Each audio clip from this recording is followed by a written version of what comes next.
Distinșilor invitați speciali, aș putea spune, din partea International Finance Corporation, din partea partenerului nostru principal, Fondul de Investiții Meridian și, bineînțeles, Societății de Avocați Sucați Băcea și Asociații, în calitate de coorganizatori. Doresc să vă urez tuturor un călduros bun venit. Vă mulțumesc tuturor pentru efortul pe care l-ați făcut să veniți la București, la primul summit internațional, cu tema Viziune și strategie pentru atragerea de investiții private în infrastructură. Am fost întrebată pe bună dreptate de ce organizăm acest summit. Chiar doamna Julia Prescott din audiență și care va fi și speaker în panelul 3 și ne-a onorat cu prezența m-a întrebat de ce este nevoie de acest summit la București și de ce acum. O întrebare foarte bună. Este nevoie de acest summit pentru a debloca potențialul parteneriatelor public-privat din România, pentru a-l utiliza pe scară largă și pentru a putea să structurăm proiecte de parteneriat public-privat.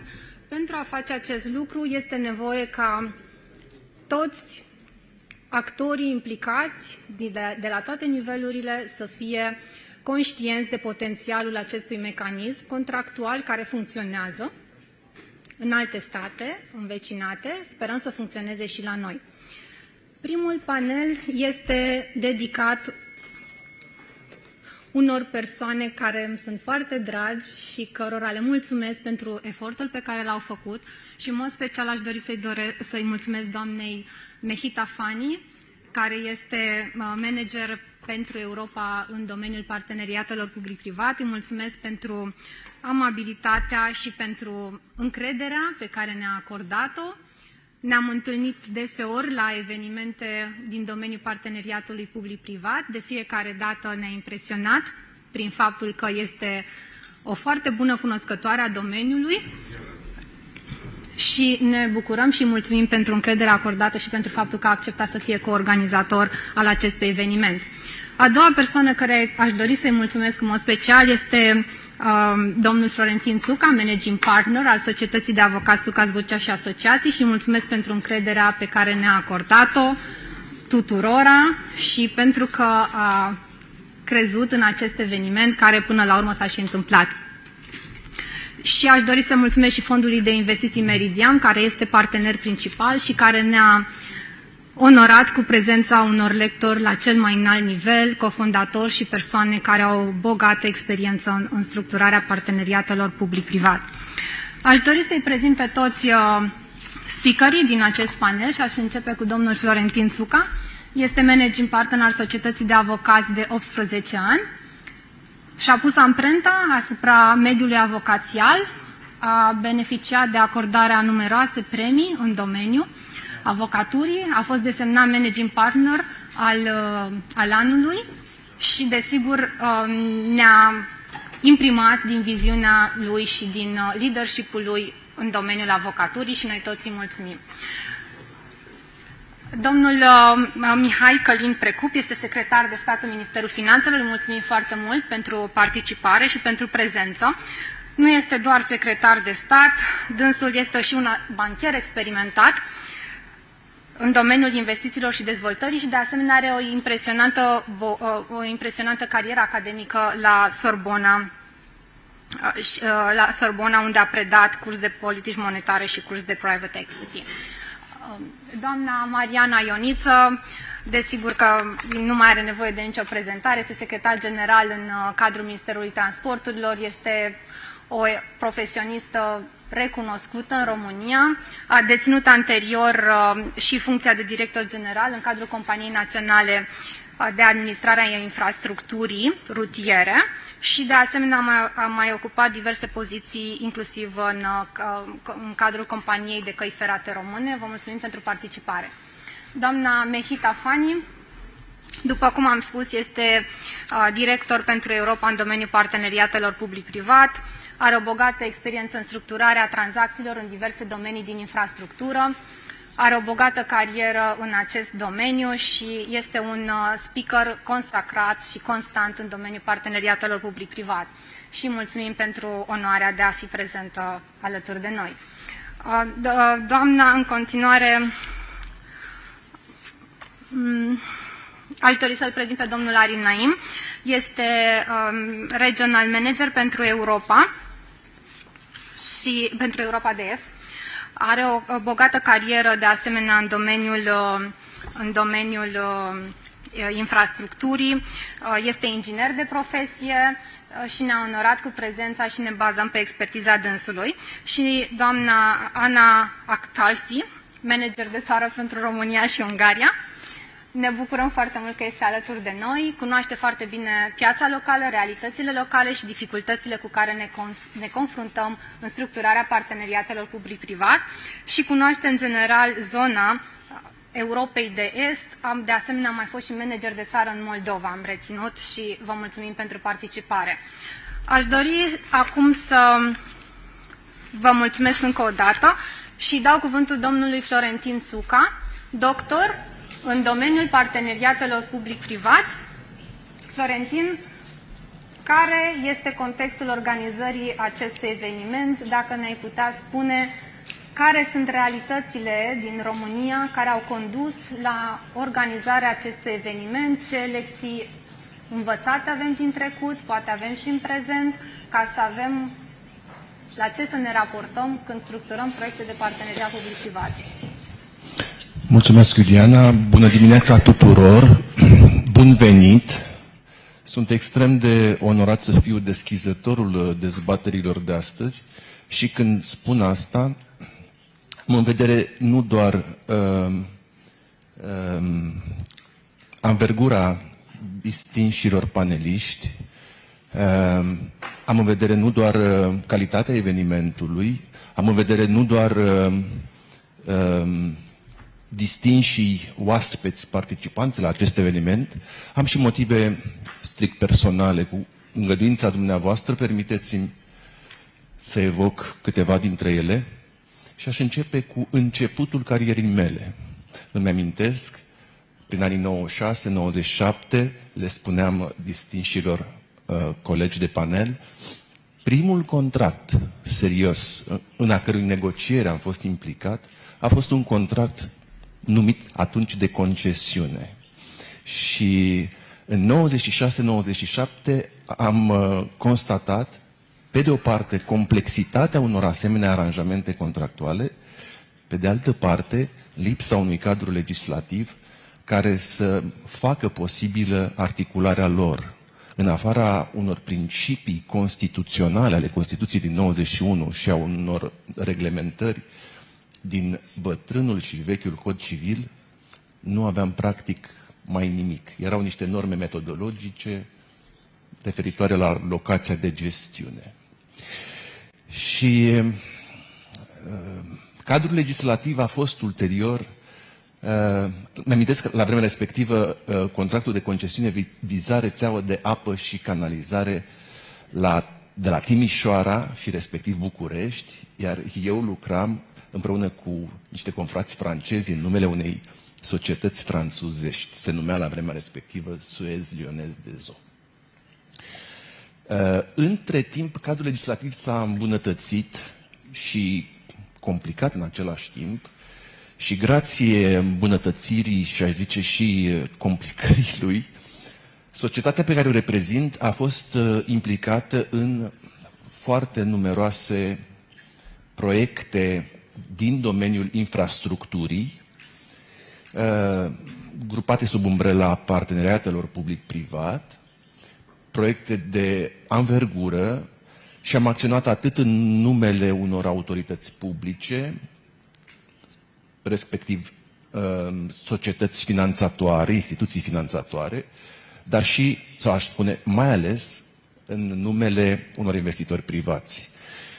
Proiecte de succes de care suntem mândri, dar aș vrea să evoc și un proiect care mi-e foarte drag mie și care a fost un eșec. Și am fost implicat în calitate de avocat în acest proiect foarte mulți ani. Mi-amintesc că încă din anii 2000, la solicitarea Băncii Europene pentru Reconstrucție și Dezvoltare, echipa de avocații în care lucram, am fost implicați în pregătirea cadrului normativ pentru a face posibilă în principal acel proiect, numit Autostrada București-Brașov.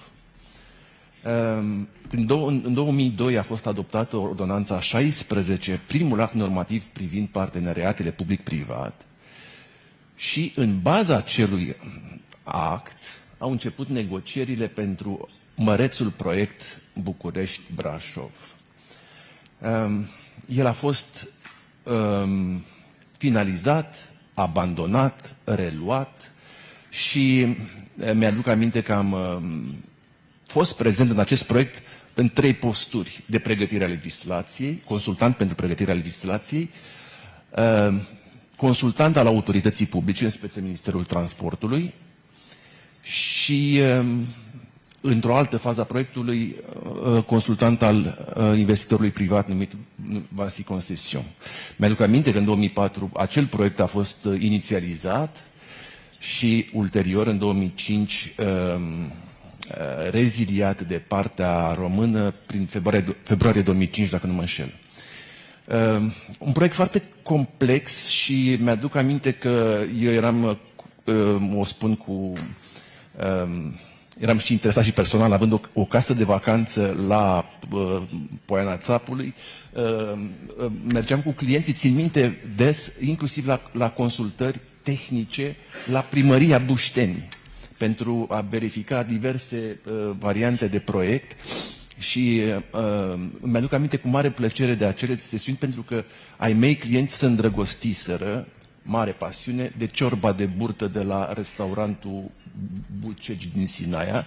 Și de fiecare dată când mergeam, călătoria noastră era întemeiată și pe o glumiță repetată de fiecare dată: domnule avocat, după negocieri, avem o ciorbă de burtă? Și răspunsul meu invariabil era: da, cu condiția ca autostrada să aibă și o ieșire, exit Tsuka's House. Și sorti Maison Tsuka. Din păcate, proiectul început inițial ca proiectul București-Brașov a fost ulterior calificat ca autostrada Ploiești-Brașov, după aceea Comarnic-Brașov, pentru ca astăzi eu o să o intitulez, colegii mei știu, Comarnic-Comarnic. Nu știu dacă vom avea autostrada Comarnic-Sud, Comarnic-Nord, dar autoritățile de aici, prezente de astăzi, poate că ne vor... În orice caz, ca să închid, să fiu foarte... Din experiența pe care noi am, eu personal, și noi am acumulat în aceste proiecte de succes și în proiectele care au ieșuat, am constatat că parteneriatul public-privat și implementarea proiectelor de PPP s-au confruntat cu câteva dificultăți pe care poate astăzi le analizăm și poate astăzi găsim un limbaj comun. În primul rând, după toate experiențele respective, eu cred că parteneriatul public-privat s-a confruntat cu o criză identitară, că tot e la modă subiectul. Și a ajuns, în anii în care noi lucram, a ajuns în postura crocodilului din bancul cu Ardeleanul la grădina zoologică. Când Ardeleanul se duce și se întoarce în sat, se laudă că a văzut o grămadă de animale și, întrebat fiind dacă a văzut girafă și cum e girafa, Ardeleanul a zis: auzi, măi Gheorghe, tu știi calul ăla al meu surd? Și da, îl știu. Ei bine, girafa e precum calul ăla al meu surd, dar cu picioarele mai lungi și un gât mai lung și el. Aha, dar tu ai văzut un rinocer? Da, exact, am văzut. Și cum e, măi, rinocerul? Exact, tu știi calul al meu surd? Exact precum calul meu surd, dar are un corn. Bun, dar crocodil ai văzut? Bă, am văzut și crocodil. Și cum e crocodilul? Bă, Gheorghe, tu știi calul al meu surd? Știi. Bă, n-are nicio legătură cu crocodilul. așa eram eu în situația în care negociam un contract de concesiune care nu avea nicio legătură cu ce învățasem eu la școală în materie de contracte civile. Și au fost în practica și în jurisprudența noastră foarte multe confuzii între diversele tipuri de contracte pe care le puteam grupa sub umbrela PPP-urilor. Separat de asta însă, am avut de rezolvat probleme care veneau dintr-o instabilitate legislativă cronică. Am fost realmente îngrozit. Pe urmă, lipsa unor strategii coerente în aplicarea acestei legislații.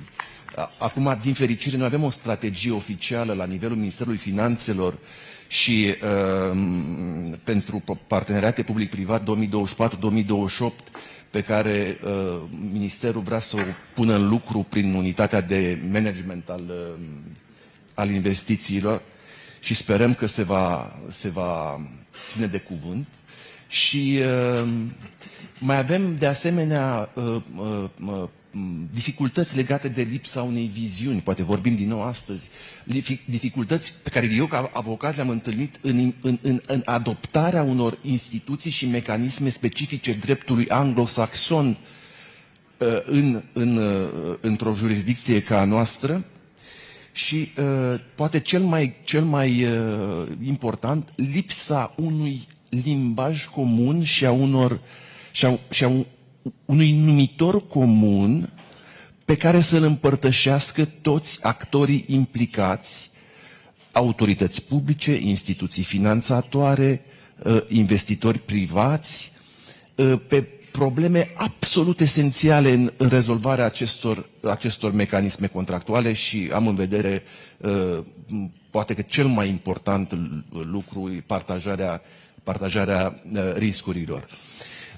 Și cred că, de fapt, la răspunsul Lilianei, de ce ne-am adunat și de ce am organizat acest eveniment, tocmai în speranța găsirii acestui limbaj comun și a numitorului comun. Și dacă evenimentul se intitulează Viziune și strategie, am putea adăuga undeva acolo în căutarea numitorului comun. Vă mulțumesc!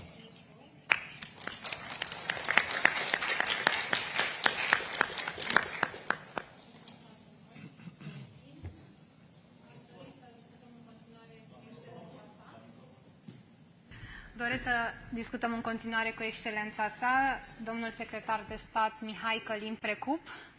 Vă mulțumim că ne-ați onorat cu prezența. Vă mai așteptăm în continuare, vă rog. Domnul secretar de stat este implicat în derularea negocierilor la Organizația pentru Cooperare și Dezvoltare Economică. Vă mulțumim foarte mult că ați acceptat invitația. Vă rog, aveți cuvântul. Bună dimineața! În primul rând mă onorează prezența și prezentarea pe care mi-ați făcut-o. Mă bucur să văd și felicitări pentru organizarea acestui eveniment. Mă bucur să văd atât de multe fețe familiare și atât de mulți experți în domeniul PPP-urilor. Eu o să vă dau câteva mesaje din partea Ministerului Finanțelor. Ok, mă auziți mai bine? Perfect. Imaginați-vă cum ar fi să avem în fiecare municipalitate un spital nou construit de la zero. Credeți că ar fi posibil? Eu personal cred. Imaginați-vă cum ar fi să plecăm de la București, apropo de ce spuneați dumneavoastră, și să facem 2 ore până la Predeal, la Sinaia, la Brașov. Pe mine, să vă spun sincer, mă doare, sufăr de fiecare dată când mă uit la televizor și văd oamenii cum stau la coadă pe drumul expres înspre Brașov. Eu personal circul mai mult cu trenul. Imaginați-vă cum ar fi să vedem că un transportator pleacă cu un tir plin din București și ajunge în 4 ore în Arad, la graniță. Pentru că 70% din exporturile din România sunt înspre Europa de Vest.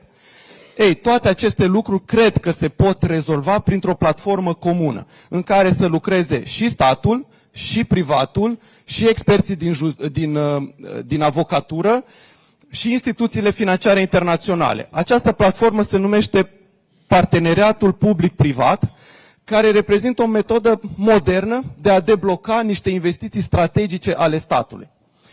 Cred foarte tare că aceste parteneriate publice-private, chiar dacă nu au fost foarte utilizate în România, în primul rând, cred că este o schimbare de mentalitate, că tot spuneam care sunt marile provocări. O schimbare de mentalitate, să pui practic privatul să lucreze împreună cu statul înspre deblocarea unui proiect strategic de investiții. O schimbare de mentalitate atât din partea sectorului public, cât și din partea privatului. Parteneriate publice-private au fost folosite încă din secolul XVIII în Marea Britanie, când privații practic cumpărau teren, construiau drumuri și erau rambursați din taxele care erau generate de acele drumuri. În ultimii ani, din 90 încoace, a fost o explozie a acestor investiții și există un raport al Băncii Mondiale în această perspectivă, undeva pe la 1800 de parteneriate publice-private în întreaga Europa, 368 de miliarde de euro deblocate înspre această industrie. 61% din aceste investiții au fost, cum a spus și dumneavoastră, în domeniul infrastructurii. Credeți că în România nu am putea să avem unul? Adică vedem peste tot, în toate țările din jurul nostru, de ce în România nu am putea să avem un parteneriat public-privat bine stabilit? Imaginați-vă dacă Elon Musk ar fi reușit vreodată să trimită o rachetă în spațiu, fără un parteneriat public-privat cu statul american. Imaginați-vă dacă statul american, NASA, prin structura greoaie administrativă, ar fi reușit vreodată să facă transportul acesta înspre spațiul eficient din punct de vedere financiar. Ei, tot așa și pentru guverne. Cred că avem nevoie de privat, nu neapărat pentru banii cu care vine, ci în special pentru expertiza pe care o are, pentru a debloca investiții strategice. Cred că suntem cu toții de acord că astăzi în România nu avem o problemă de natură financiară. Avem 29 de miliarde de euro din Planul Național de Redresare și Reziliență. Avem undeva peste 7% din PIB-ul României alocat pentru investiții bugetare. Un buget de investiții record alocat anul trecut și pentru acest an înspre investiții ale guvernului. Deci nu cred că este o chestiune de bani pentru care avem nevoie de aceste parteneriate publice-private. Avem nevoie de expertiza privatului și a instituțiilor financiare internaționale pentru a debloca investiții strategice înspre România. Un alt element extrem de important este efectul de levier. Vrem să vedem că pentru fiecare euro cheltuit de către Guvernul României prin fonduri europene, există un efect de levier din partea privatului, care vine cu surse de finanțare suplimentare. De asemenea, un element extrem de important este să aducem la masă, cum ați făcut și dumneavoastră astăzi, și chiar vă felicit, să aducem la masă instituțiile financiare internaționale, care au expertiza parteneriatelor publice-private în alte state și putem să învățăm de la ele astfel încât să deblocăm câteva la noi în țară. La nivelul Ministerului Finanțelor, împreună cu AFC, am reușit să identificăm proiecte de parteneriat public-privat și să facem un pipeline de vreo 440 de milioane de euro proiecte de investiții, de la infrastructură spitalicească până la infrastructură portoară. Rolul statului cred că este de a identifica strategii care sunt proiectele prioritare pentru a fi finanțabile. Ei, după aceea, cred că este important privatul să vină cu expertiza pentru a debloca acele proiecte și AFI-urile cu finanțarea ieftină. Pentru că de multe ori se spune, ok, se consolidează în datoria publică. Da, probabil garanțiile oferite se consolidează în datoria publică. Probabil plățile de disponibilitate se consolidează în datoria publică. Dar vă întreb eu, este oare o datorie inteligentă pe care o face statul român? Direcționată înspre proiecte strategice și în plus față de asta finanțată astăzi din partea instituțiilor financiare internaționale, în contextul în care astăzi Guvernul României se împrumută la anumite dobânzi caracteristice în piață, nu? De peste 7% datorită sau din cauza condițiilor de piață, spre deosebire de ce pot să ofere instituțiile financiare internaționale înspre 2-3% rate de dobândă pentru investiții strategice. La nivelul Ministerului Finanțelor, așa după cum bine ați spus, avem o strategie, dar mai mult decât atât, am revizuit cu ajutorul colegilor de la instituția financiară AFC, ramura de investiții a Băncii Mondiale, am revizuit legislația și avem un pachet legislativ astfel încât să facem aceste investiții mai flexibile. Să fiu mai concret. Am început cu primele proiecte și am văzut unde se blochează. Unul dintre punctele cheie în blocarea acestor proiecte a fost contribuția statului, care în legea veche era undeva la 25%. Astăzi în Parlament, din partea grupului parlamentar PSD, există amendamente pentru a revizui acest criteriu. Practic, din punctul meu de vedere, nu este normal ca în cei 25% să inclus, spre exemplu, fondurile europene, care nu sunt incluse nici în datoria publică și nici în deficitul bugetar. Eu îndrăznesc să spun de ce să ai o limită de 25% și să blochezi din start unele investiții, cum ar fi investiții în infrastructura spitalicească, unde poate ai nevoie de 30%, poate de 27%, nu știu. Dar cred că trebuie să lăsăm în primul rând autoritățile locale să își definească prioritățile, să beneficieze de consultația instituțiilor financiare internaționale în definirea acestor priorități. Și sunteți de acord cu mine că autoritățile locale știu mai bine nevoile lor și proiectele lor de investiții decât poate le știe cineva din Guvernul Central de la un birou din București. Și trebuie să le lăsăm să-și definească acele priorități și să beneficieze de suportul instituțiilor financiare în structurarea și pregătirea acelor priorități. Și nu trebuie să vină din partea privatului inițiativa, trebuie să vină din partea publicului toate aceste inițiative.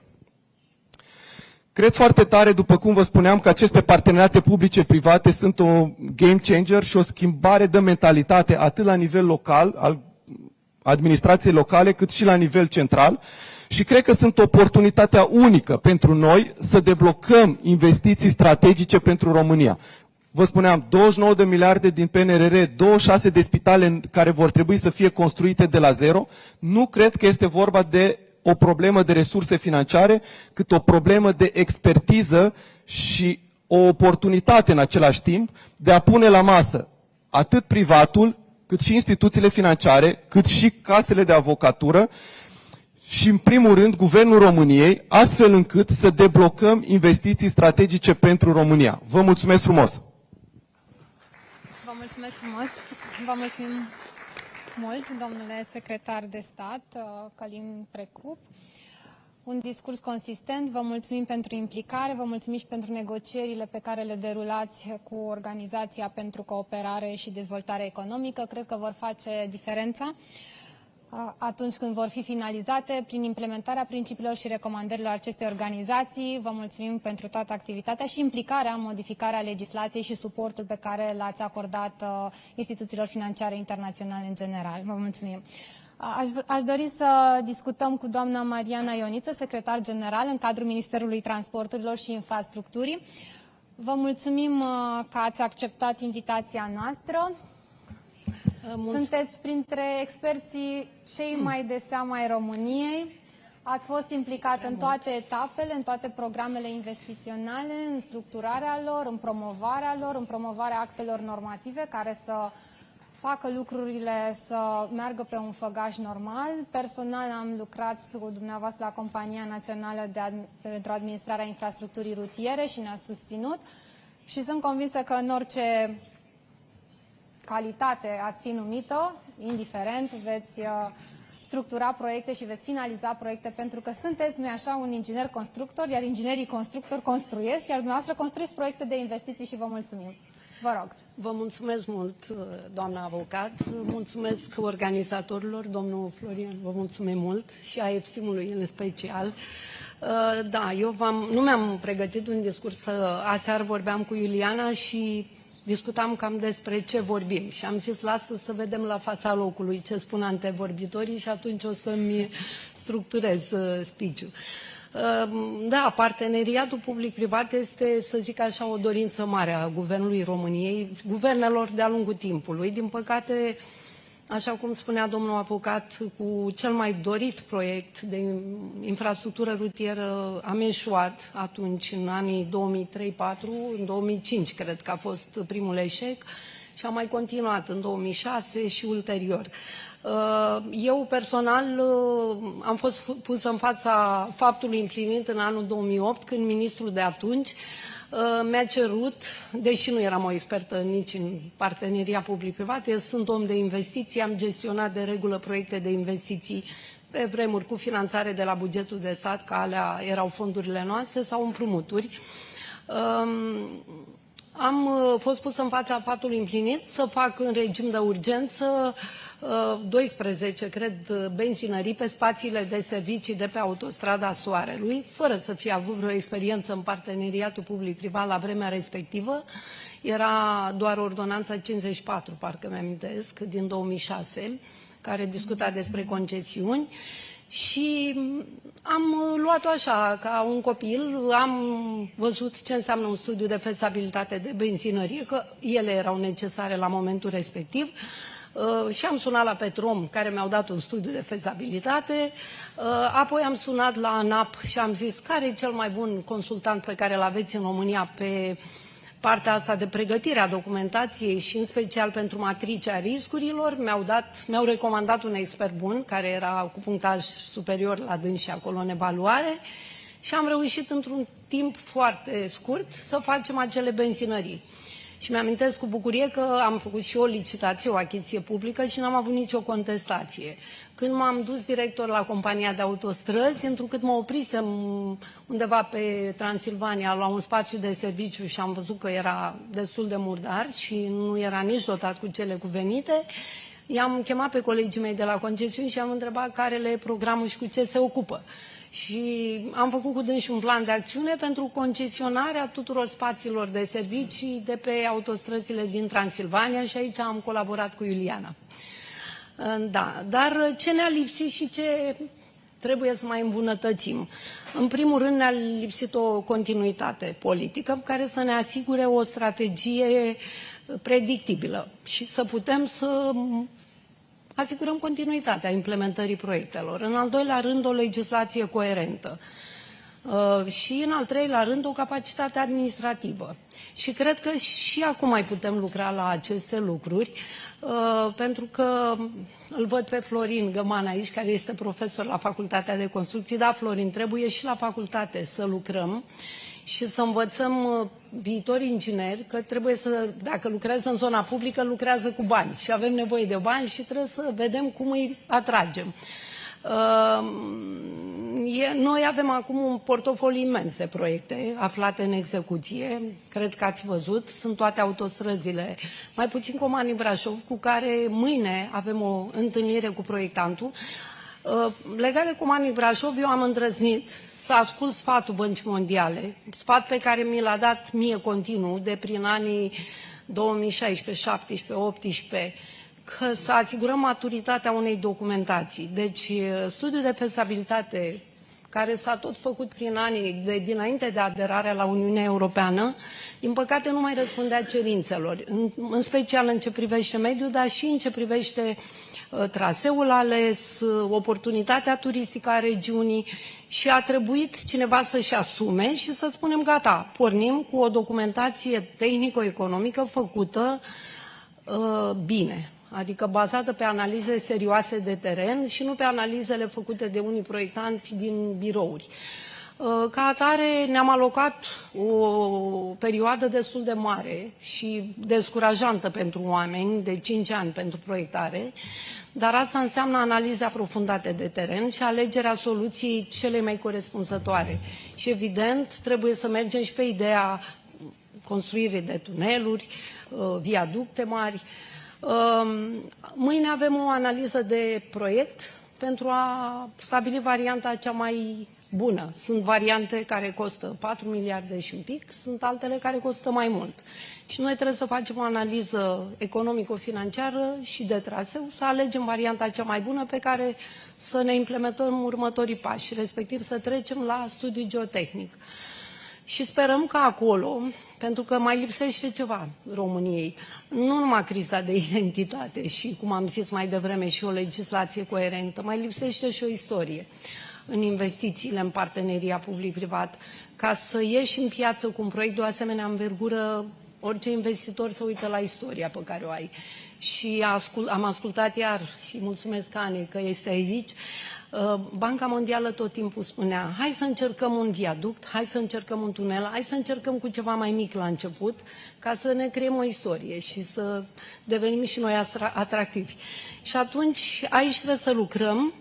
Și revenim puțin, noi acum la nivelul Ministerului am lansat și parteneriate public-public. Vrem să atragem administrația publică locală. Sunt foarte multe proiecte care vizează mai mult zona, regiunea, cum ar fi o centură ocolitoare, cum ar fi modernizarea unei gări sau construcția unor zone de agrement în zona căii ferate, ca să-i schimbăm puțin. Și poate și aici, cred că pe lângă parteneriatul public-privat, o să avem public-public-privat, da, și poate la legislație, acum, după cum știți, lucrăm împreună în echipă pentru portul Constanța și acolo am văzut că mai sunt niște mici nefuncționalități în legislație și acum suntem în situația în care corectăm hotărârea de guvern 907, cea care, da. Și ce e important, avem foarte multe fonduri europene pe care ne bazăm în următorii ani, dar eu zic că după anii 2029-2030 va trebui să ne gândim mai mult la parteneriatul public-privat și pentru aceea trebuie să lucrăm împreună, să creăm această platformă, cum a zis domnul secretar de stat, comună și să ne îmbunătățim legislația și capacitatea administrativă, Florin, la facultate, pentru că nu știu cum facem, dar nu mai avem ingineri foarte mulți. Suntem și acum nu că suntem noi ingineri, dar inginerii sunt cei care știu să proiecteze, să implementeze proiectele și din păcate sunt din ce în ce mai puțini și poate și la acest summit fac apel către tineri care se orientează acum către facultăți să meargă la facultățile de construcții. Și cred că ar fi bine, nu știu dacă aveți în programa școlară, dar trebuie să introduceți și ceva programă legată de finanțarea proiectelor și implementarea lor și chiar de parteneriatul public-privat. Eu vă mulțumesc mult și sper că prin această metodă aleasă de a organiza astfel de evenimente, summit-uri, începem să facem un schimb de informații mai strâns și să ne îmbunătățim capacitatea noastră și în viitor să vorbim, poate după anii 2026-2027, să vorbim și de proiecte de succes. De succes. Trebuie în parteneriatul să public. Veți veni și la anul. Vă mulțumim foarte mult. Dorim să creăm o tradiție prin organizarea acestui summit, așa cum este și forumul organizat de Națiunile Unite între 3 și 5 mai, așa cum avem Istanbul PPP Week, cum avem multe alte evenimente în Europa care au o tradiție și într-o anumită perioadă organizează aceste evenimente în domeniul PPP.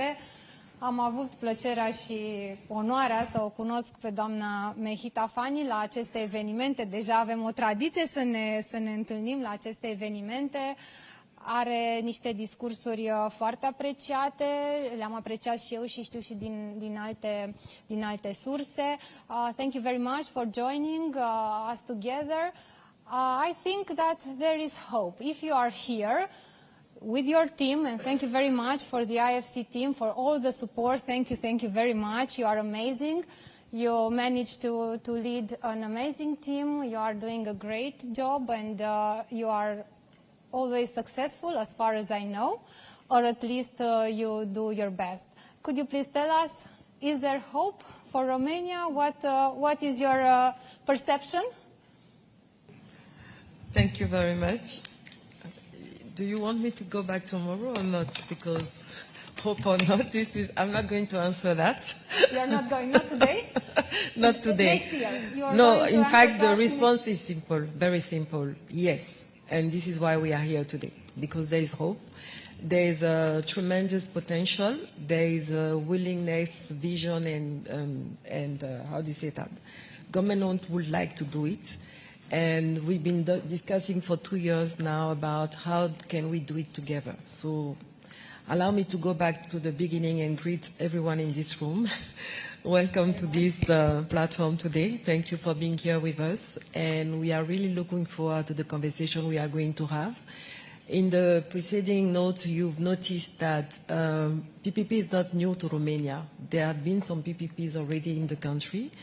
Maybe some of them with not the expected results, but it does not prevent the country from moving forward, because PPP remains a tool for development of infrastructure. So it is important to look at it, and even if we went through bad experience, it's good to take lessons from there. And we think that this platform of discussion and the experience that are going to be shared with people here today is to discuss these things, to discuss what makes a PPP program successful, and something that they have in common in many countries that do PPP is, first, is the legal framework. The legal and institutional framework has to be there. It has to be clear. It has to be enabling projects. It's important for the government to really work on that and to know that a law is never perfect. We keep adjusting as we go. As we implement pilots, we keep adjusting to make it the best environment possible for investors. And for government, they need commitment, because government or public entities are the grantors in PPP partnerships, so they need strong commitment, they need a vision, they need to be selective. Not everything goes through PPP. They need to have a pipeline, because it has a cost to prepare and implement PPP. It is costly. So it is important for a country to have a pipeline of projects so that the replication and the scale can optimize the cost. And then it needs dedicated people. The government or the public authority needs dedicated people at the preparation stage, during implementation, and during supervision. Because most of the failure of PPP comes during supervision, because there's no continuity in the supervision. So that is an important aspect of this. And for the private operators, it is important to come in an environment where things are very clear. There's a legal and institutional framework which is clear, with no risks for the private operator to be in a situation of renegotiation after the signing of the PPP. So it's important. It is important for the private operator to have a clear, for things to be clearly laid out in the PPP agreement in terms of who does what. And for the other group of people important in PPPs, which are the lenders and the institutional investors, it is important that the PPP that is brought to them, for it to be bankable, it has to be well structured, and the risk between the public and the private have to be very well allocated and balanced. The public authority should take the risk that they can take. The private operator should be allocated the risk that they can bear. So it's very important, and this is where the lawyers are very important in structuring the PPP, and the PPP advisors. And the last group, which is the most important in PPPs, is the civil society. Civil society, PPP are done for them. It's for the beneficiaries. So it has to be affordable, it has to be practical, it has to be useful, and it has to be sustainable. And nowadays, sustainability should include climate, which means that the PPP which has been developed should be resilient to climate, or should be taking into account adaptation to climate. And it has also to be considering social and environment aspects. The user don't see it from front, but by using the infrastructure, if something is not well designed in terms of social and environmentalist way, very quickly it will affect the users. So I just want to, yes, exactly. So I just want to, just to set the context of what we would like to do today is to discuss, to share lessons, to share experience, especially IFC has a global expertise in that. And we would like people to feel free to ask us any question they have during break, during sessions. We are here for them. Thank you very much. Thank you very much, Nikita. Indeed, the PPPs...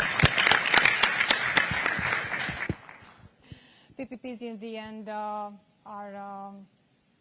respond to the citizens, to the needs of the citizens, and of course we have to consider the opinion of the citizens, because in the end they will use that PPP or not. Maybe they won't use it if a PPP doesn't answer to the needs of the citizens. And thank you very much. I would like to discuss with Mrs. Anna Akhantazi. Thank you very much. I know that you had the position of the country manager, also for Moldova, but currently for Romania and Hungary. And you are aware of our local constraints. And of course, you know very well our local environment and difficulties in structuring PPPs. I would like to ask you, could you please share with us your thoughts in respect with the successful PPPs that you structured in your career, and you think that could be replicated in Romania as well, maybe? Thank you very much. On behalf of the World Bank, the public sector arm of the World Bank Group, I'm very honored to be here participating in this panel. And for me, it's a very symbolic theme to be talking about today, because my first visit to Romania was in 1996. Yes, I'm that old. And it was a conference back then that was organized by NATO, Economic Directorate of NATO, on privatization of strategic infrastructure. I was working at the Parliament of Georgia back then, and was representing the country, and the conference was discussing basically whether or not infrastructure should be privatized, what are the risks and concerns in the geopolitical environment when our countries in the eastern part of the Europe were going through huge transformation from centrally planned economies to market economies, and building the new geopolitical security systems. It was interesting that there was no word there about PPPs. I remember that. But what was interesting to me is that the conference was discussing the opportunities. And today we are again in the world and in the times when another transformation is happening in our countries, and this transformation is forward-looking and transformation towards putting our economies on a sustainable path, achieving the development goals while trying to also mitigate the impacts of climate change and achieve the ambitions of decarbonization. So last week we were discussing with government the need for kind of combine this goal of development with decarbonization agenda, and in fact the transformation of infrastructure sectors, of transport infrastructure in particular, was highlighted as one of the key challenges and opportunities that Romania will need to go through in order to achieve this ambition. And what was also emphasized is the importance of impact on people and firms and economy as we will go through this transformation. So good news for Romania is that this can be done. So Romania can grow while achieving this ambition, climate change mitigation targets. But for that, what will need to happen is a smart investment into infrastructure. And this investment cannot be done just by public funds or by abundant EU funds that fortunately Romania has. unless there is a space created and a way to attract private sector in a meaningful we will not be able to meet all the investment needs that this country has. And so the difference between 1996 conference and today is that today we are discussing the how. It's not about whether or not we need private sector to come in and what the role the government needs to play, but it's how can we bring private sector in a way that will ensure that investment is done today at a scale that Romania needs and in a way that is sustainable over time. And so I'm very happy to see that public sector in Romania has acknowledged the importance of instrument, in this case public-private partnerships, that there is an initiative to create this stable legal and regulatory environment that Mehita was mentioning before me. And State Secretary Prekup was talking about the piece of legislation that currently is under consideration.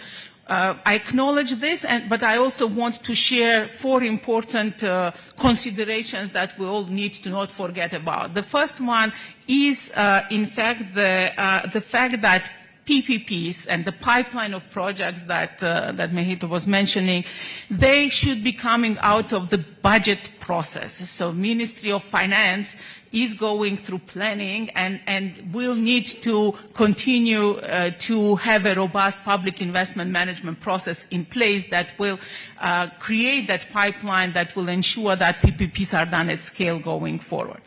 The second consideration is around the financing. Current law restricts a bit the decisions on how the private party and PPPs mobilize that financing. And so I think it's very important to remove those constraints, but in a very prudent way, so that we also are mindful of contingent liabilities and the sustainability of the financing options that are put in place. The 25% restriction, for example, on public participation in PPPs, this is something that, especially for social infrastructure, is a constraint that one needs to address. The third consideration that I want to draw your attention to is what Mariana was mentioning in terms of the feasibility studies and how the role of public sector in attracting PPPs, the methodologies that need to be in place in order to have the right transaction for the right part of the infrastructure needs done through attraction of private investment. So I think there again an important thing is to understand what we want to achieve and what is the best tool for that.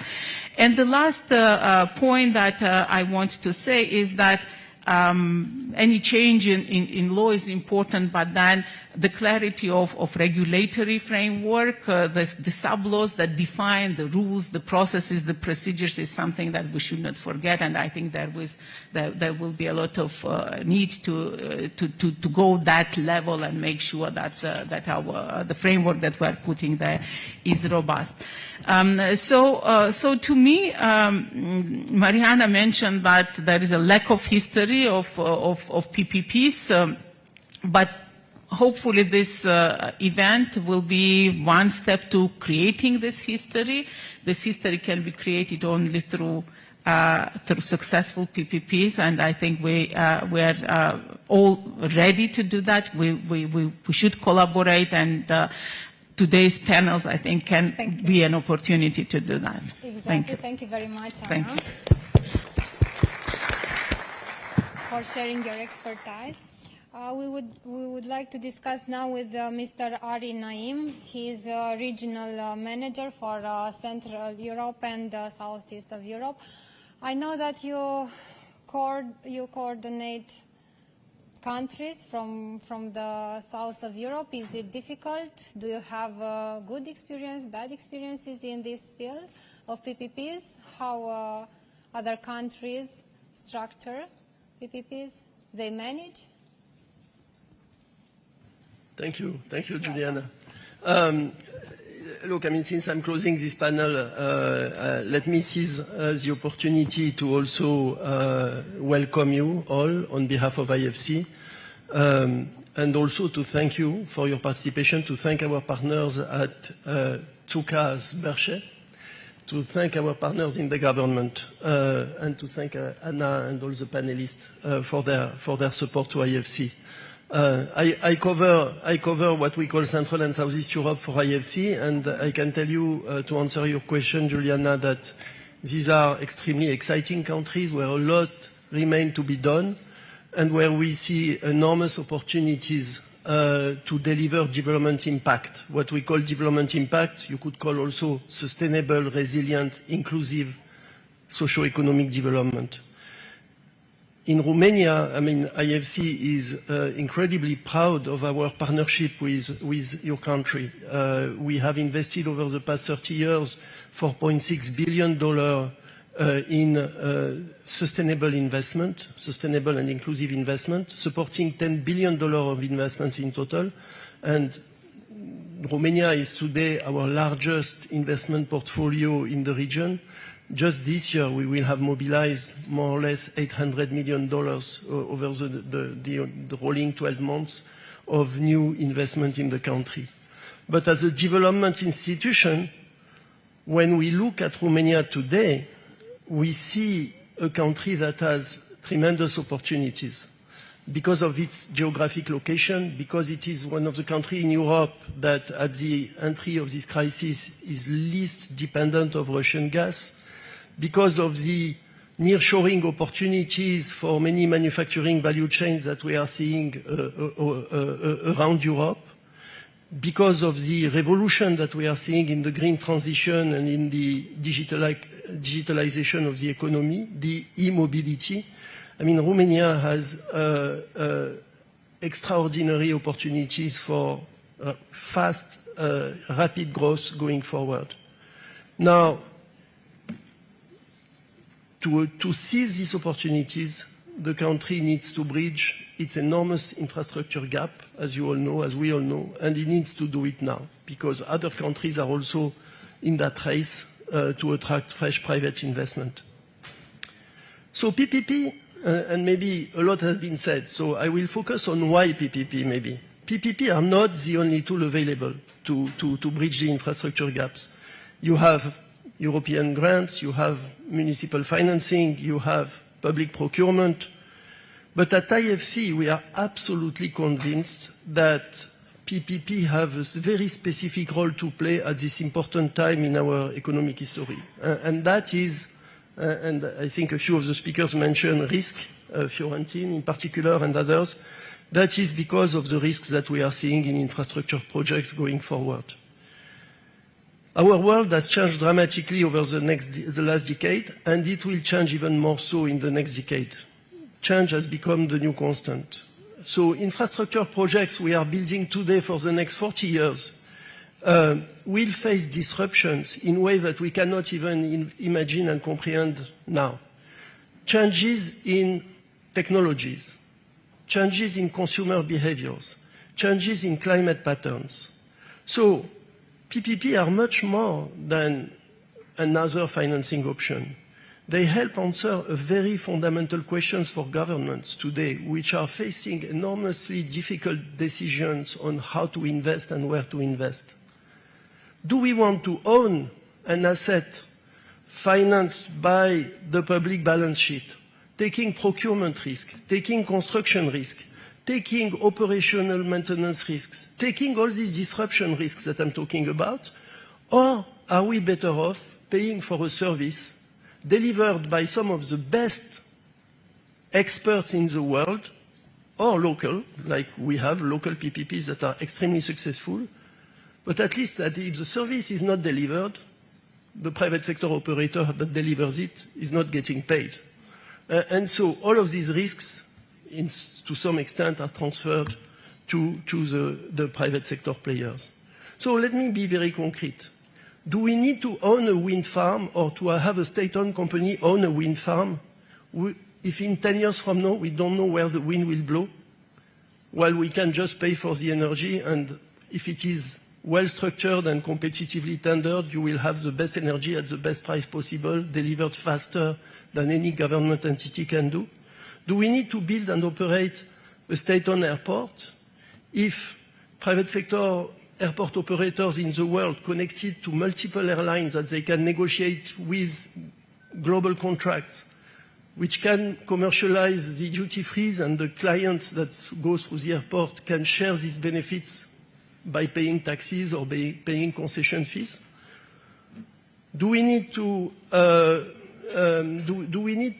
build and own an hospital if public doctors can find a better service and a better managed hospital, build green, to deliver the same service, and government can invest in the training of the doctors and in the better paying the government employees? I mean, all these questions are questions that PPPs help address.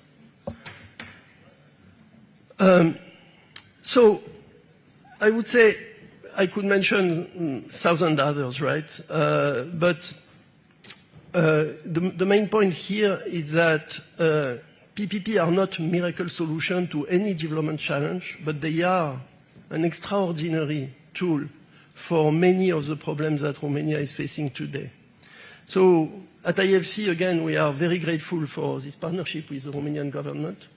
We are very grateful for your support.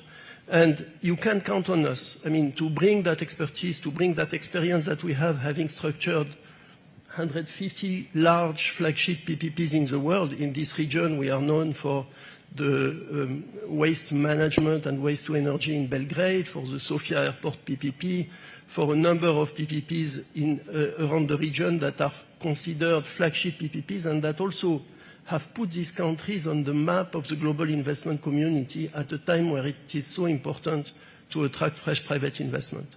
So I would leave it here. Thank you again, and really make good use of this conversation today. I look forward to contributing and participating and learning from you too. Thank you. Thank you very much, Ari. Thank you very much for joining us. Now, Mr. Ziad Alexandru Hayek will join us through Zoom.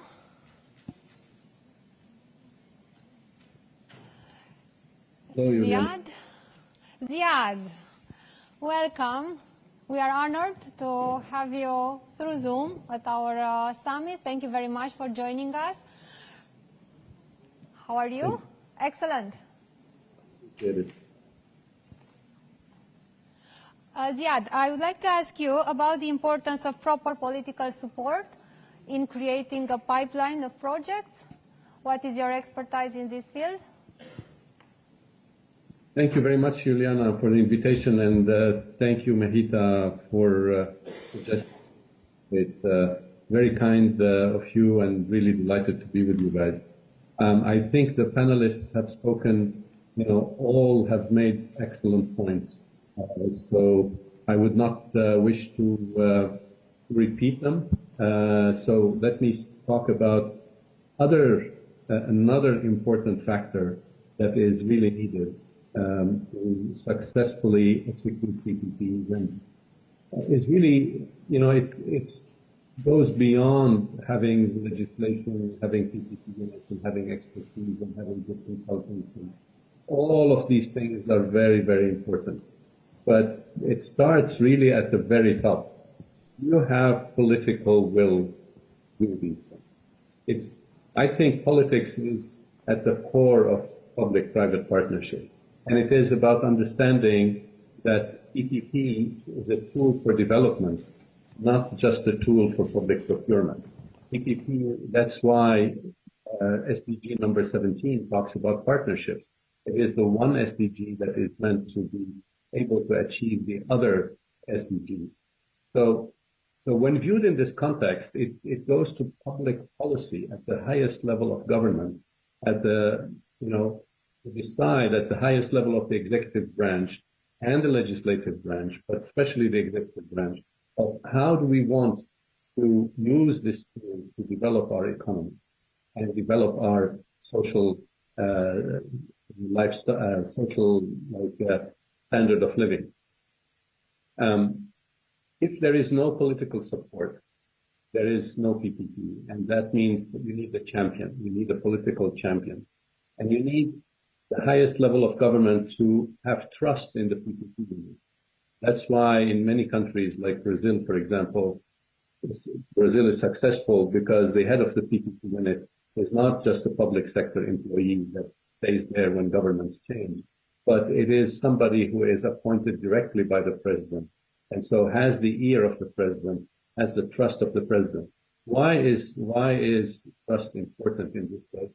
Because, you know, it is normal in democracies for politicians to want to have all the projects that they promised during an electoral campaign delivered within their term in office. The problem is that PPP takes a long time to tender, and certainly infrastructure takes a long time to build.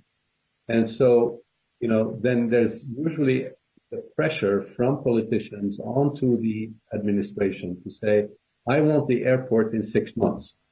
Guess what? You cannot build an airport in 6 months. And, you know, you cannot even tender it in 6 months. PPP takes time because PPP is not like normal public procurement. There needs to be a conversation with the stakeholders, especially the investors, the financiers. That takes time. Once the tender is out, the private sector participants need time to talk to their bankers and formulate their financing models, and that takes a lot of time, especially if we're trying to squeeze every little bit out of it so that you are competitive.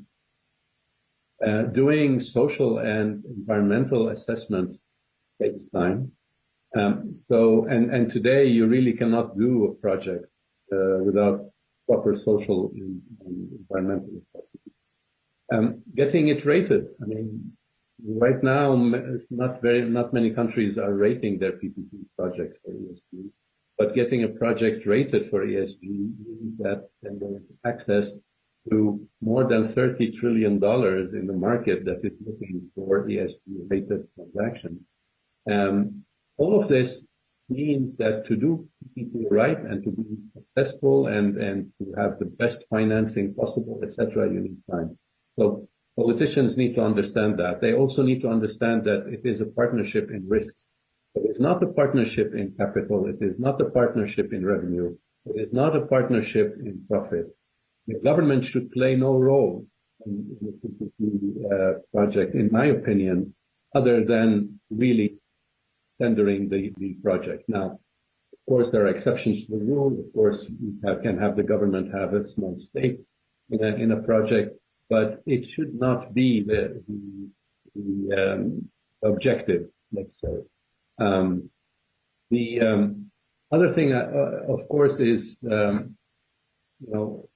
building a pipeline of projects, and this has been mentioned. I don't want to mention it again, but it is a political decision that should be there to make sure that the country is attracting investors for a number of projects. Investors need to have the incentive to invest time to understand the country, and they are not going to invest they're not going to dedicate the time if it's just one project here and there, because they have many other countries that they're interested in working. So I don't know. I mean, I can leave it at this if you like. I think political angle is very important and needs to be given attention. Politicians don't have time to become very familiar with all the details of PPP or study for CP3P certification or anything like this. There needs to be a dialogue, though, with them at the highest level, and I leave it at that.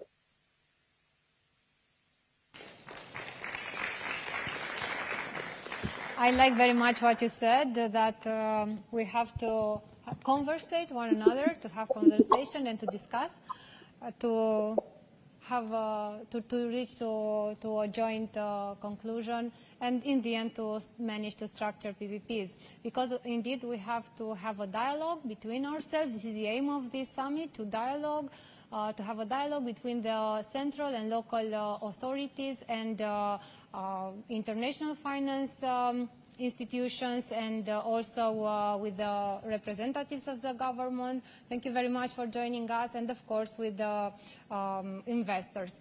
Thank you very much, Ziad. This is the end of the first panel. Thank you very much for joining us. We will have a lunch break. And after that, the second panel will start, and the second panel is related to the public-private partnerships in priority sectors, namely healthcare, highways, ports, water infrastructure, and waste-to-energy infrastructure. Thanks for joining us, and please let's have a cup of coffee because we really, we really need it. Thank you very much.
The second panel, I will introduce Mr. Alexei Zverev, who is a senior consultant of EBRD London, and will be our moderator for the second panel. Thank you very much, Alexei, for accepting our invitation. Please.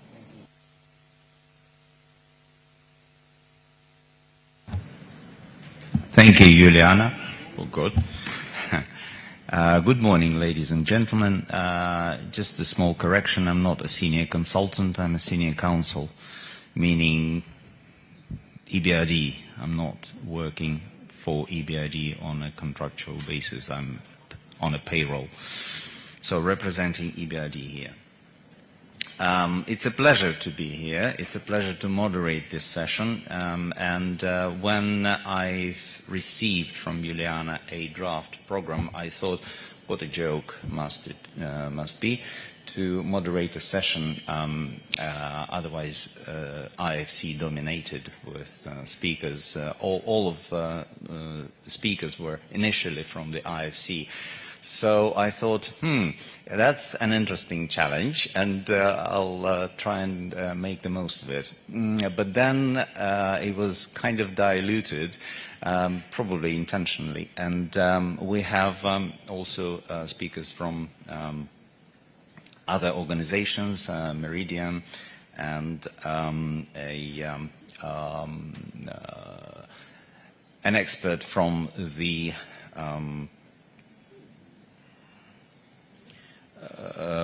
Center of Excellence of the UN ECE. But otherwise, it's the session specifically devoted to sector expertise, and it would be very interesting and very challenging to talk about the implementation of PPP projects in the various sectors. I'd like to ask also my IFC colleagues and other colleagues to talk a little bit possibly about the differences of how they structure projects and what sort of impressions they have from the implementation of the slightly different approaches they may have in the so-called merchant sectors and non-concession PPP with availability payment and government-paid non-concession PPPs. But I think without further ado, I'd like to give the floor to Mr. Almaz Karasayev, who is the IFC Director of Investment. Thank you. Yeah, just correction, investment officer in the transaction advisory team of the IFC. We deal with preparing, structuring, and helping the governments to tender PPP projects. So my presentation is dedicated to the transport sector PPPs. So in general, the transport sector lends itself very well for development through a public-private partnership mechanism. In the case of Romania, we believe that the subsectors within the transport sector that are most promising for the PPPs are potentially roads and ports. So my presentation will focus on our experience and certain PPP considerations that needs to be taken into account when doing such projects. Of course, I will not be able to cover all the aspects, but I'll try to highlight the most important areas. So with respect to the road PPP projects, so in general, public financing of the roads is very important, but sometimes public financing alone may not be sufficient to close the investment gap. There is a lot of need for construction of new roads, rehabilitation of the existing roads, maintenance, etc. And to close that gap, public-private partnership may play a role and become an additional instrument for the government and help attract private financing in addition to the public financing. It also helps to attract sector know-how and efficiency from the private sector.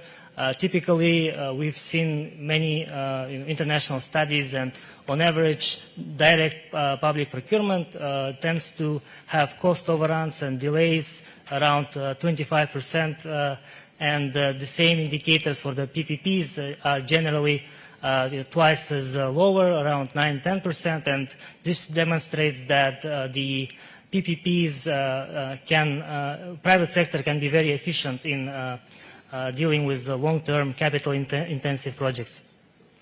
And in the long run, the road PPP projects can also help the government to develop the road construction and maintenance market. As such, the PPP projects are long-term in nature, and it also incentivizes the private sector to focus not only on the optimizing construction, but also maintenance and operation, and therefore the optimization covers total life cycle cost of the project. PPP also allows to transfer certain risks to the private sector related to design, finance, construction, and O&M. I mentioned the financing, and in certain conditions, the structuring allows to pay the payments to the contractor over time. In general, the PPPs is about balancing the interest of the public partner and the private partner. The same goes for the transport sector PPPs, and I cannot emphasize enough that this balancing is achieved through a comprehensive analysis and due diligence that whereby the government identifies and understands the key risks and allocates them properly. And in this process, it's very important to have the support of experienced experts and consultants who can guide certain areas and provide necessary input. If we focus on the road PPP transactions, there are mainly 3 different ways to structure the road PPPs. The first one is the simple toll road structure, where private partner builds and operates and maintains the road and recovers its investments through a road user charges, so directly receives the toll revenue, and in this case the private partner assumes the traffic risk. The option 2 would be very similar to the toll road structure, but this is a minimum revenue guarantee where the government guarantees a certain level of revenue for the private partner, and in cases when the toll revenue is below that level, the government makes up the difference. The third option is the availability payment structure. Here, the traffic risk is completely borne by the government, and the private partner's revenue will be received in terms of availability payments, which are paid regularly as long as the road is available for the public use. And in this case, the government may or may not decide to charge tolls to the road users. In certain cases, it may, and this will help also to cover partially or fully the availability payments. So the simple toll road structure is typically more suitable for countries where the toll roads are, the population is used to tolls and there's high level of traffic and there's clear benefit in terms of higher speed and safety.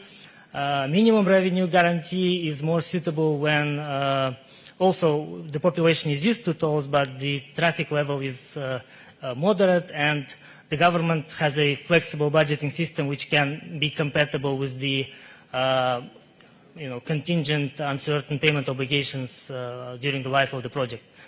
And the availability payments are more suitable when the population is not used to toll roads, the traffic level is low, and the budget system is not very flexible to be compatible with uncertain payment obligations. And we think potentially this may be a better option for Romania to start the road PPP projects, as since this will be the first time, it may give more certainty to the private investors and the lenders, and will increase the chance of success of potential road PPP projects. Another important consideration is the size of the project. So we typically see that the capex size of the project needs to be selected properly for the first road PPP projects. Typically, below 100 million USDs, the projects start to become not very attractive for the potential investors as PPP. And when the project size starts to shift to the billion, it may become too large for lenders and not affordable for the government. So proper size can be found somewhere in the range of 200 and 500 millions. Better to start on the low end with less complex project, so that the first project will test the legislative framework, and if there are certain amendments needed, those are made. And once the first projects are implemented, the ground is ready for the next stage, and the government can start implementing more complex and larger size projects. We, in our region, have implemented a greenfield road PPP project in Kazakhstan, in Almaty. This is a bypass road, 66 kilometers. Although it's short in distance, 66 only, it is very complex in terms of the number of bridges, interchanges that had to be constructed, and it's a category 1A project. The project was designed in such a way. It was an availability payment project, and the main criteria was the availability payment. The bidders who submitted the lowest level of availability payment won the tender, and in this case, this was a consortium of Turkish and Korean companies, Alarko, Makiol, and SK Engineering. The overall size of the project was around 700 million. The availability payment was sufficient to cover CapEx, OpEx, and provide a certain level of profitability to the private sector. And the toll revenues, the government decided to also charge toll revenues to partially cover the availability payment obligations. So this is a way, potential way the Romania can start implementing a road PPP project. With respect to port PPPs, a lot of the things that I have mentioned also apply to the port PPPs, but specifically there are some nuances that we often hear and encounter during our port PPP projects. The one thing that comes up repeatedly, and the investors reiterate this to us very much, is the operational independence. So the potential PPP project needs to be structured in a way that it provides sufficient level of operational independence to the private operators, so that they are not too dependent on the government bodies, and in general, the interference of the government to the operations of the port operator are minimized or avoided. The second important element is stakeholder management. So typically, port projects mostly are, brownfield projects. So these are existing port assets, and they may be owned by the state, and they have their, employees and labor unions, and this to be managed very carefully, because if their interests are not taken into account, it may create problems down the line. Therefore, we typically engage the stakeholders from the very beginning to understand their needs, their interests, and the key requirements. And even in our projects, we typically include a member of the labor unions and other stakeholders in our tender commission, so that these important stakeholders take part in the structuring and the tendering processes, and see clearly that their interests are protected and taken into account. Another important aspect is investment requirements. Typically, it is recommended in the port sector to avoid excessively strict investment requirements, so that because port operators typically like to have to define their own port operating model, and based on that design their layout of the terminal area, etc. So if the government decides to have what facilities needs to be built, what's the capacity of those facilities, etc., this may scare away the investors, and the project may become not very attractive and hurt the chance of success. And concession fees is the next item that I wanted to mention. So port assets typically are quite commercially attractive and may provide significant upside for the government. And the government may, decide to share risks, traffic risk with the potential private partner, and have structure its concession fee partially as a variable concession fee, which is linked to the revenues and the traffic, and have a certain level of minimum fixed payments. In terms of specific projects in the region, we have implemented a brownfield port concession projects in Ukraine. This was a state-owned port operator which had significant port operations and a lot of employees, and the concession was 35 years. We designed the terms of the concession taking into account several social obligations related to the labor, so that although the number of employees was excessive, the process of transitioning to a more manageable level of employees was smooth and taking into account the interest of the employees and the labor union. So we took the demands of the labor union into account, and those were part of the concession obligations. Apart from that, the project was around 120 million. This was a brownfield project, as I mentioned, and so the investor committed to invest in building new facility. The transaction was designed, with several bidding parameters. So we had variable concession fee, fixed concession fee, investment commitment, and other items. All of these items had weighted certain weights, and we calculated weighted average score for each of these indicators, and the bidder with the highest weighted average score won the tender. And in this case, this was Q Terminals, Qatari port operator.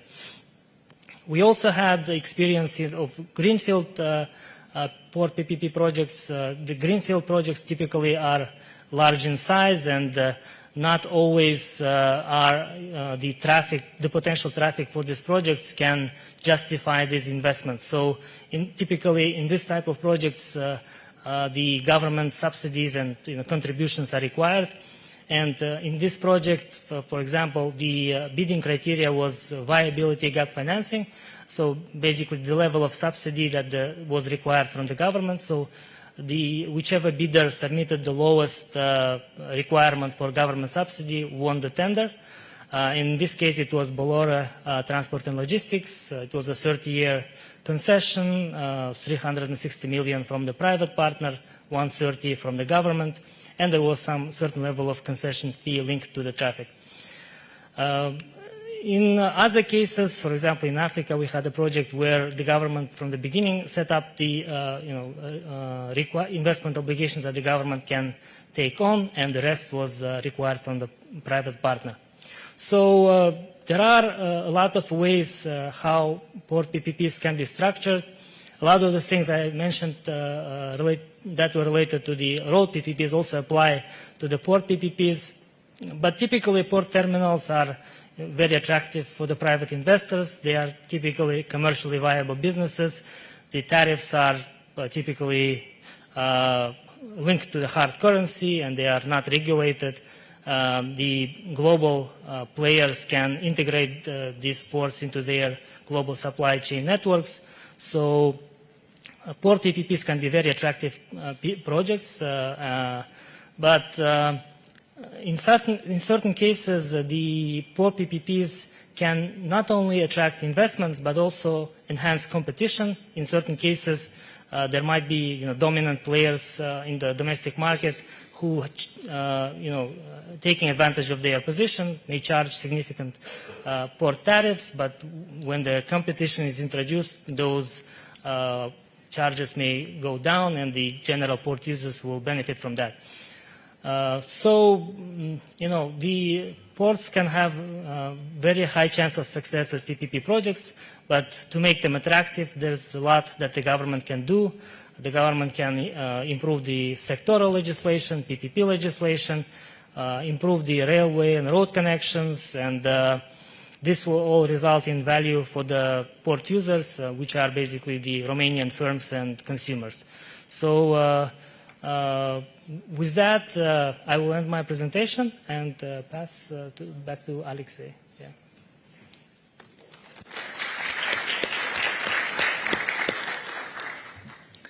Rahmet Almas, it was very interesting to hear about your suggestion about the possible option for designing a PPP project for Romania. Obviously, some of the projects that you presented, IFC works together with the EBRD. We know that we work jointly on a number of transport projects, but probably not as much in the area of urban infrastructure or municipal infrastructure. And I would like to pass the floor to Aknur Yumatova, who is an IFC investment officer, as that's correct title, and who is a special sector specialist in IFC in exactly municipal infrastructure. Small correction, I mostly specialize in healthcare PPPs. Even better. Yes. Dear participants, dear guests, thank you for your participation in this very important event. Almas and I work in Mehita's team in the PPP transaction advisory in IFC. And today I wanted to speak about several models in healthcare and specifically about one model for construction of hospitals, which is a very important priority for the government of Romania. Before I start, I have a small video which summarizes some of the recent projects which we have implemented in the region. So.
Thank you. I hope you found this entertaining a little bit.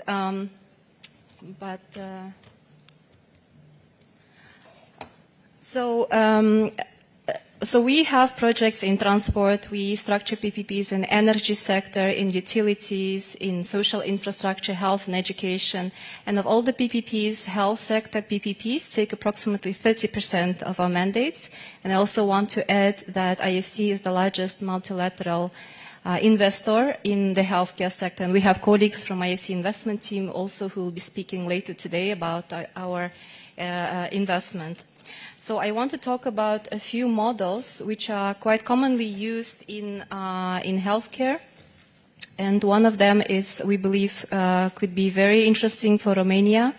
It's an infrastructure, PFI, hospital, PPP, where the private operator is attracted to design, finance, construct, equip, and maintain the new hospital, whereas the government continues delivering the clinical services. And this model is quite widely used, especially in the UK, but also in the rest of the region. And we will talk in a little bit more detail about this model in my presentation. The private sector in this case is compensated through availability payments for the availability of the premises and the equipment, and then this is a performance-based contract. So if either of the premises, operating rooms, ICUs, or the equipment isn't available, there is a fine applied, so the operator is motivated to make sure there are no delays and all the facilities and equipment are operated and available to the private sector to operate.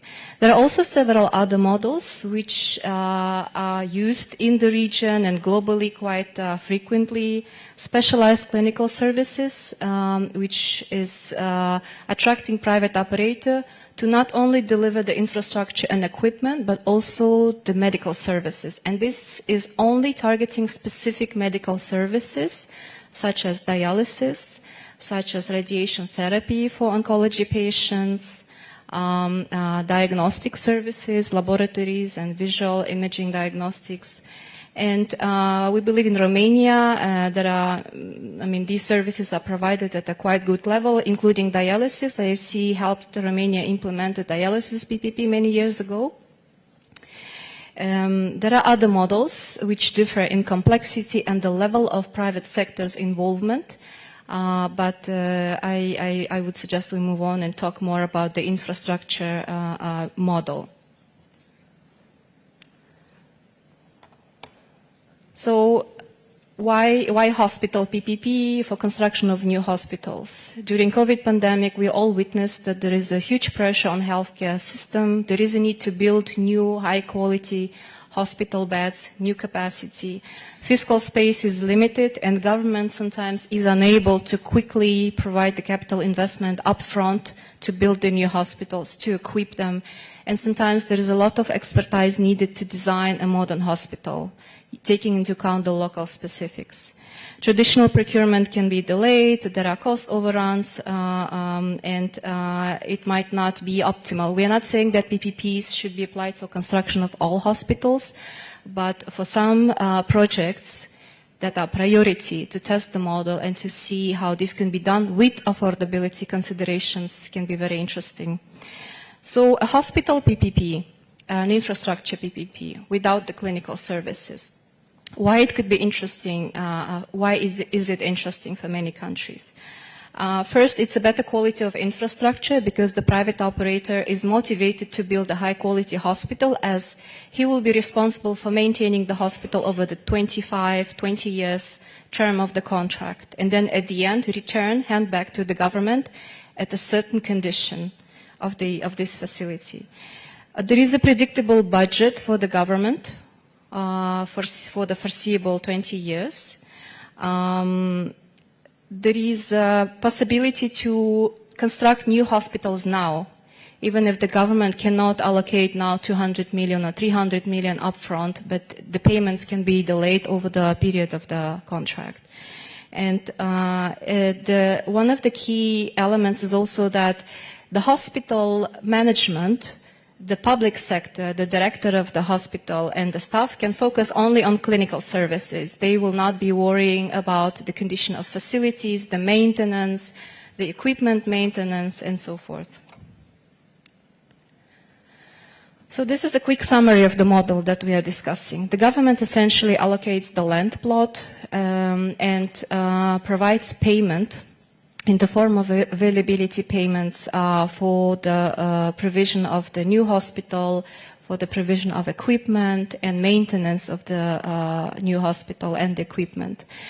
And the private operator has to design, construct, finance, and commission the hospital, and then maintain it and make sure all the facilities and equipment are available over the term of the contract. And usually the facility is transferred back to the government at the end.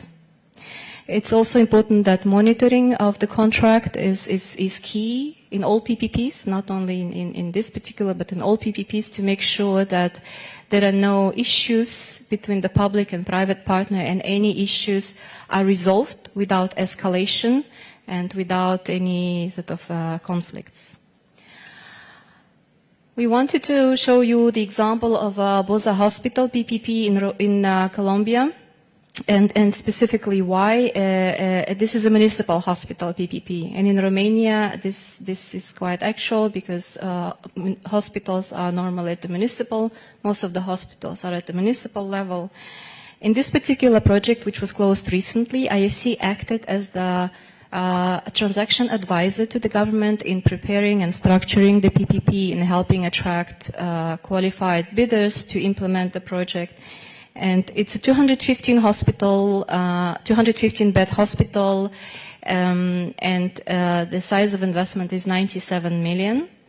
For the term of concession is 17.5 years.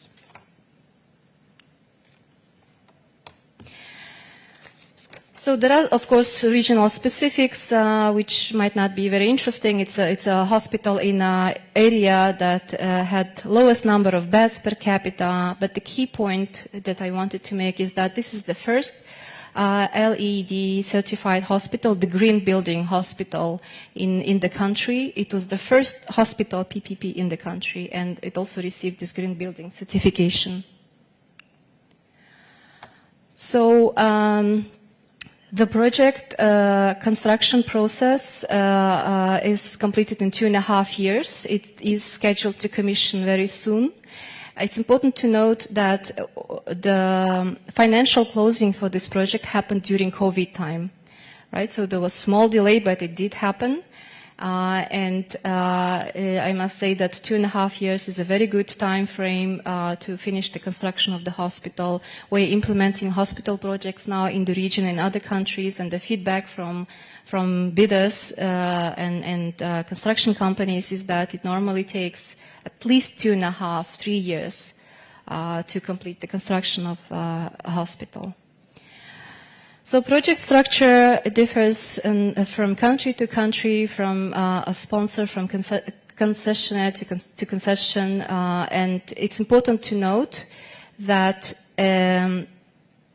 if a municipality comes as the public partner, public party in the contract, the municipality has to have sufficient creditworthiness to be able to act and to be able to be the partner with the public, with the private partner in the contract. Otherwise, it's important that there is a state, a budget support provided from the central level to municipalities to enable municipal hospital PPPs. So the tender process for the project followed a standard structure, which we believe is similar in Romania. It's a two-stage process with pre-qualification based on legal, technical, financial capacities of bidders, and then submission of technical and financial proposals. The result was very good. There were 12 pre-qualified bidders, 4 qualifying proposals, and the winning bidder was a consortia of Spanish and Peruvian companies who offered the financial proposal, which was 12% below the approved budget for this particular project.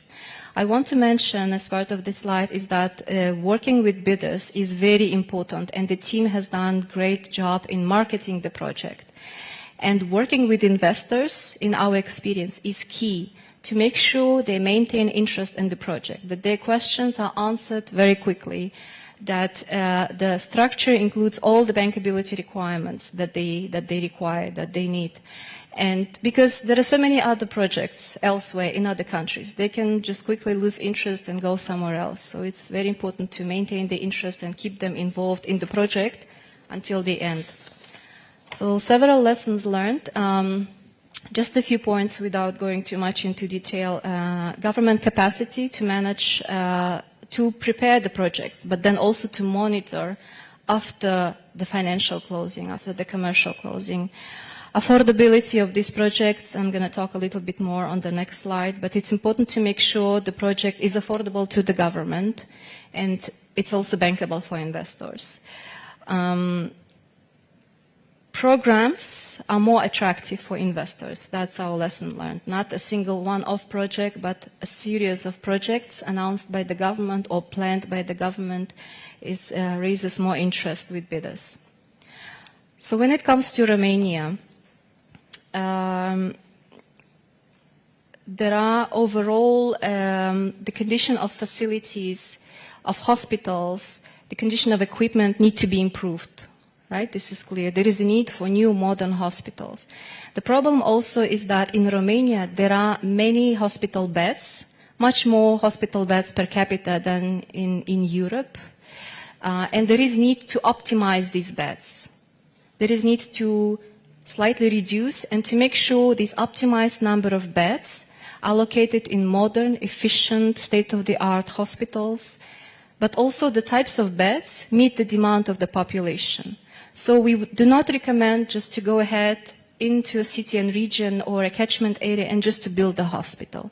It's important to look into disease profiles in this particular catchment area, in this district or a city, and see what are the diseases that prevail in this region and what types of beds are currently available and what types of beds are not available, and then plan the new hospital, selecting those public facilities that need to be optimized. So in Romania particularly, a consolidation of hospitals is a very important recommendation. So the idea is that to look into old, inefficient public hospitals and see which of these hospitals need to be moving to a new hospital with optimization. So the new hospital takes over the staff of these existing public hospitals, the operational budget. Because one thing is the budget, the CapEx costs and the equipment costs, but another issue is the payment for the clinical services, where the government will find the money to pay for these doctors, for the surgeries, and for all the medical services. So that's where this budget will move to the new hospital. And of course, staffing is a problem in Romania as well. It's important to make sure that there is availability of qualified staff. And finally, the affordability considerations for hospitals. Many governments want to build hospitals. They like idea and then they want to do more and more and more.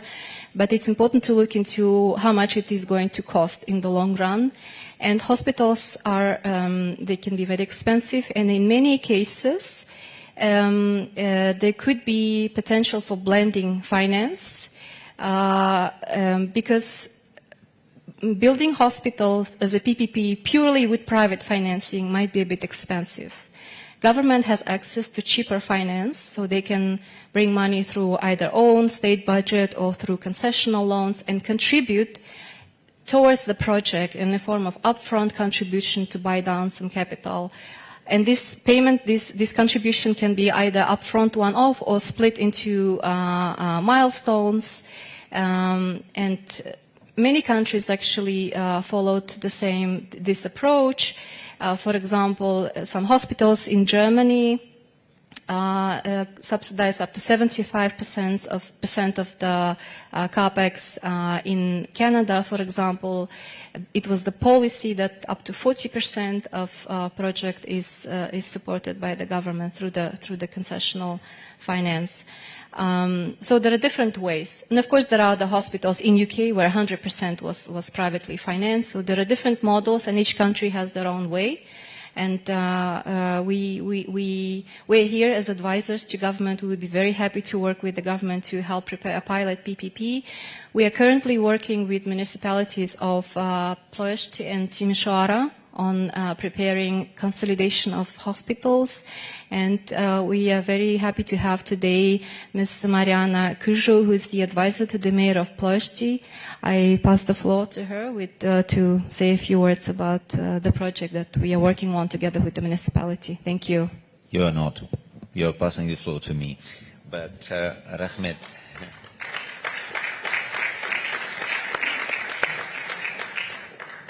Rahmet Aknur, thank you very much.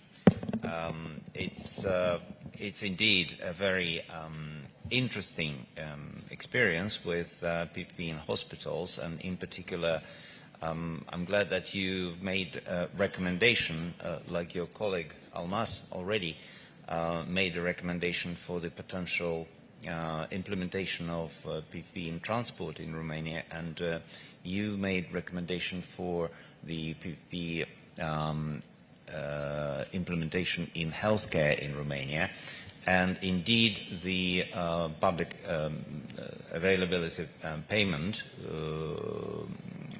for PPP in healthcare could be of great benefit for the country. Just to illustrate, I'd like to use an example of Canada. You already referred to Canada. So I once attended a presentation by an operator of a hospital in Canada, and they said that exactly because of the performance-based contract, they've had one of the KPIs structured in such a way that they were not paid for non-availability of one bed, $10,000 a day.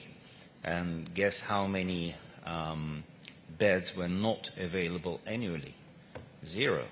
So obviously the private sector operator was directly stimulated to maintain the beds up to a standard and to make it running on a daily basis.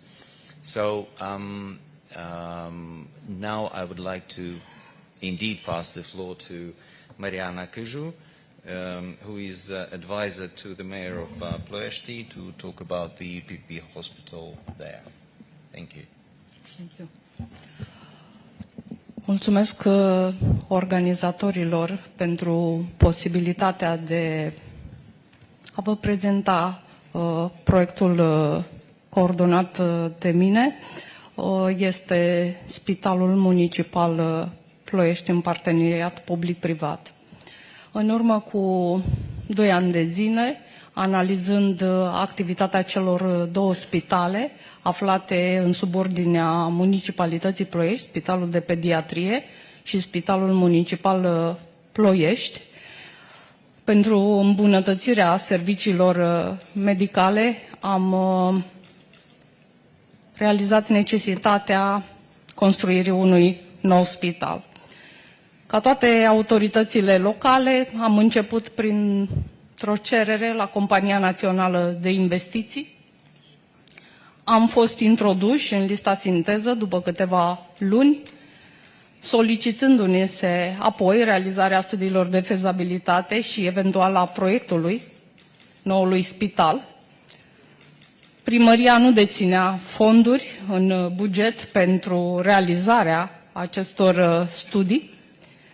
De aceea am analizat alte posibile surse de finanțare. Ne-am oprit la fondurile europene și nu am identificat pentru spitale municipale noi fonduri europene nici în exercițiul financiar trecut. Și după 1 an jumate, după ce am inițiat acest proiect împreună cu AFC, am constatat că nici în exercițiul financiar următor, în POS, România nu beneficiază de fonduri pentru realizarea de spitale municipale noi, ci doar pentru clădiri noi în interiorul spitalelor existente sau reabilitarea sau extinderea clădirilor existente. Singura posibilitate, ne-am gândit, de realizare, pentru realizarea acestui proiect era pentru noi găsirea unui partener privat. Așa am început colaborarea cu AFC în decembrie 2021. Am identificat un teren, proprietatea primăriei, pentru a realiza acest proiect, iar împreună cu AFC am realizat un studiu pentru a determina structura, costurile și dimensiunea viitorului spital. Vreau să vă spun că în spitalele din Ploiești, care se vor uni pentru realizarea acestui proiect nou, Spitalul Municipal Ploiești, în parteneriat public-privat, dețin secții unice în județul Prahova, iar cum ar fi oncologia și reumatologia pentru adulți, iar Spitalul de Pediatrie deservește 3 județe, Prahova, Dâmbovița și Buzăul. De asemenea, distanța pe care o parcurg cei din nordul Bucureștiului până la Ploiești este mai scurtă decât distanța până la spitalele din București. De aceea, adresabilitatea pentru noul spital este una foarte mare.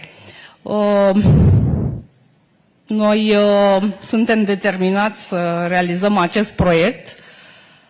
Cum vă spuneam, singura soluție pentru noi, singura soluție financiară a fost căutarea unui partener privat, dar noi avem nevoie de expertiza AFC pentru realizarea acestui proiect și suntem recunoscători AFC-ului pentru că ne-a însoțit și pentru întregul suport în această perioadă.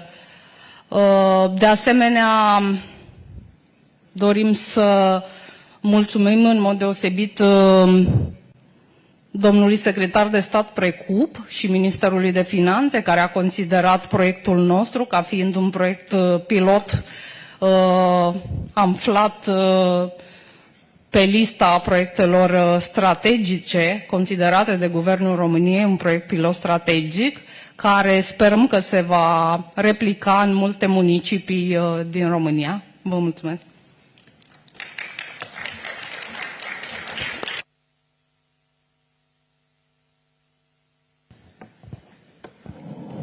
Mariana, mulțumesc. Thank you very much. We'll go further to various other sectors, and I'm now pleased to introduce Diogo Faria de Oliveira, online, I understand. He's joining us. Okay. Diogo? Hello. I'm here. Good afternoon, everyone.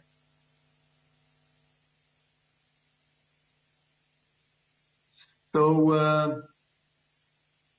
I'm going to talk about water and sanitation. And you're probably wondering what is a Portuguese doing here with you? So basically because I believe we are brothers in some aspects. So both countries, Portugal and Romania, we are performing below the European Union average in terms of GDP per capita. Romanian population is twice the size of Portugal. The area is twice the size of Portugal, but then the GDP per capita of Romania is half the size of Portugal, which make us roughly the same size in terms of GDP. So in the water and sanitation, we also share a lot of things. We entered the European Union in 1986. Romania entered in 2007, and a few years after we entered, we had better indicators in terms of water and sanitation. Network coverage was below what we would like it to be. Wastewater network coverage very low as well. Portugal with 60% and Romania with 49%. Wastewater treatment coverage, we only treated 28% of our sewage. So the situation was very, very similar. So we both went into reforms. Ours started in 1993. Romania started in 2007. and we roughly approach the same aspects of the water and sanitation sector, but with different approaches, with different outcomes, and with different impacts. So what we have done was to change the law in 1993. Municipals were the sole responsible for water and sanitation, and we allowed the government, the central government, to enter the water and sanitation sector and make partnerships with the municipalities.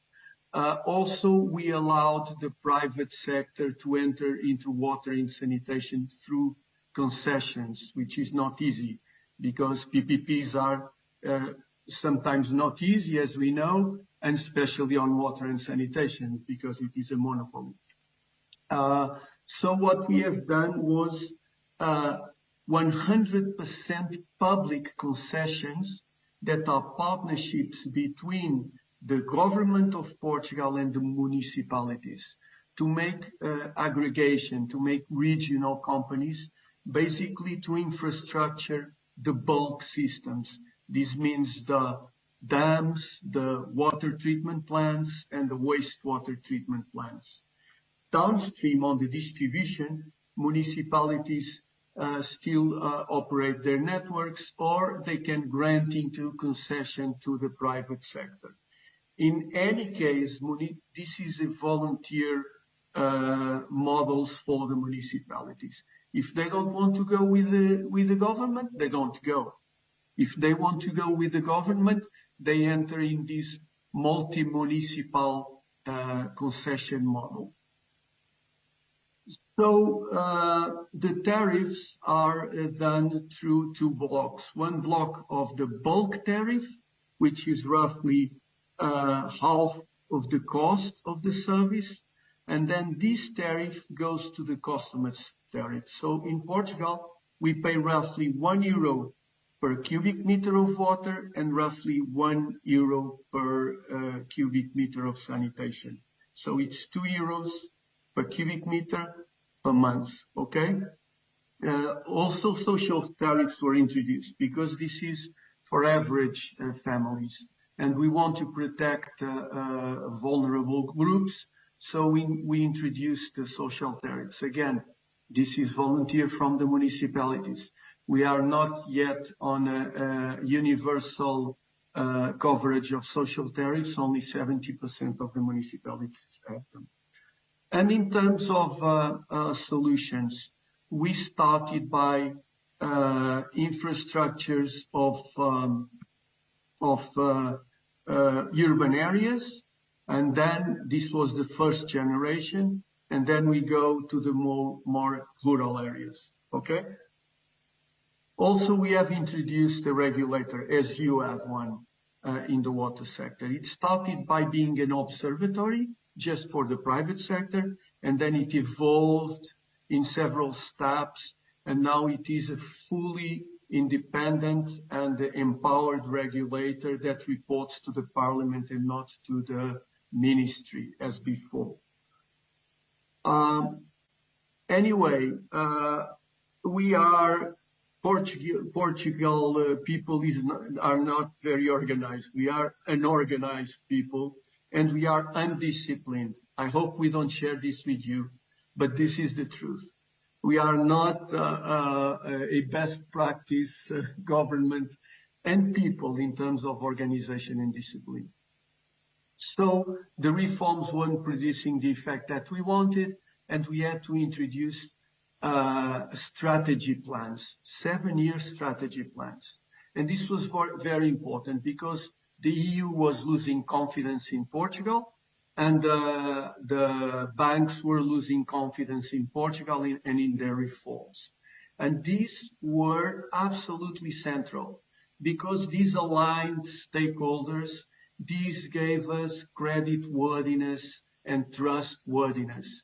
Okay, so what we did, we did a 7-year plan, and we went to the EU and said, now we need money to support the plan. Please give us money to support this plan. And they did.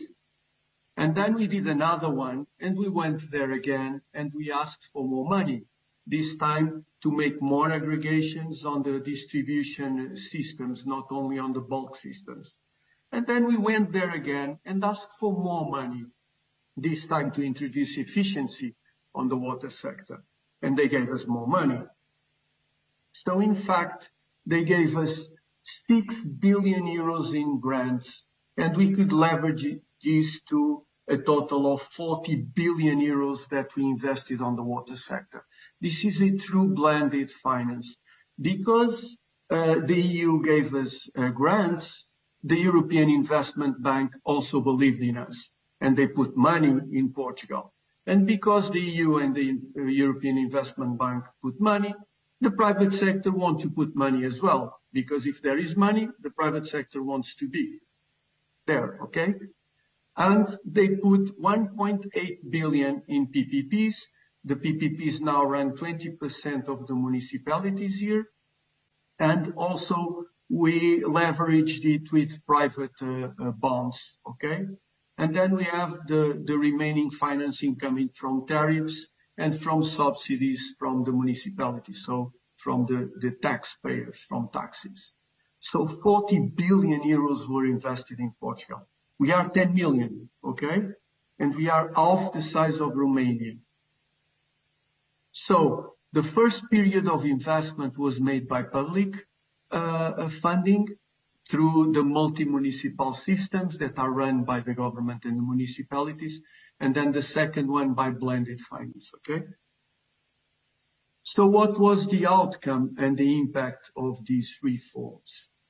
Basically, water network coverage evolved from 81% to 97%. And the drinking water quality is now 99%. You can drink tap water wherever you go in Portugal. It's safe. It's good water for drinking anywhere in Portugal. Regarding the Urban Wastewater Treatment Directive and the Drinking Water Treatment Directive, this investment accelerated the rate of compliance with the directives, and we had 280 infringement proceedings with the EU, meaning litigation, and we reduced it to 2. So we only have 2 by now. And in terms of wastewater treatment, we raised the treatment from 28% to 87%.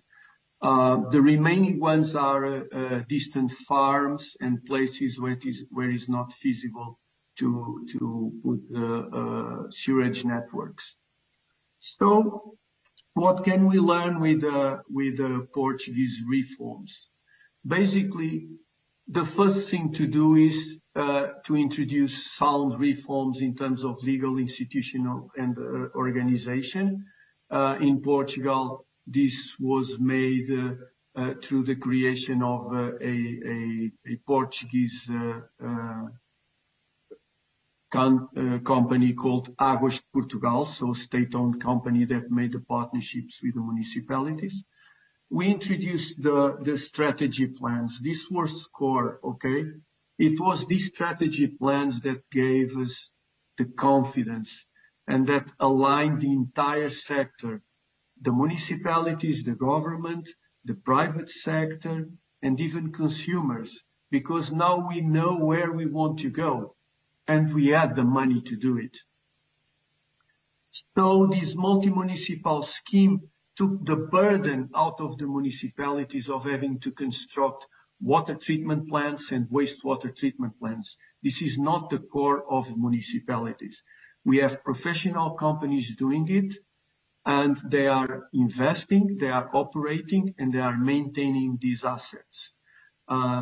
This was very important to accelerate investment and to comply with the European directives. We also made aggregation on the distribution systems. We have an incentive scheme for municipalities to aggregate their utilities, okay? And we have a strong regulator. This, again, is very important for trustworthiness.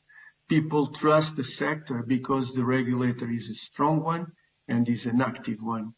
And the tariffs are affordable for all. We introduce social tariffs when needed, and the value of tariffs of roughly €2 per cubic meter is affordable for the Portuguese standards. So basically, this is what we could learn with the Portuguese experience. And I believe that Romania, as our brother, is doing the same path, although with some years of delay. So basically, you don't have to invent the wheel. It was successfully invented by others and well applied here in Portugal. Thank you very much.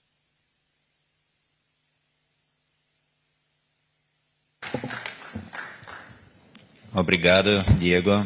Thank you very much indeed, and thank you for your very interesting insight on the water projects, and in particular, thank you for showing the beautiful sunset over the Vasco da Gama Bridge, which in itself is a PPP, a toll road PPP, as we know.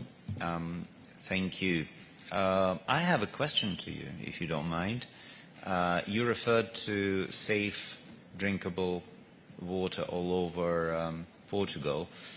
I wonder if that's relevant only for mainland Portugal, or also one of the best-known challenges for water operators, the island. How about Madeira? Is it safe? Is it drinkable? Thank you for the question. Yes, well, first in the mainland, because we took this municipal responsibility, we could look at it as a whole. So just to give you an example, with 5 water treatment plants, only 5, we supply 45% of the Portuguese population in mainland. The other ones are obviously small water treatment plants. In the islands of Azores and Madeira, the situation is different. In Madeira, you can drink it anywhere. In Azores, there are 9 islands, and there are small spots that water is not completely treated, is only disinfected. But the overall situation is very good anywhere in mainland and in the islands as well. Thank you. Obrigado. Okay, we have one more speaker who is representing Meridian, and Meridian does not need any introduction at all whatsoever. Is one of the major, if not the major, player on PPP, and David Delgado Romero is going to present his experience as Meridian partner. Thank you, Alexi, for the introduction.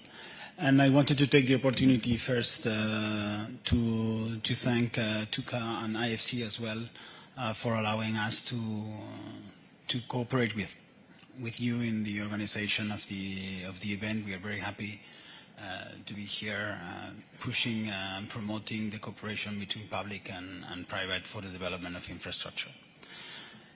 The idea that I had for my presentation was less sector focused than what my colleagues have done in their presentations, and was the idea that I had was go a little bit around the portfolio of projects that Meridian has, particularly focusing on those that have used the PPP methodology to be procured, and to put them as examples of things that could be done. We will find some examples in the health sector or in the water, on the transportation, but the idea that I wanted is to put them as an example of what we can achieve with PPPs in the development of infrastructure. I will allow myself just 2 words about Meridian, because I'm very flattered of your words, but just first take the opportunity to say that we are super interested in keep investing in Romania, and I wanted to make mention and I will talk a little bit later on about our first investment in the country in a cooperation with the city of Bucharest. And we want to use this platform also to be open for discussion for new investment with public sector, and I'm very happy to see representatives from municipalities around the table, as well as representatives from the central government, and we hope that we can really engage into real opportunities in the future with them. The other thing is that Meridiam is always mentioned as a financial partner for municipalities. I wanted also to make this reference to the fact that we are very much interested in developing projects ourselves. So we consider ourselves as well as developers. I was very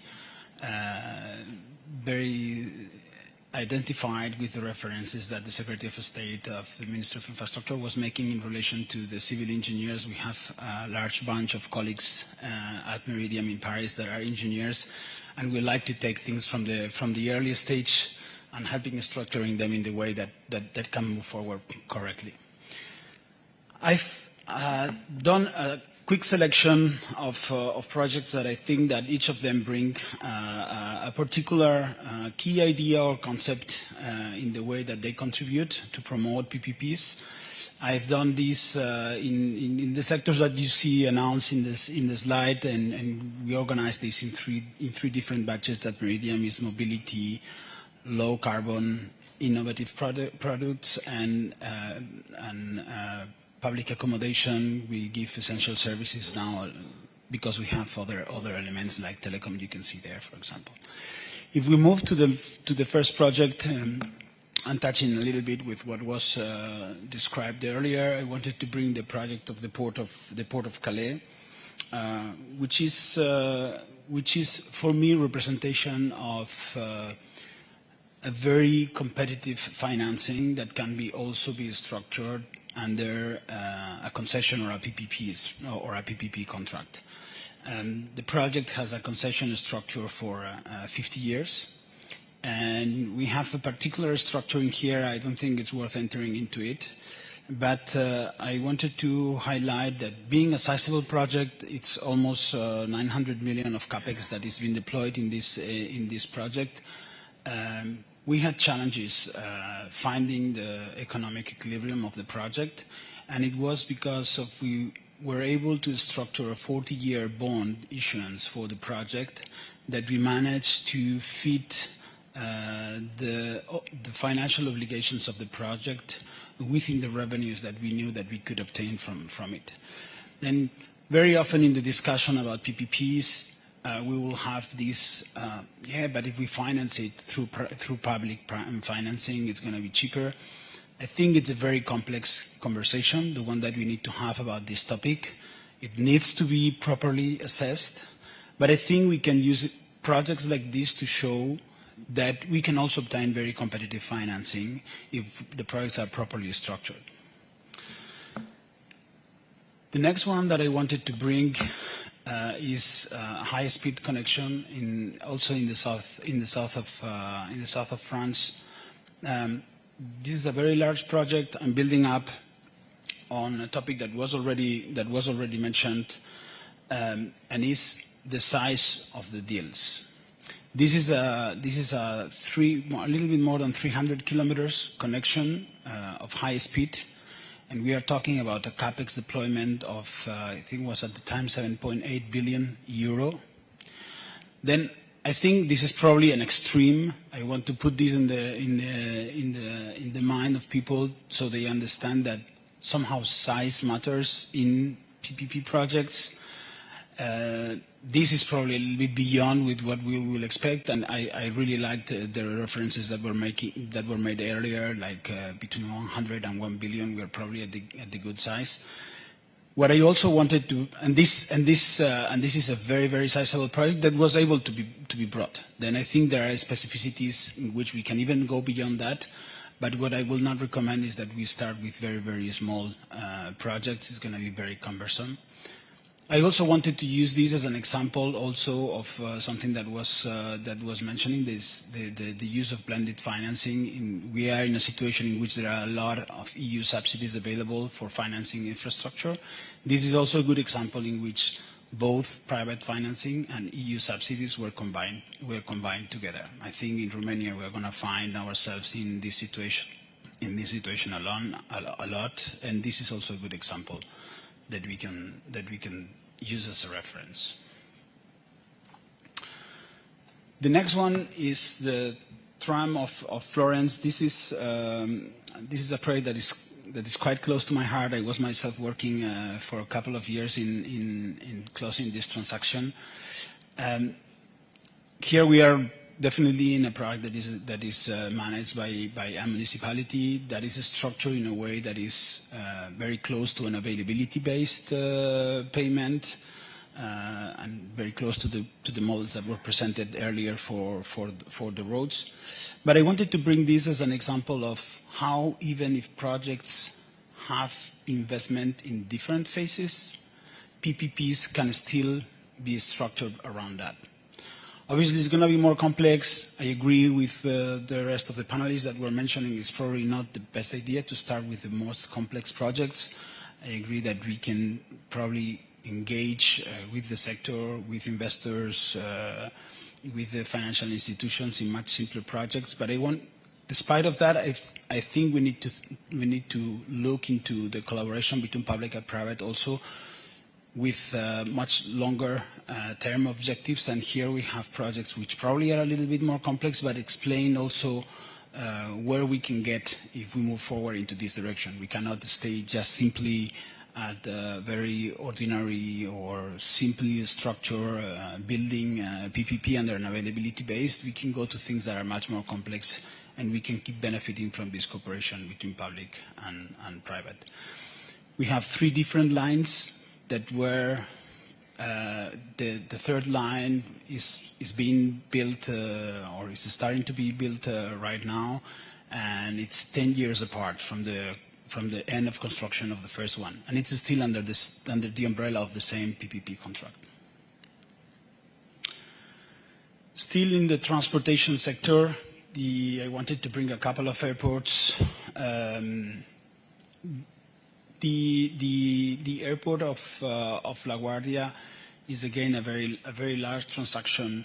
The discussion that I wanted to bring here is this discussion that is going to happen in most of these transportation sectors, in whether it's a traffic-based risk project or is an availability risk project in which we are not transferring the risk for the private sector. It's really a conversation that, despite of the structures that we have seen in many other deals before, each public authority, each group of stakeholders need to do their own analysis.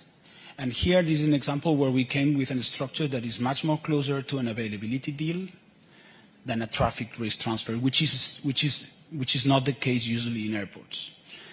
And it's a very successful. We entered into operation last year. The project is at the highest standards in terms of environmental and sustainability for buildings. The users have welcomed the infrastructure with open arms, and we are really flattered about the reception that the project has had. And this was a strong effort to structure the project around this, because I mean, it was ultimately the decision and the conversation between the Port Authority of New York and the airlines that managed to structure the deal in a way that allowed them to keep the same risk allocation that they had in the previous system. And they didn't want to divert from it, saying we don't want someone external to come here and start taking this risk of the traffic, because they will try to impose on us airlines how to operate. And we managed to put in place this structure that has kept the status quo in terms of allocation of risk, a little bit against what is traditional in markets for PPP. Then the message here is stakeholders, grantors, need to be the analysis of which is right for the project. I also wanted to bring the airport of Sofia, first probably because it's a very close and successful cooperation between IFC and Meridian, we are concessionaire in the neighboring country. It's a project that I wanted to put as an example of complexity. We sometimes are saying we should approach delegation of services on topics that are monoscope or very straightforward methods. I think here we have a good example of how managing a full airport, art side, land side, with the large number of stakeholders that we see in this kind of infrastructure, is difficult to structure.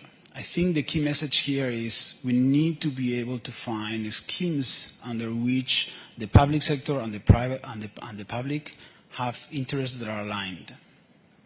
And I think that in airports in which this traffic risk transfer, this concession fee that goes along the way through the entire life of the project, is a way in which this can be obtained.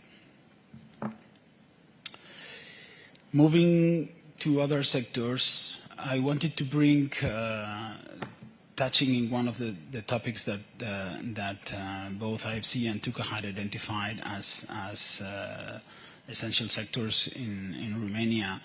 I brought two examples of waste management. The first one in Austin. This is a project of roughly 200 million. It was a structure under a PPP, deal. Here, I wanted to have this as an example on how a single project can give response to different needs.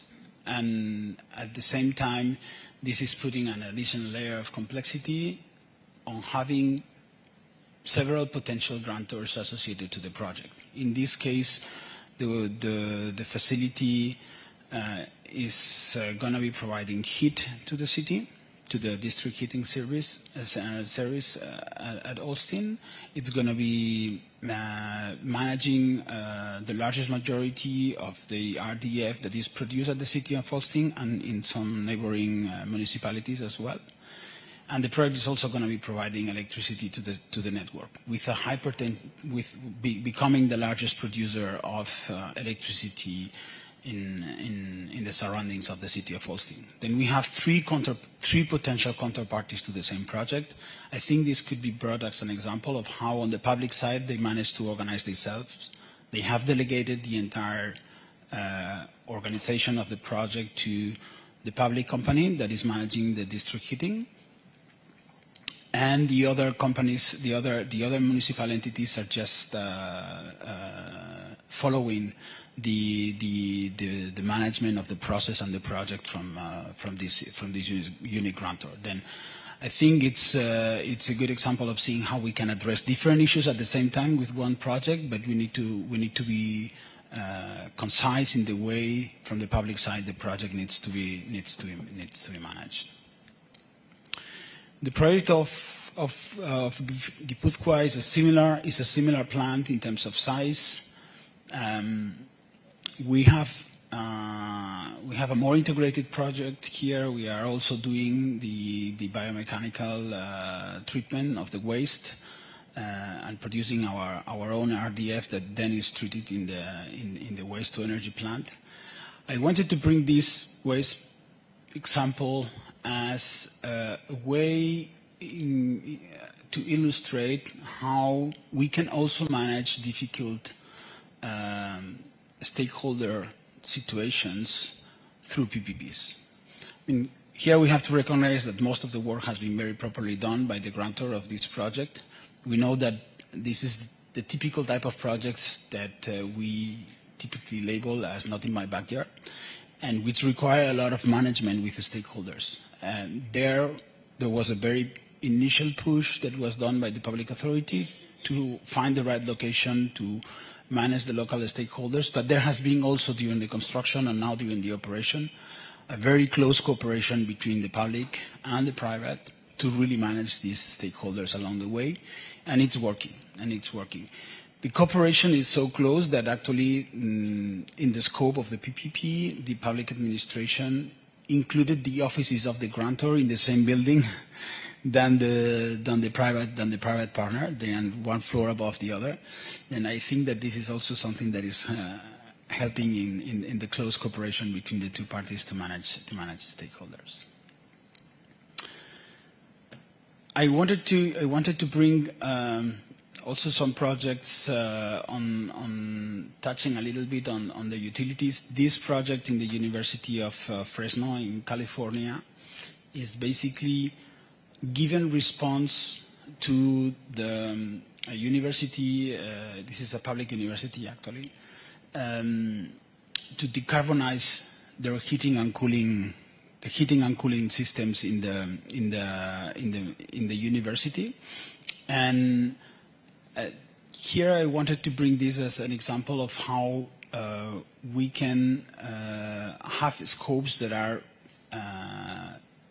complex in scope, addressing different issues in the same. And we have more and more districts that are coming to us with needs in terms of decarbonization. And we are not staying in a specific sector. We are coming more with a mandate to decarbonize, which end up touching like multiple facets of the utilities that we find in the project. I'm probably just conscious of time. I'm going to be jumping to the last one, which is in the city of Bucharest, and is the project I was talking about at the very beginning. I think I want to bring this as an example of how things are actually already being done.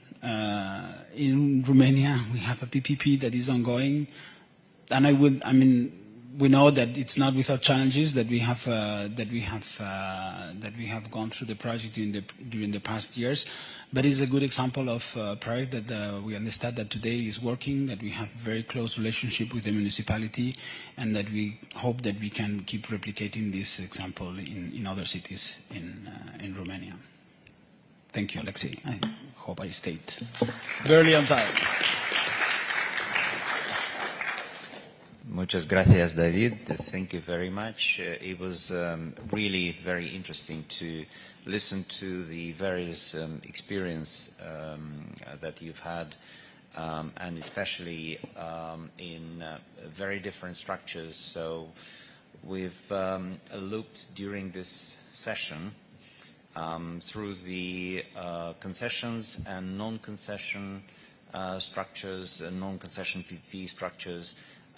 We'll talk about the differences, the intricacies of some of the regulatory intricacies at the legal session number 4, later this day. But now we have time for questions, thoughts, observations. So if you have some, please go ahead and be concise.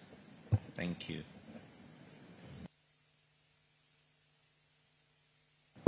Do we have a microphone, please?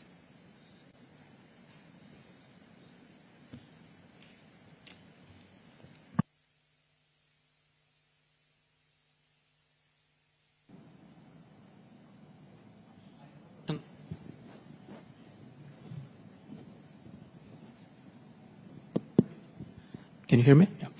I have a question for David. David, let's imagine that tomorrow Romania starts preparing a PPP. And what would be, from your perspective, from the perspective of a company like Meridiam, top 5 or top 3 preconditions under which you would consider submitting a bid for such a project? Thank you.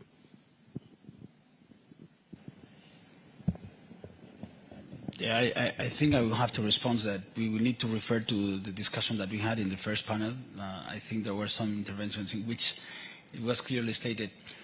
I will say one that rather than 5, probably only one, and I will lead probably my colleagues to bring with others. I think we need a champion from the public side behind the project. And if we have someone that is eager to support the project and to go through the ups and downs that preparing one of these complex procurements and awards and monitoring of the project along the way, I think we have the essence for success, at least on the first part. Then it will come to who is going to be the partner on the private side. But I think that for the success part that you are mentioning, I think the ball is on the public side, and I think if we have someone with the courage and the support on the political side was also mentioned. If we have this champion, I think in Romania we have all the conditions to have these projects moving forward. The rest is going to be there. But I will invite probably the rest of the panel to come with complementary responses to that. Thank you. Any other questions, thoughts, observations? We still have some time. I have a question. Well, first of all, compliments to the speakers. Thank you very much indeed for very interesting presentations and for sharing your thoughts. My question is also to David. Sorry about that. If we talk about the alternative sources of financing, not conventional bank lending, not even about capital markets, but any other sources. First, have you had experience of using these? And second, what would you recommend the audience here, and what would you recommend to Romania to consider?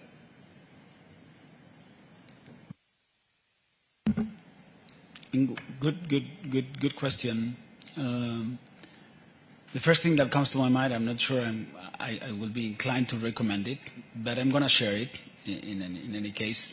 I think that with the lending support and with the capital markets that we have, with what was mentioned in relation to green bonds, I think with this and the projects that we might have in front of us in Romania, we have enough. But I want to share an experience that we made in one of our projects, in which we reserved a tranche of financing. It was some kind of crowdfunding, but related to people that were living in the proximity of the project. It was a project that was related to some agriculture and farmers were also involved in the project. It was a project in which we were trying to recover energy from waste in this environment. And we thought that it was also important that citizens that were living in these communities but that were not from either agriculture or farming felt the ownership of the project themselves as well. And we decided to reserve this dedicated tranche. It was not significant for the project in terms of the contribution of the financing that it was bringing, but it was very, very important to have the community committed to support the project. And it was a success. It was a success. We managed with today's technology to limit the access through internet in platforms to the people that was living in nearby the project.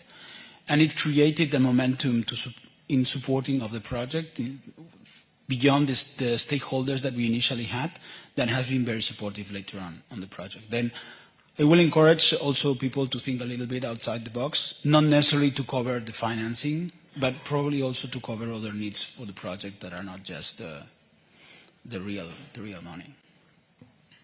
And perhaps generally the support of local community, which is absolutely important. Actually, here it has proven to be a success to bring the support, because I mean some of these projects come with some nuances in terms of trucks going back and forward with the waste, or some of the smell that some of the neighboring communities might have, etc. And at the end, this has really helped to create a momentum to support the project. And at the end, we also have been able to manage these nuances properly. Then at the end, has been a win-win situation for everybody. Agreed. Possibly also not only for agricultural sector, but also for education, like schools, local community support is paramount here. The reason I've been asking about the various alternative financing is I've recently initiated a study at the EBRD to help authorities in the 39 countries of EBRD operations identify and possibly explore the potential of the various alternative sources of financing for PPP, such as crowdfunding, derivatives, insurance, superannuation, and various other things that are possibly not too known for PPP, but still could be used.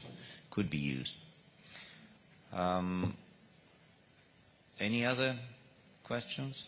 No? Then exactly at 1 o'clock we'll break for lunch. Thank you very much, and buon appetito. I'm not sure.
We are pleased to start this panel this afternoon with a very lively topic. You know, after food like that, you need a topic that maintains people awake. It's about money. So, and we have very, very good speakers for this part. This morning we spoke a lot about regulation, legal framework, and now we need to know what really matters to those who are bringing private capital to make PPP work, to make them alive, to keep them bankable, to test the bankability and accept to finance. So these are the financing providers. So I'm glad to have around me here Mrs. Agnieszka.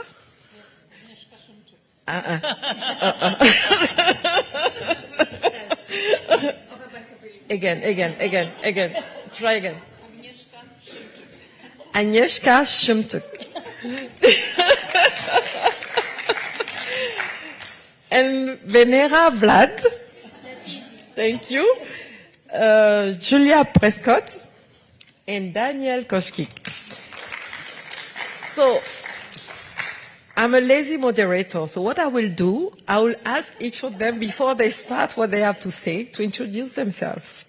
And so there's a saying which say that the sugar cannot claim that it's sweet, but they will have to do it.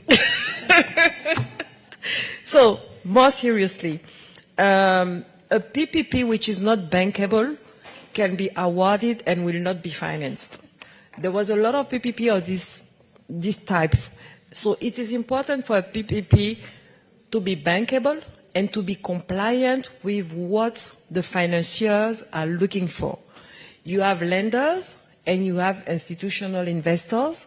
So I will start with Agnieszka to give us a perspective, what she has gone through in her experience and what exactly she would like to convey on this particular topic. Thank you.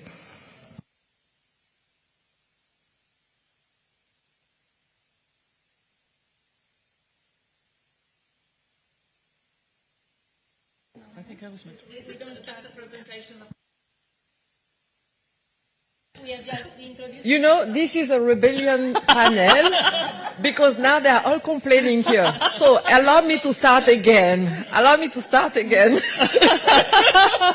Julia is going to start. Okay. And then after Julia, the two ladies here are going to talk about EBRD's perspective. And then Daniel will talk about IFC perspective. So thank you for introducing yourself and then talking about the financing. Thank you. Mahita, thank you very much indeed, and many apologies for being such a rebellious panel. But hopefully we will get on our way. First of all, I'm Julia Prescott. I'm a co-founder of Meridiam. I have various other roles as well in UK government in particular. But I would mention in this case that I'm actually the co-chair of the Global Infrastructure Facility, the GIF, which has been extremely active in this part of the world. I'll really want to talk about financing today, though, and one of the areas that I want to talk about is bankability, financeability.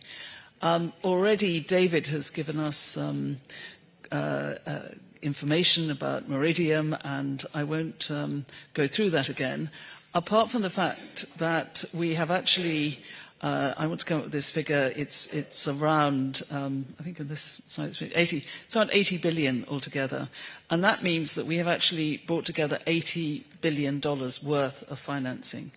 And so therefore we are very conscious of what makes a bankable project and what makes a project unable to be financed, not work, not come forward.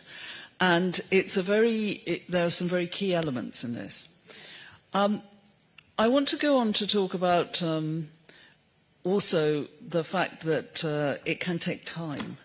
And the thing about Meridiam is that Meridiam is in a position to be able to take time. We have a 25-year investment horizon.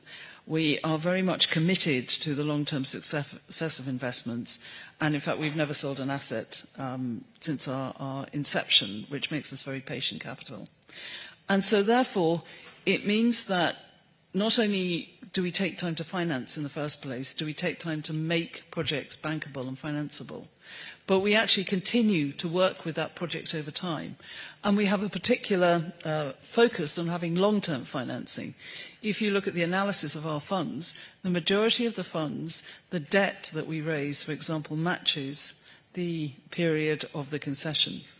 We don't look at refinancing as being a necessary upside in the type of investment that we do.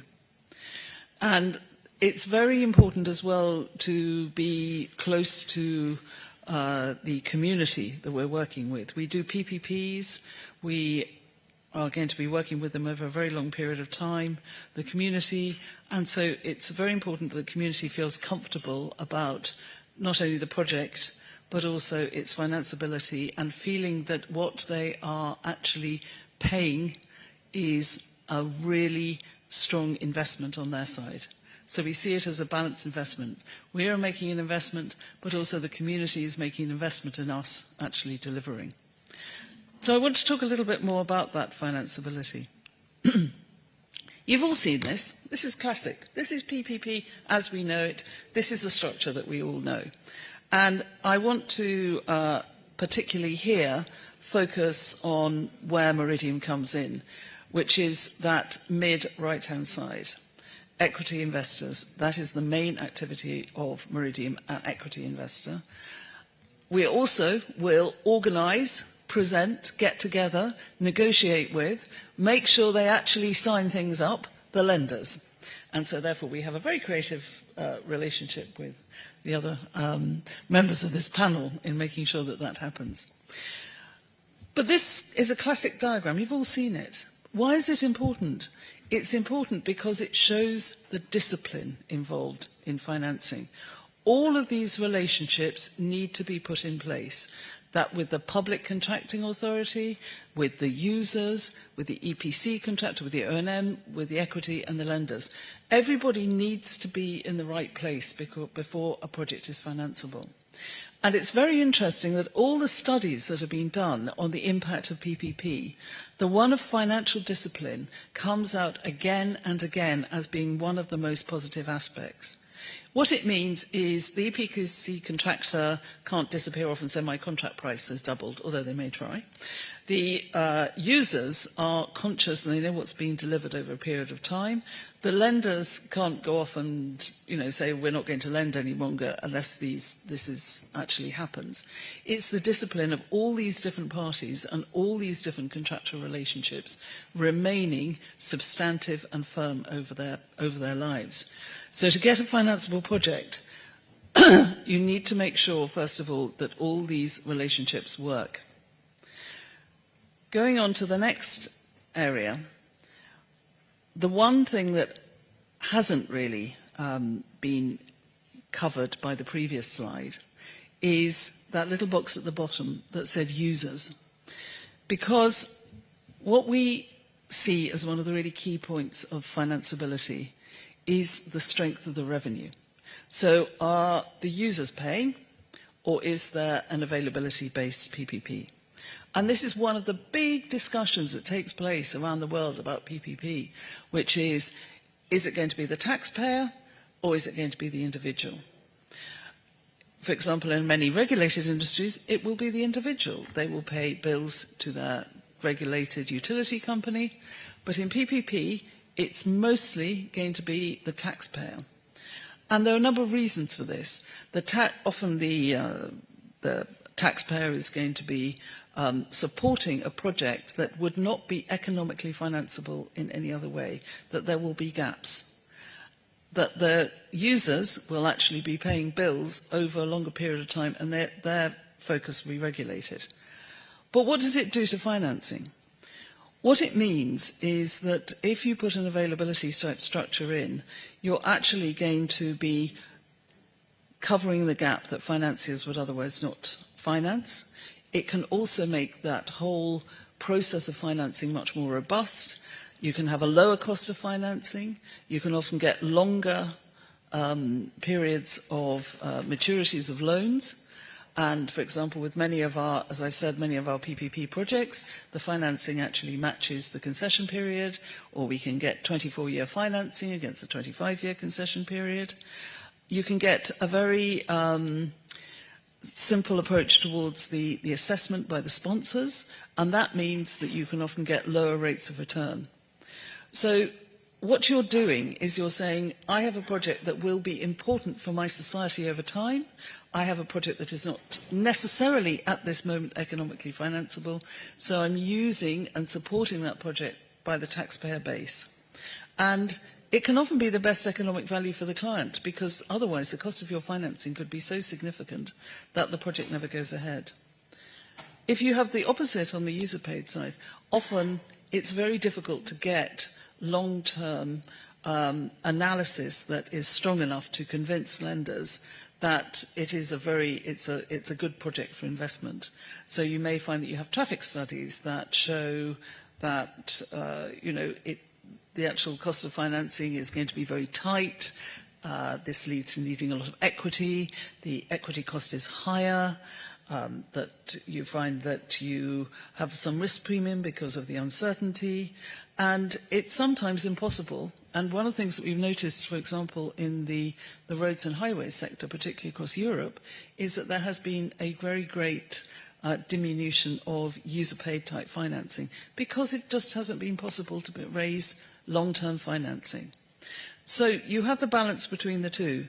Is it going to be the taxpayer who will pay for the longer-term benefit of society, or are you going to get the users who may not be comfortable in paying the amount that you require, that you may not offer a socially acceptable tariff to pay on that side? And often we find a number of our PPP projects have been financeable because they've had availability payment type structures. I'm conscious of not talking for too long here, but I think I wanted to come back to that other issues around financeability, and I put them here. Sorry, I put them up here, and they're going to be difficult to read from a distance, but they'll probably be on the presentations later. I'll just run through them quickly. Going back to that certainty, going back to the certainty that you saw in the structure, that it's very clear that you need to have dates that you can rely on, and that is going to make your project financeable. You know the construction timetable. You know that where your penalties are if anything goes wrong. You know what your financing is going to look like. The chances are you will have a fixed price construction contract, which in these inflationary days is extremely important to achieve. And so therefore you know how much finance is going to be raised. You're going to be able to have inflation risk that is going to be analysed within that construction contract. You're going to know what your annual budget is. You're not going to be potentially suffering from governments who are saying, well, I need to increase my rates for that, I need to increase my rates for that. There's also the potential of long-term optimisation. When you build and you know what the future is going to look like, you can say, I'm actually going to build up front because I've also got the responsibility over the period of time for the operation and maintenance, so I can look at the balance between my construction price and my own O&M price over time. There's the rigour that I've talked about, and it's the risk balance, and that risk balance is, I'm sure, something we'll come back to. And then finally, the conditions I wanted to talk about. If you've got good planning, if the early stage project preparation has been well executed, and there's a strong and clear political commitment, then the PPP project that you're engaged with is likely to happen and likely to be financed. We've talked about pipeline earlier along. Financiers tend to, they know they're always going to be successful first time around, if only. But they know that if there is a pipeline, if they're not successful first time, they can be successful second, third time. They want to have clear timescales. They want to have advisors that they feel comfortable with, that they really feel have put a good job into the early stage work. A legal framework, I'm sure others will talk about this. They also want to know that it's, I'll come back to the community again. I think the communities are really important in this. If community, and particularly taxpayers, are paying, they want to be comfortable with that community. And finally, it's very important to have that balanced risk approach. It's very important to feel that as you're financing, you're actually not going to be left open to huge risks that are not going to be financeable suddenly. And that appears in the legal documentation. So what I will do, I think, is come to an end there, because I think in the next session we're going to be talking more, and we're talking particularly about, I can see Güney there, who will be talking about our hospital experience in Turkey. So I'll now pass back to Mehita. Thank you. That was very interesting.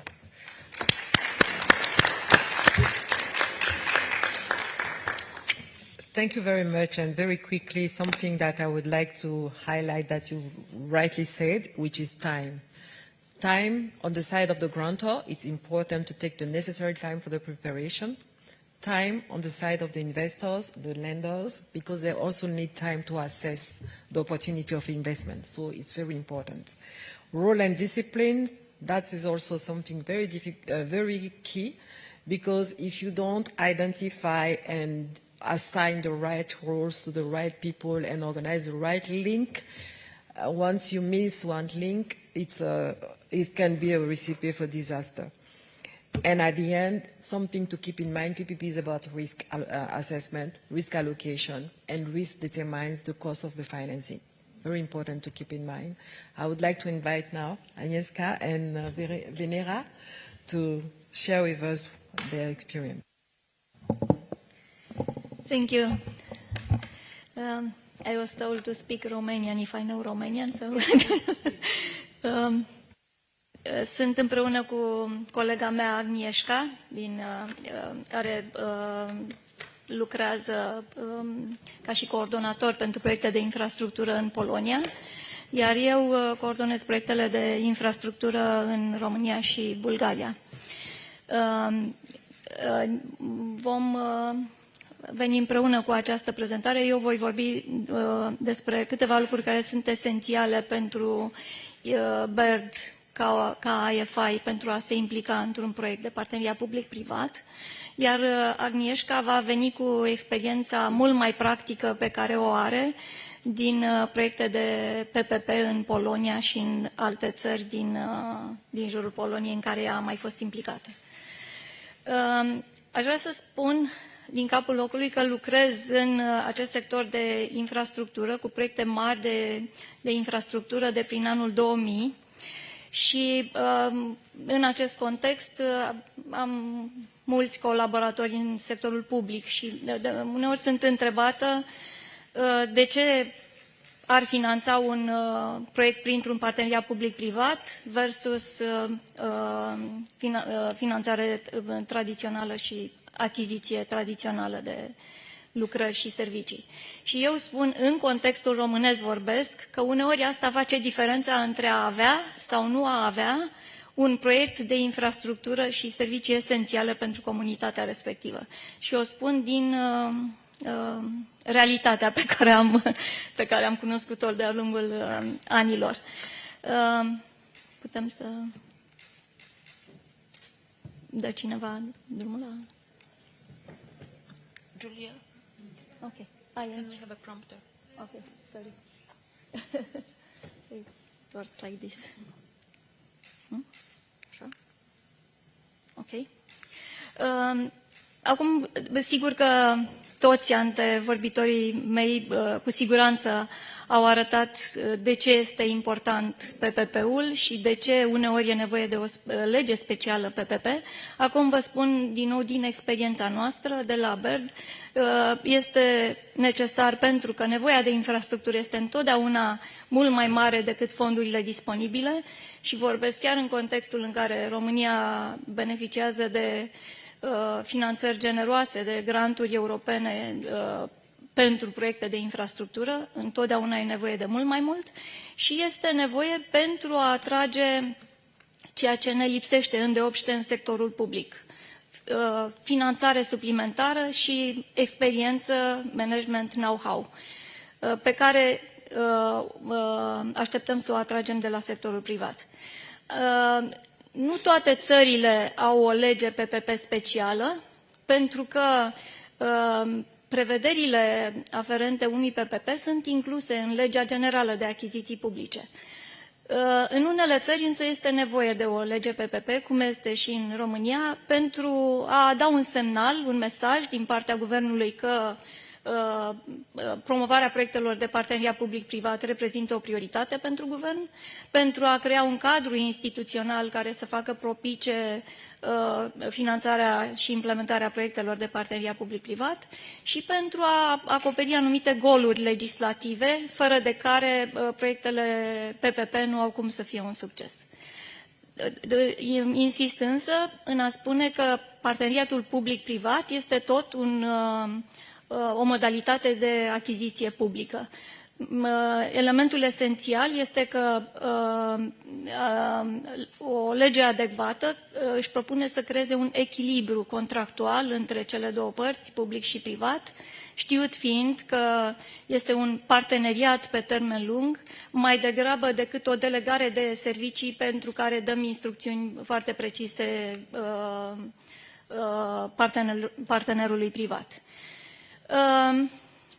Dacă este justificat un parteneriat public-privat și când? Este justificat atunci când vorbim de o nevoie pe termen lung pentru infrastructură și servicii publice, este justificat când detectăm acea nevoie de value for money, o valoare adăugată și mă refer în special la transferul de riscuri. Ce riscuri alocă sectorul public partenerului privat, pentru că partenerul privat le poate gestiona mai bine, în principal. Apoi este justificat în cazul proiectelor mari sau proiectelor standardizate, de tip facilități de parcare, infrastructură de parcare publică, și este justificat atunci când există voință politică. Acum, iarăși spunem noi, și aș spune eu din experiență că cel mai important lucru ca să avem proiecte PPP de succes este un mediu investițional atractiv. Și asta pleacă în primul rând de la nivelul cel mai sus, de la nivel guvernamental, prin aplicarea principiilor comerciale în sectorul pe care vrem să-l finanțăm, care este punctul de plecare pentru participarea sectorului privat, aplicarea principiului de acoperire a costurilor de investiții, de operare din tarife, evident cu suplimentare din bugetul public când este necesar. Este nevoie de o îmbunătățire a modului de urmărire a cash flow-ului și a costurilor operaționale și aici chiar avem mult de îmbunătățit în anumite sectoare. Este nevoie de o înțelegere foarte clară și o decizie a autorităților publice cu privire la activitățile pe care vor să le delege sectorului privat și este nevoie de implementarea contractelor de servicii publice conform celor mai bune practici, standardelor europene, pe care de 30 de ani încoace tot încercăm să le îmbunătățim și la noi.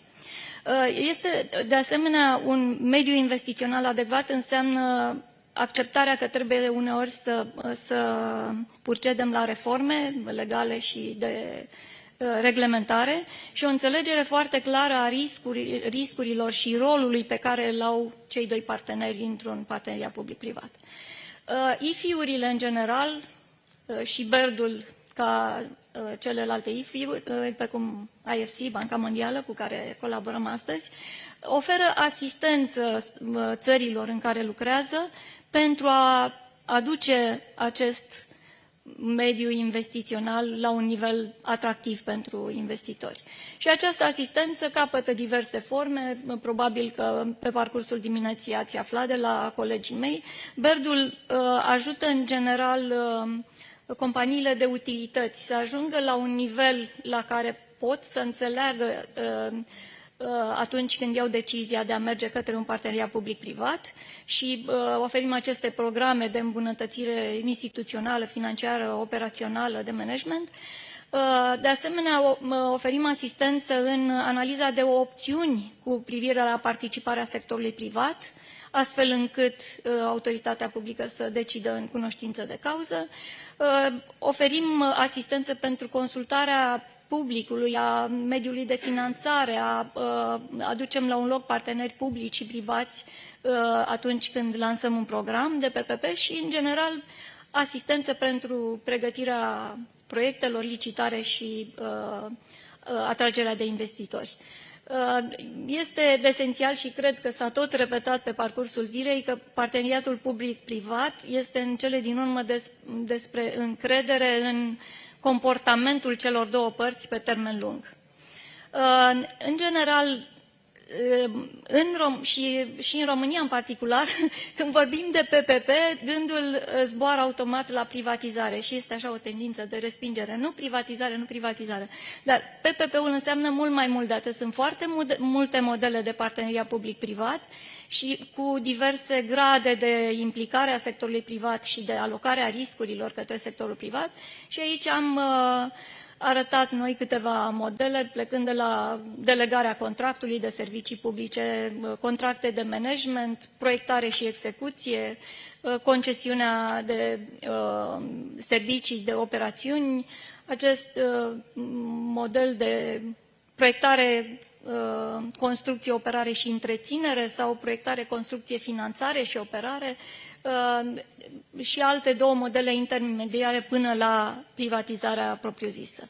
Ca atare, este nevoie de o analiză reală cu privire la ceea ce vrem ceea ce ne propunem să facem, care este obiectivul autorității publice și să aleagă dintre diversele modele care sunt disponibile. Câteva lucruri despre BERT. A fost implicat în foarte multe proiecte de parteneriat public-privat. Avem o echipă care se ocupă de pregătirea de proiecte și care se implică în acest dialog privind politicile cu sectorul public. Este prezent în toate etapele unui ciclu în toate etapele unui proiect de parteneriat public-privat. Avem experiență îndelungată cu sectorul privat și în structurarea diverselor mecanisme de finanțare pentru infrastructură. Avem capacitatea de a mobiliza finanțarea din partea diversilor investitori comerciali sau pe bază comercială sau instituțională și, iarăși foarte important, ne implicăm uneori în funcție de nevoile din diverse țări și în pregătirea de programe sau facilități și am aici două exemple pe care vreau să le arăt astăzi. Am sprijinit foarte mult programul de infrastructură spitalicească din Turcia, la care s-a referit și colega de la Meridian, și avem o facilitate de pregătire a proiectelor în Grecia. Foarte pe scurt, am să mă refer la ele. În Turcia a fost foarte important că la nivel de guvern s-au stabilit obiective foarte clare ce se dorește de la acest program de parteneriat public-privat și s-a optat pentru acest Facility Management Program, care obiectivele guvernului au fost foarte clare: să permită acces facil la servicii la standarde internaționale majorității populației, să crească eficiența operațională prin utilizarea acestei economii la scară, aducând spitale mici în campusuri spitalicești, să crească calitatea serviciilor și să crească nivelul de educație medicală și instruirea staffului medical.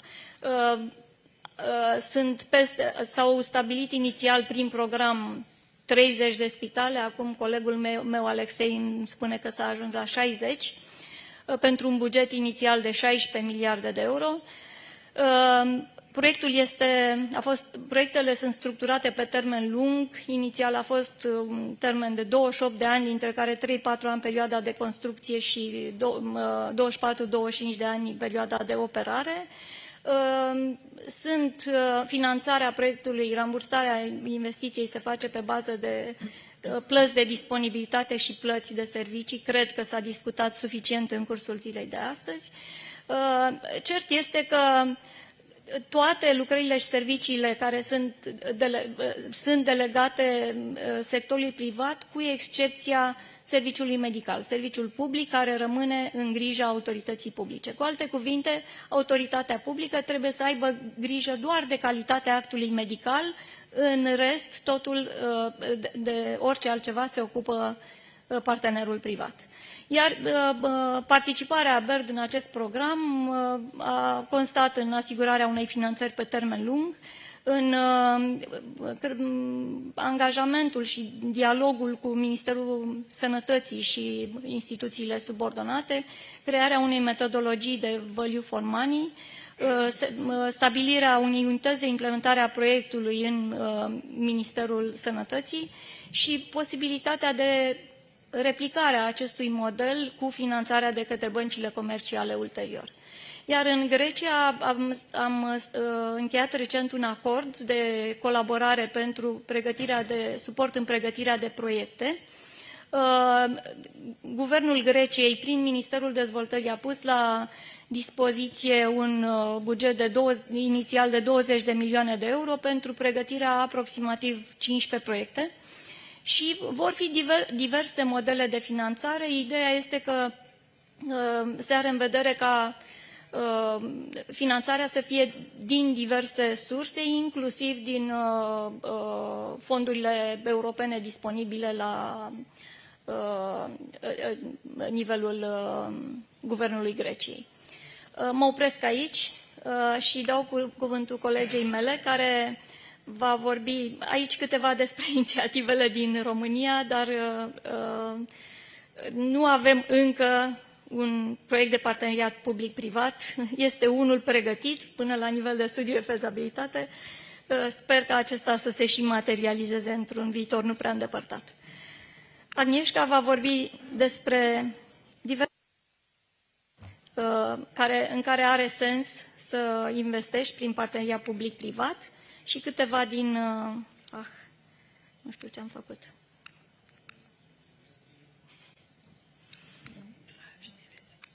Yeah? 5 minutes. Thank you. Nu știu cum să-l investim.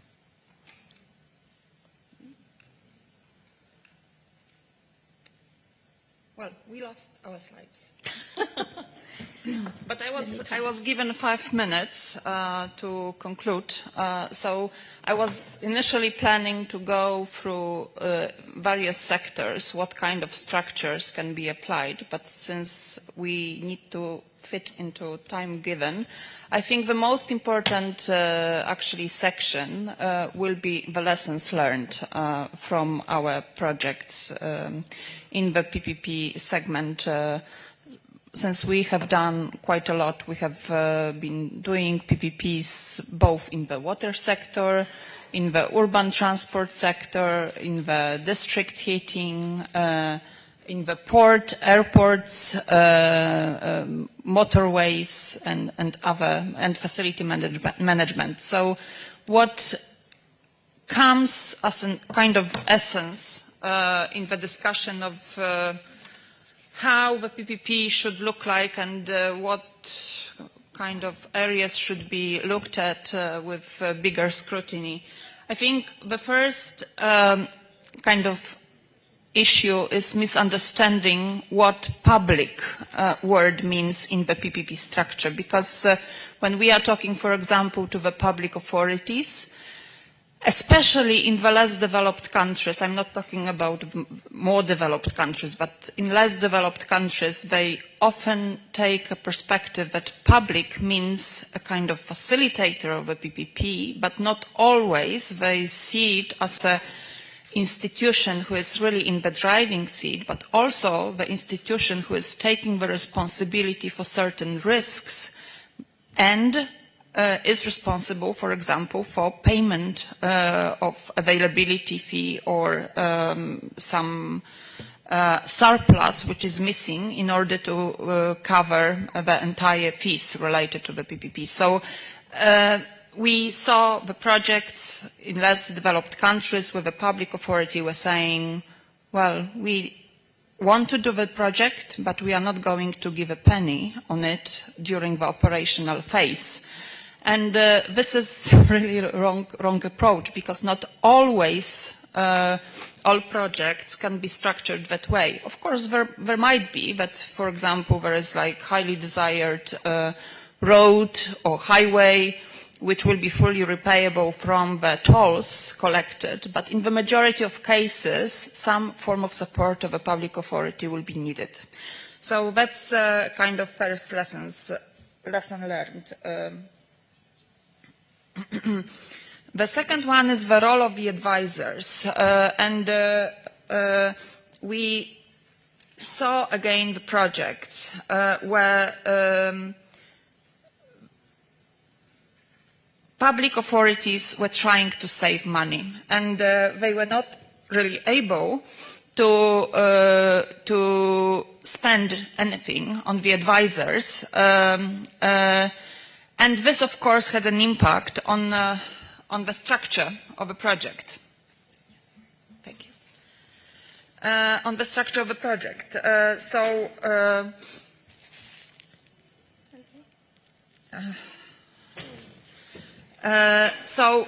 the role of the advisors is quite crucial in the structuring, and you shouldn't, I mean, the public authorities shouldn't save money on that. And if you want to have a project, if you want it to succeed, you need to take into account that you need to hire good lawyers, good technical advisors in order to progress with it. The next one is the size. I think it was IFC who in one of the previous panels mentioned that the size matters, and in case of small projects, most likely they will not be able to attract international competition. They will not succeed to raise financing, and most likely will not be the best value for money. There are also big projects which are simply too big, which are simply too big to being able to raise the financing from the market. So be mindful. I'm talking to the public authorities. Be mindful about the size of a project, and as we quite often see it in Poland.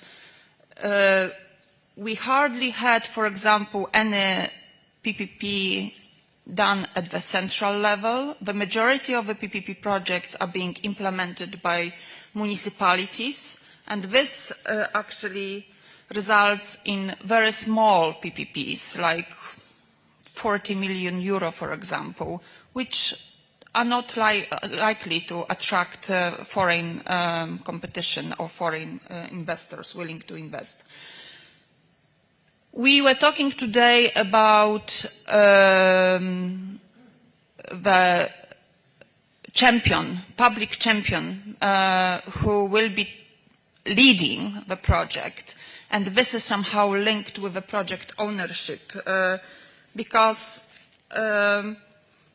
what we also see in the market, and this happens in the countries, for example, what kind of support, for example, is being given, for example, from the national level or from the IFI level in terms of, for example, development of a PPP structure, that public authorities are not always taking the responsibility, and they are like delaying the time when they are taking decisions, or they are not fully convinced that they want to do the project under the PPP. And this is quite visible, for example, in the countries where the EU money are available. So if you compare figure to figure, if you take into account the overall project cost, for example, procured under the classic procurement structure by the public authority and the PPP structure, PPP will always be more expensive. But when we look into value for money for the public authorities, this will not always be the case. So this project ownership, the promotion, and taking responsibility for the decisions is very important during the project structuring phase. One additional thing, risks in the project are not just a theoretical concept. It's not that public side will decide that all the risks, for example, will be transferred to the private side, and public authority will have limited responsibility in that field.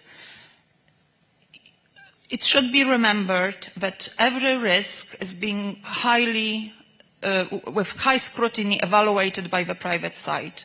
If more risks are transferred to the private side, it automatically means that the project will be more expensive for the public authority ultimately. But, and not always all the risks will be controllable by the private authority. So it's better to have this balance in the risk transfers. And maybe one additional point is PPP itself is very difficult and quite complex project financing structure. And building too complex deals makes it even more difficult. So I would say try to be homogeneous in the structuring of a project and not to add additional layer of difficulty in the structuring phase. So for example, when we are talking about financing of the hospital projects, we saw quite a lot of facility management projects, but not too many of them having this component related to the clinic services. And clinic services is a completely different matter comparing to the facility management skills. Don't overcomplicate it. Make it maybe first facility management and then add additional layer in the form of clinical services. The other example can be, for example, railway PPPs. Construction of the railway infrastructure is one thing, but operation of the railway services is a different matter and requires different set of skills. So from that perspective, it's also, I would say, advisable to separate PPP related to the infrastructure construction from the operation of the railway services. And maybe the last one, project output, project PPP structuring, which should be based more on the output and not on the input specification. The ultimate goal, why PPPs are with private partner, is because private partner brings efficiency, brings innovation, and can be quicker, for example, in the project implementation. And therefore, don't limit private partners during the tendering stage imposing certain input criteria, which will ultimately limit the private partner during the project structuring phase. Thank you.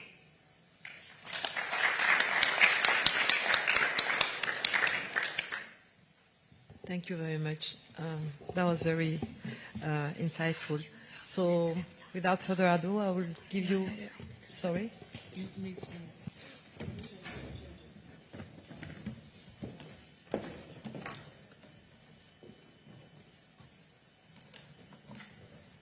So Daniel from IFC, over to you. So yes, let's make sure the presentation is here. Very good. So yeah, I have 5 minutes. I have 10. Thank you. I prepared for 15.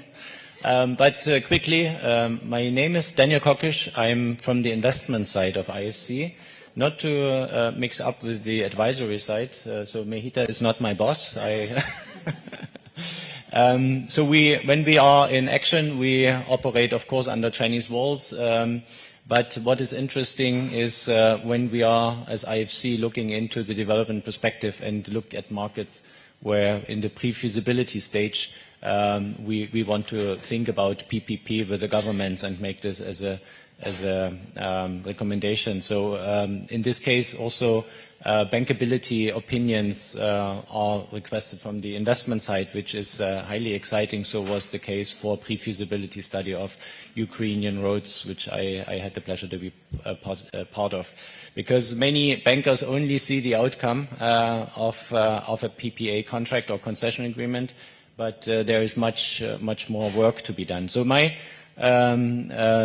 I wanted to do a little bit is to go into risk assessment 101. I don't know whether it's to the good or bad that I'm the kind of last speaker in the financing panel and late in the day, but many things have been already said, and I will try to focus on filling the gaps. And also wanted to start giving us a little bit also of a numbers perspective. There is a whopping number of 3.3 trillion investment needs in infrastructure per year globally, just to keep pace with the current economic growth. And that was a number floated by McKinsey Global Institute. So that number does probably not say anything to us, but if we look into how PPPs are being used already in our region, we look into a World Bank database, and for the region, Europe and Central Asia, over the last 10 years, in the PPPs of 117 billion have already taken place in low and middle income countries. What this statistics is missing is that PPP is widely used in Western European countries for setting up setting up public investments. So we are only really looking into markets which are just starting with the PPP volumes. And this means, nevertheless, 4 to 14 billion in annual transaction volume. And looking into the sectors, obviously the most capital-intensive sectors, airports leading with 42%, electricity 26%, and roads 24%. So overall, the transport makes up to 70% of the PPP already in the region. Looking at the geographical distribution, Turkey was mentioned. Turkey is really making heavy use of PPP. 84.5 billion over the last decade is a real big number. But also to consider here, there are some outliers, like the new Istanbul airport is already like 36 billion in size. So, anyways, it's a huge number. From the Central European or Eastern European countries, Ukraine would be number 4 with 3.9 billion, and the direct neighbor of Romania, Bulgaria, at least had 1.6 billion in PPPs over the last decade. So Romania does not appear in the statistics, but we cross fingers that it will happen. IFC, quick overview. The infrastructure sector I'm part of for the Europe region is a global unit, and last financial year, which always goes until June, the infrastructure sector contributed 4.8 billion in new transactions to IFC's overall commitments. And the largest exposure we have is in energy, and transport makes up to 9%, but still this 9% means 500 million in new commitments for IFC. This year we have even seen a growth. We could, in the first 9 months, already commit 1 billion globally, of which almost 70% is in PPP transactions. So you see the importance of PPP for IFC and investing into long-term projects. So now let's go a little bit into the risk assessment. We have talked about a lot about objectives of a PPP.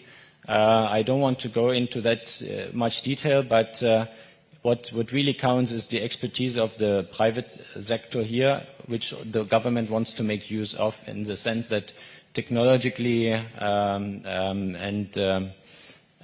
efficiently managed projects want to be should be providing public services.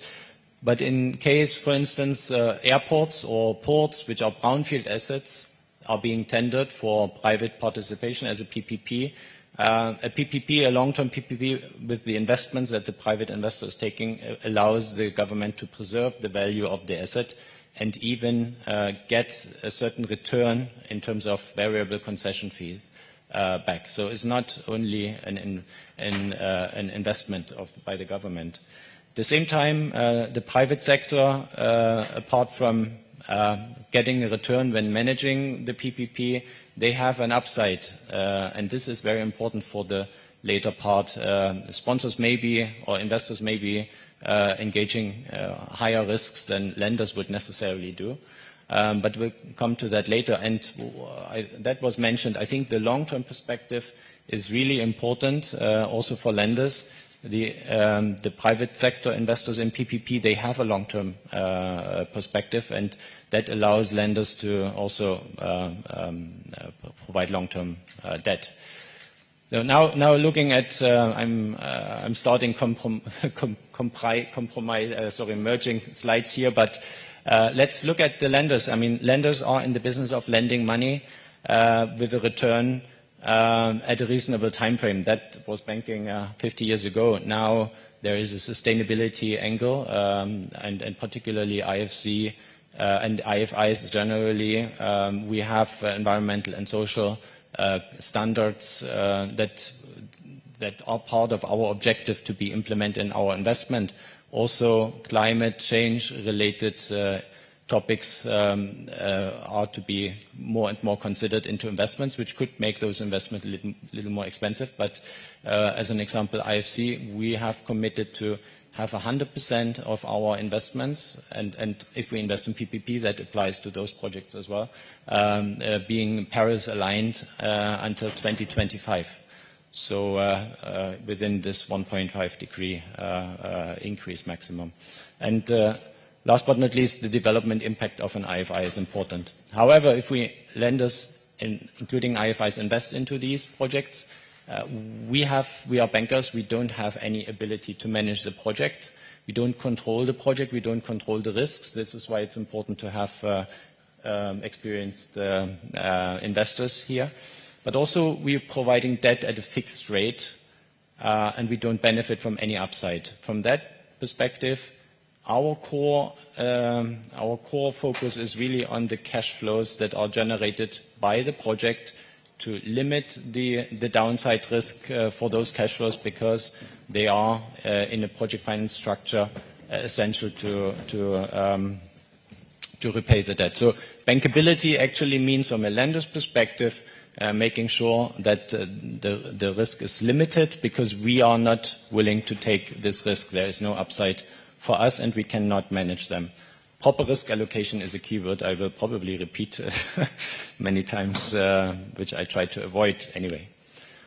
This structure you have seen, how project finance looks like, but just the core of this is really what you see in the center. The SPV is the one which generates the cash flows. The sponsors invest equity, and they only get dividends if the project is profitable, if they do comply with managing criteria of the asset, same as the lenders. And the core really is to protect those cash flows. This is why you have contracts with operators, with construction contractors. You try to, like in the typical project finance, contract everything to avoid leakages and control the risks. And this exactly is the reason why you are able to assess the risk and why the probability of actually a default of the financing is really reducing, which allows lenders to be very competitive in their costs of or in their financing costs.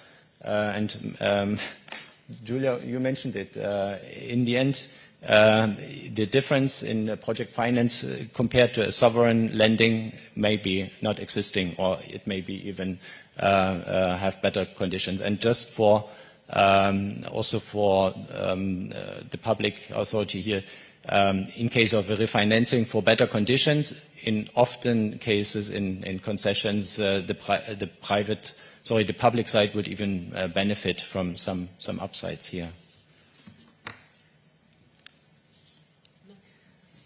No, you didn't want to say? Okay, 1 more minute. Okay, but it's not only the project which counts or which influences the analysis. It's really a lot of what was told today. The will of the politics, the stability of the economy and the framework, the long-term policies which creates trust to the investor and the lenders.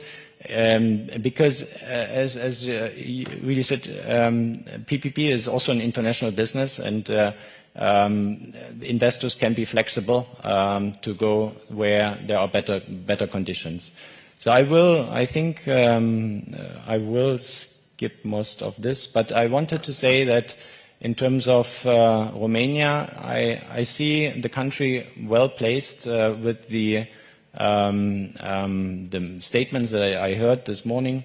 We were already on the right path. I think the message is really important, and putting things in writing into policies and having a long-term view. With each government, it should not change the direction of private sector involvement. So, in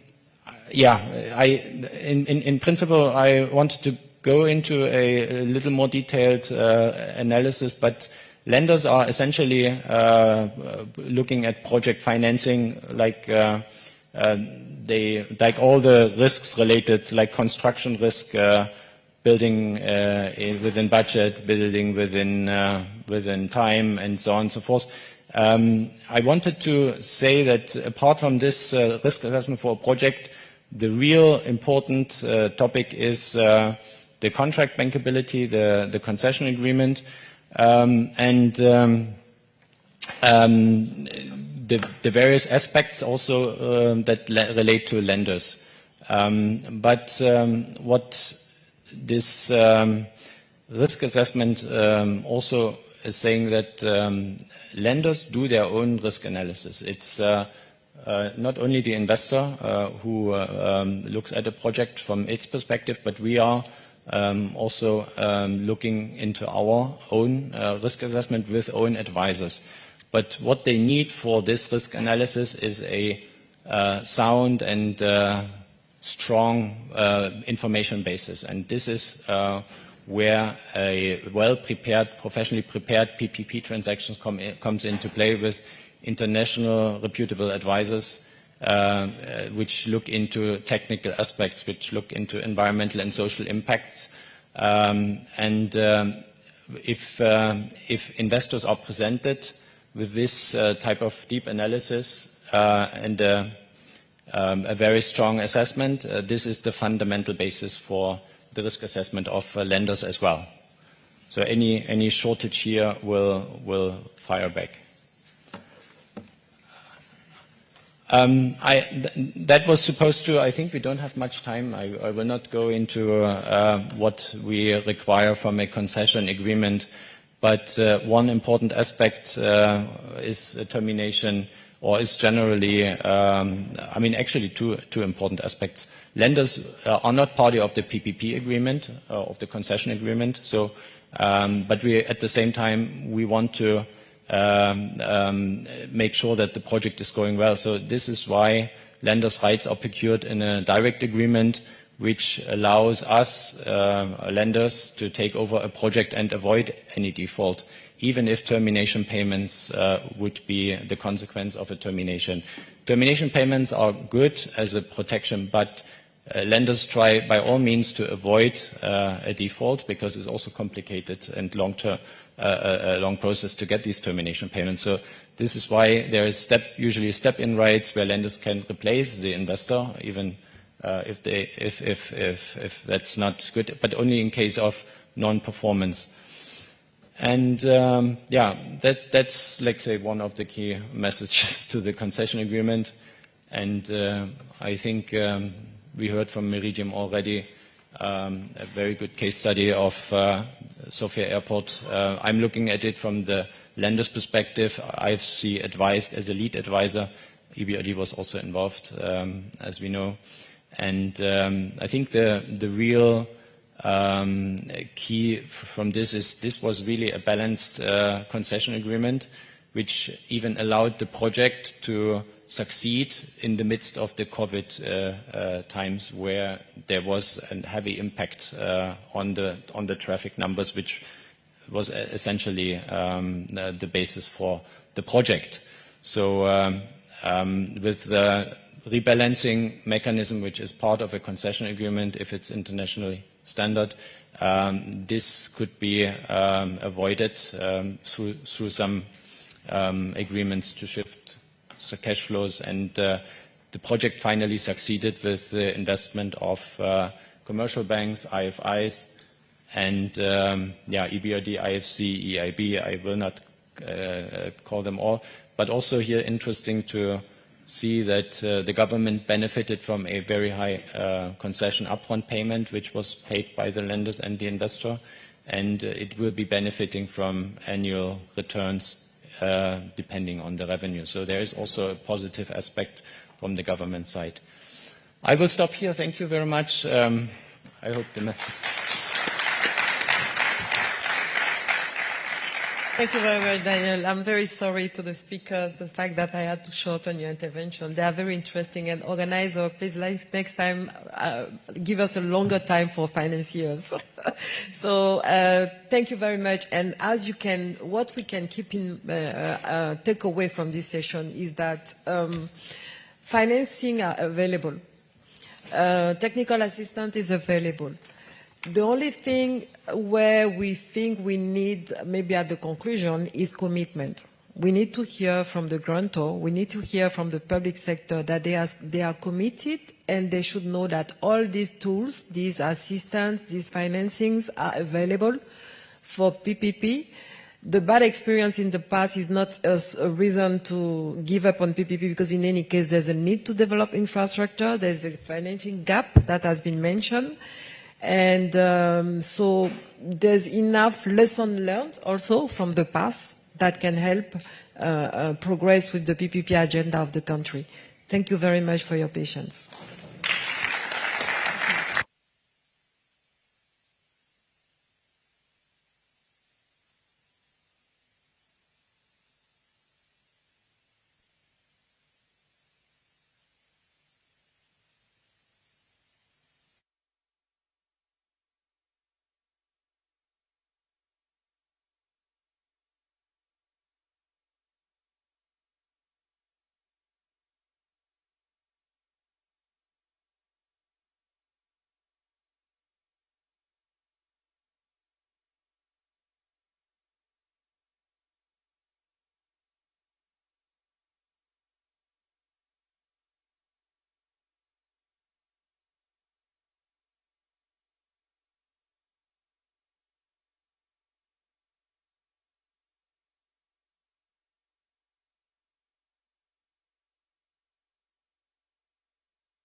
Putem începe cel de-al patrulea panel din cadrul acestui eveniment.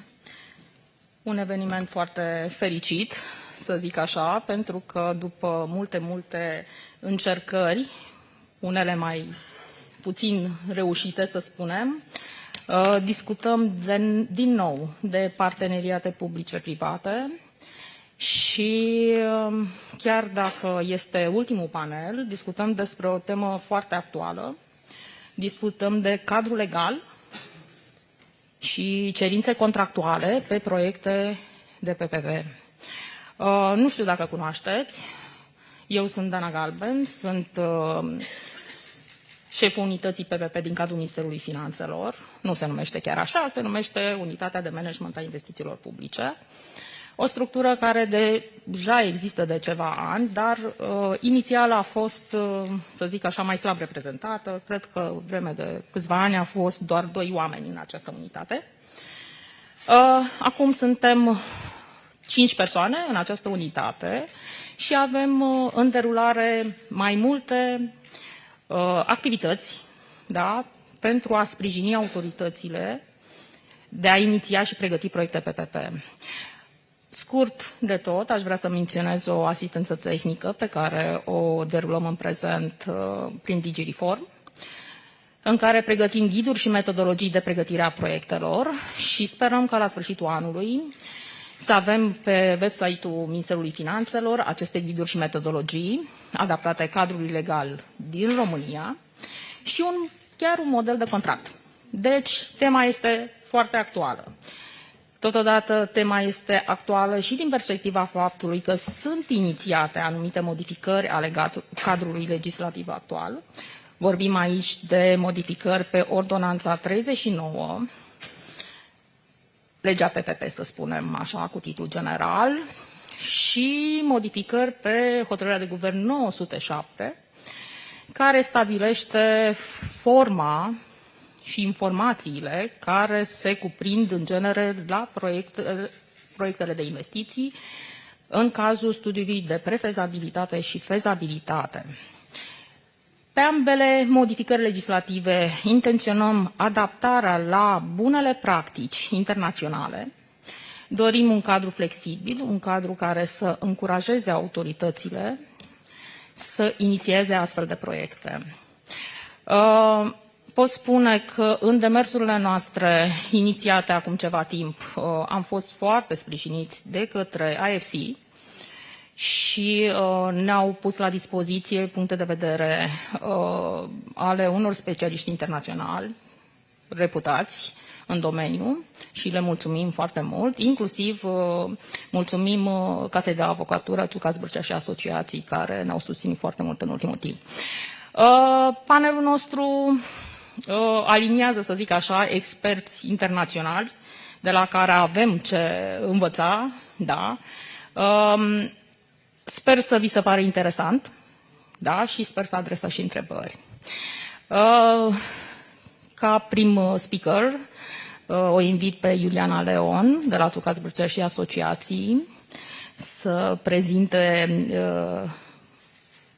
modificări cadrului legal pe care intenționăm să le realizăm și sper să puteți să adresați întrebările dumneavoastră sau orice alte aspecte pe care considerați că doriți să le discutăm pe acest panel. Mulțumesc mult! Se aude? Mulțumesc, Dana, foarte mult. Mulțumim și noi unității PPP pentru sprijinul acordat și consultarea constantă pe care am avut-o și colaborarea foarte bună. De asemenea și domnului secretar de stat Mihai Precu pentru suportul pe care ni l-a acordat și domnului secretar de stat Andrieș.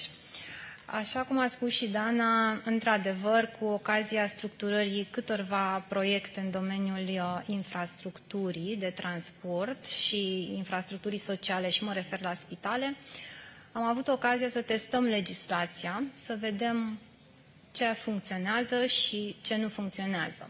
Așa cum am spus și la emisiunea la care am participat ieri împreună cu doamna Mehita Fani, IFC Euro Manager, am dorit să aducem în atenția decision makerilor din România anumite problematici și constrângeri cu care noi ne confruntăm și noi și alți consultanți care structurează proiecte de PPP, acestea care sunt. Așa cum a spus și Dana și așa cum am dorit să organizăm această conferință, acest summit, a fost să avem un dialog toți și să ne adunăm toți și să admitem că sunt câteva probleme care trebuie soluționate urgent pentru ca să putem structura parteneriate public-privat.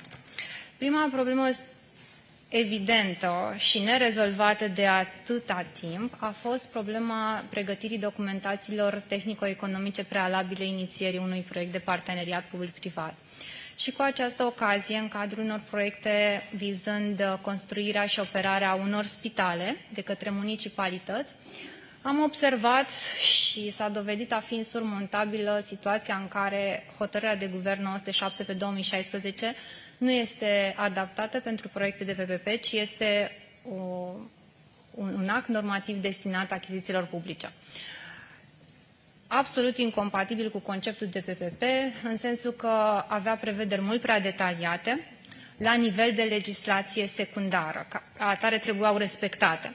Și am realizat, la solicitarea unității PPP, un studiu cu privire la legislația altor state din Uniunea Europeană. Desigur, am contat pe expertiza consultantului nostru internațional în proiectul Christopher Clement Davis și am observat că în toate statele europene nu exista această reglementare la acest nivel de detaliu în cadrul legislației secundare. Doar Ucraina era pe aceeași lungime de undă cu noi și în continuare este, pentru că nu vedem actul normativ adoptat, hotărârea care să modifice hotărârea de guvern 907 pe 2016, dar avem semnale că va fi adoptată în curând, va fi întâi în consultare publică și apoi va fi adoptată, sperăm, într-o formă satisfăcătoare derulării acestui tip de proiecte. Și am constatat, după cum spuneam, că nu, la nivelul celorlalte state europene nu sunt aceste cerințe, sunt la nivel de bune practici, de ghiduri. Noi nu avem nici ghiduri, nici bune practici, astfel încât a trebuit să avem, așa cum își doresc autoritățile din România, desigur nu cele de față, cum își doresc să aibă totul reglementat în lege, cât mai detaliat, cât mai evident, astfel încât să nu trebuiască să facă vreun alt demers, ci pur și simplu să aplice legea astfel cum este scrisă. Această situație trebuie să se schimbe pentru că nu putem structura proiecte de PPP și viața a arătat și bunele practici din proiectele anterioare cu care chiar noi ne-am confruntat și împreună cu doamna Dana Galben, care atunci era la Ministerul Transporturilor chiar, da, deci în cadrul unor proiecte anterioare pe care e bine să le depășim cât mai repede, așa cum a spus și doamna Mehita Fani, că nu trebuie să fie un impediment lecțiile anterioare, ci trebuie să fie pur și simplu o lecție învățată și să trecem mai departe. Dar, desigur, cu legislația modificată să trecem mai departe. Și viața a arătat că noi am avut soluții tehnice și investitorii nu au fost pe aceeași lungime de undă, au propus modificarea soluțiilor tehnice din studiul de fezabilitate, inclusiv cantitățile de lucrări n-au putut fi respectate. Astfel încât prima observație care a decurs a fost să nu mai avem acest nivel de detaliu în studii de fezabilitate, desigur, pentru parteneriate public-privat și concesiuni. Pentru achiziții publice menținem abordarea dacă aceasta se dorește și desigur că se dorește. Filozofia din spatele acestei modificări este că proiectarea aparține investitorului privat.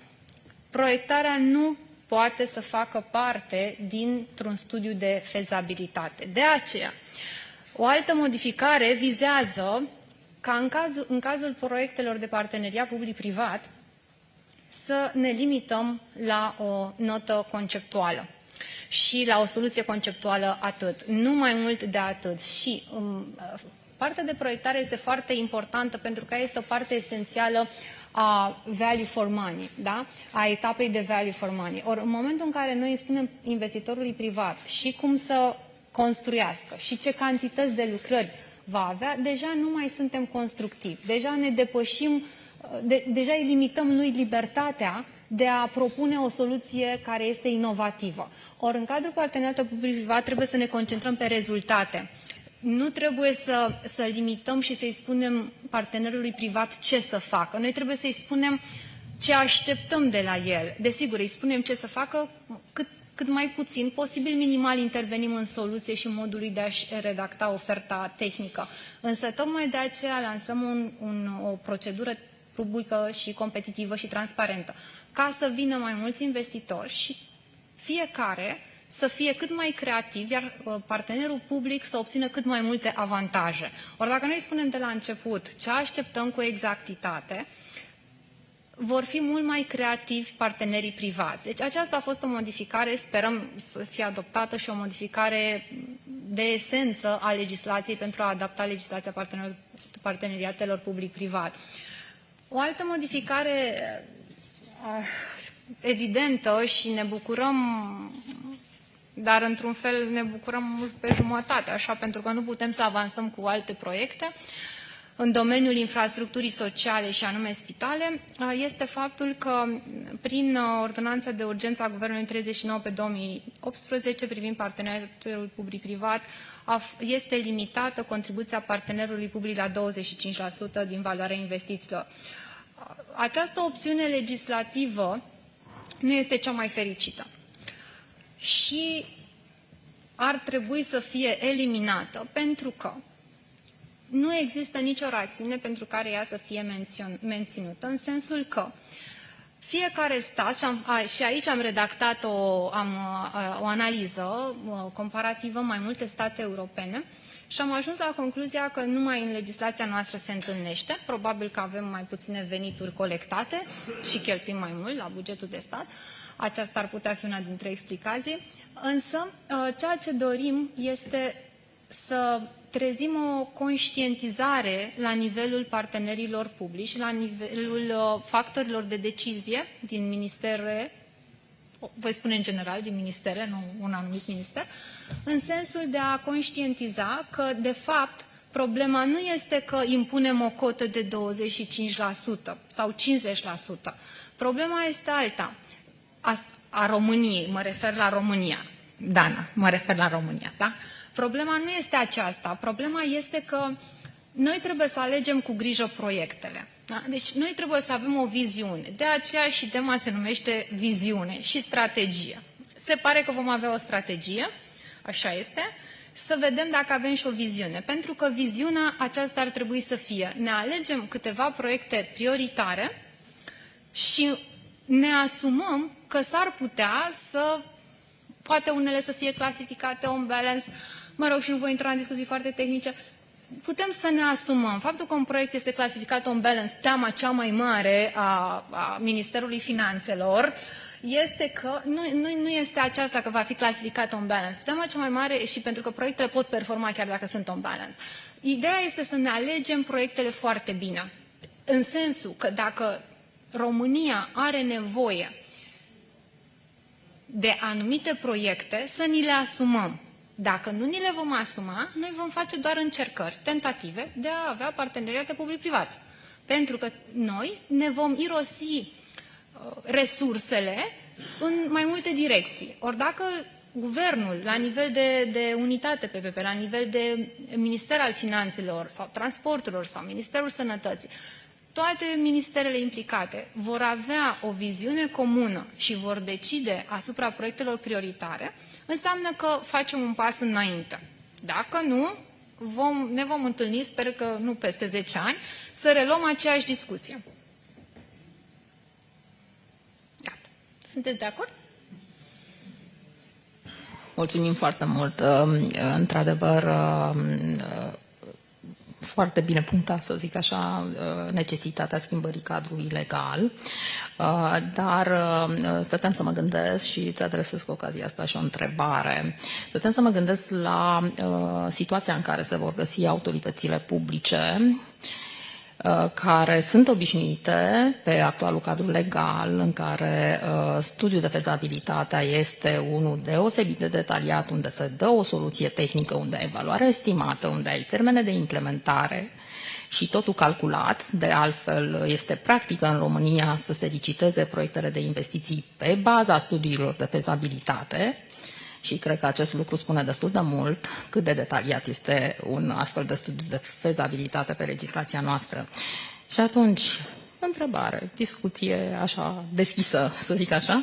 Cum crezi că vor reacționa autoritățile contractante la această simplificare de legislație? Vor merge către atribuirea proiectelor pe dialog competitiv în dorința de a dezbate mai mult cu potențiali ofertanți care sunt soluțiile, da, încercând să controleze un pic aspectele astea, pentru că probabil că va fi o perioadă de tranziție până când vom înțelege cu toții ce anume, da, și cum anume ne vom adapta în cazul acestor PPP-uri. Da, foarte bună întrebarea. Și eu mi-am adresat această întrebare și așa este. Cum vor reacționa? Într-adevăr, cum vor reacționa? Depinde de fiecare autoritate în parte. Depinde cât e de determinată fiecare autoritate. Dacă discutăm de autoritățile care doresc să structureze parteneriate public-privat, și așa cum spuneau și antevorbitorii, dacă vorbim de determinare, probabil că o să avem o autoritate sau două care vor fi determinate și vor structura și proiecte de parteneriat public-privat cu această legislație, să zicem, mai flexibilă și cu siguranță că acesta este termenul potrivit. Dacă discutăm despre o autoritate, un partener public determinat, și mă pun în locul acelui partener public determinat, eu ce aș face ar fi să angajez consultanți care sunt rodați în acest tip de proiecte, pentru că tot ceea ce trebuie României este un proiect nu mic, un proiect de anvergură, în care să fie selectat transparent și competitiv un investitor privat serios și care este activ în sectorul de activitate al proiectului și doar atât, determinare. Pentru că în momentul în care se lasă această flexibilitate investitorilor privați, desigur că competiția va fi acerbă. În momentul în care noi îi vom limita, ei nu vor mai concura ca în achiziții publice și atunci prețul va fi ca la achiziții publice ceea ce va conta. Or, aici este creativitatea. Eu îmi pun altă întrebare. Îmi pun întrebarea cine evaluează ofertele. Dacă mă întreb, pentru că și evaluarea ofertelor trebuie făcută de persoane care au competențe să verifice soluțiile tehnice și financiare ale ofertanților. Dar cred că va funcționa, pentru că dacă vom avea un proiect de anvergură de succes, după aceea va putea fi replicat sau celelalte autorități vor căpăta încredere. Mersi mult de răspuns. Într-adevăr, cred că România are nevoie de proiecte, hai să zicem, medii, nu poate de anvergură, că venind de la transporturi am fost cu aproape 10 ani în urmă, poate chiar mai mult, implicată în Comarnic-Brașov și deși acolo au fost cel puțin 2 licitații, iată că nu avem nici acum un proiect Comarnic-Brașov, da. Cred că avem nevoie de proiecte medii. Cred că avem nevoie de proiecte care pot fi replicate, tocmai ca să putem împărtăși experiența celor care sunt primii pe structurarea unor astfel de proiecte. Și cred că trebuie, și pe lângă cunoștințe, și ceva curaj pentru aceste autorități. Avem nevoie de echipe bine formate, bine structurate, cu specialiști și pe economic, și juridic, și tehnic. Dar cred că suntem din nou la un nou început și să sperăm că vom completa la sfârșitul acestui an cadrul legal cu legislație terțiară, ghiduri și metodologii, model de contract și poate avem povești de succes și în România. Mersi mult! Al doilea speaker astăzi pe acest panel este domnul Alexei Zverev, director senior la Banca Europeană de Reconstrucție și Dezvoltare. Am aici, din partea organizatorilor, o foarte frumoasă prezentare pentru dumnealui. Încerc să selectez, da, nu știu dacă surprind ceea ce este esențial din experiența pe care dumnealui o are. Deci, domnul Alexei Zverev lucrează în biroul Consiliului General al Băncii Europene pentru Reconstrucție și Dezvoltare din 1996. A condus proiecte de consiliere legislativă și reglementare în parteneria public-privat și concesiuni în toată Europa Centrală și de Est. Conduce echipe de proiect BERD care oferă consultanță privind legislația de PPP-uri.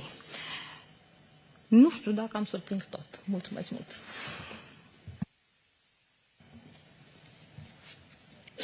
Thank you very much for the kind introduction, Dana. And I've listened to this initial debate with a great interest. It's an endless subject of debates and discussions. In fact, there are so many factors to take into account. There are so many approaches, and we'll try and touch upon some of these. I'm going to talk about three things today. The first is the genesis of the internationally accepted PPP standards, regulatory standards. The second one is a recent EBRD contribution towards standard setting in the EBRD PPP regulatory guidelines publication that went online 2 weeks ago, actually. And the third point I will touch upon in brief, the evaluation of Romania legislation and regulatory framework to the extent I'm qualified to talk about it at all in the presence of real masters here. So to start with, we've been talking about the various international standards. I think the I'd like to refer to Mahita, not first time, not second time, but quite a number of times already cited here during today. But she's so aphoristic, so it's difficult not to cite her yet again. You said law is never perfect, indeed, and that's why it takes some people and some countries 15 years of drafting, and that was a particular case with Chinese insolvency law. It took them 15 years to draft it. In some countries, it takes them a shorter period of time, but then the law, the piece of legislation keeps being changed annually, or sometimes quite a few times a year.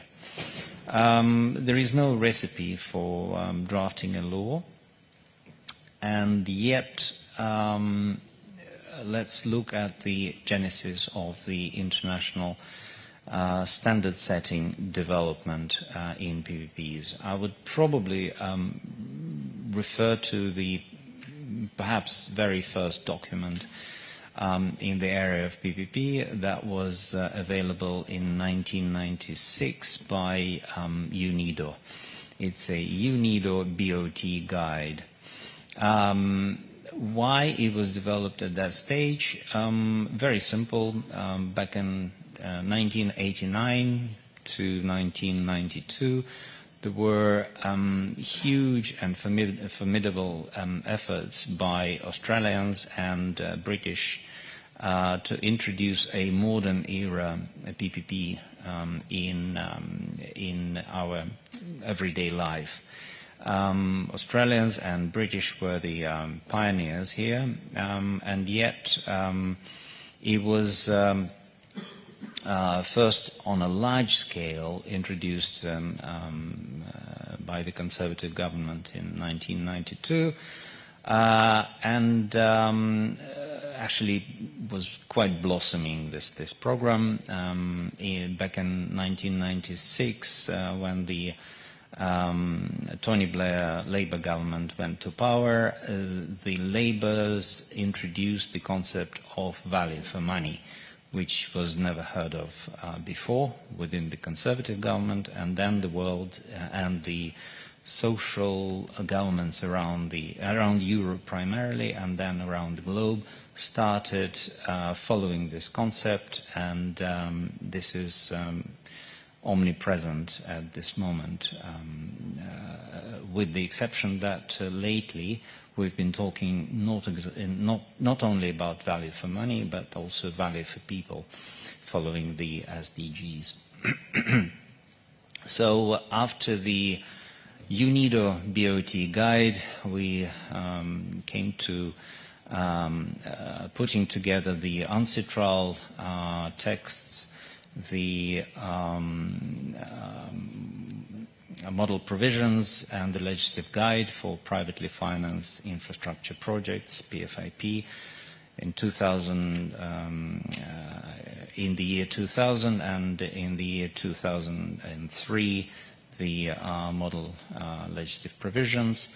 Then there was a gap that was felt severely by the various authorities. They needed, and there was a lack of standards development, and therefore the Interparliamentary Assembly of the CIS, former Soviet Union states, requested EBRD assistance with putting together of a CIS model law, model PPP law, which was very advanced at the time when it was approved back in 2014.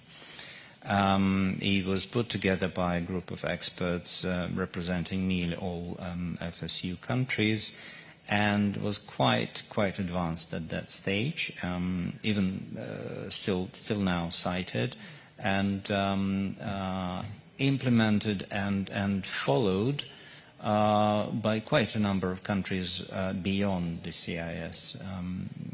The first countries who approached me and asked to share the text before it was even published were China, Georgia, amongst others, and also ADB colleagues asked for a text. And then, of course, we know about the further work of the UNCITRAL back in 2019, and of course the joint effort by the EBRD and UNECE when we joined our efforts and put together, with the help of prominent experts led by Christopher Clement Davis, present here, EBRD UNECE model PPP law. I'm sure Christopher will talk about this model law as well. So I'd like to move to our next, my second. May I ask for how do I operate this? I think there is a pointer. Here it is. Thank you. Oops. Yes. 2 weeks ago, the EBRD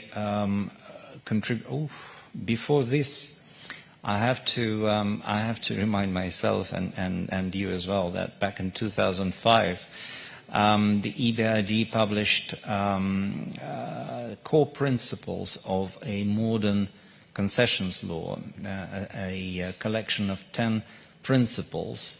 Why I remembered now about this, because my two colleagues to the left and to the right were talking about the various approaches in more detailed versus more flexibility. Both clarity, flexibility, stability, transparency, and some other principles are put forward in this core principles of an EBRD, core principles of a modern concessions law. Since then, we've developed it into core principles of a modern PPP law. You will remember that in 2003, the EU published a green book as a result of it, it was transformed into a white book in 2004, and then it was followed by the interpretive communication issued by the EC on 15 November 2005, with an important decision by the EC not to legislate on PPP at all at the level of directives. And that opened up the Pandora box, and since then a number of countries started legislating on PPPs. Before that, countries normally legislated on concessions.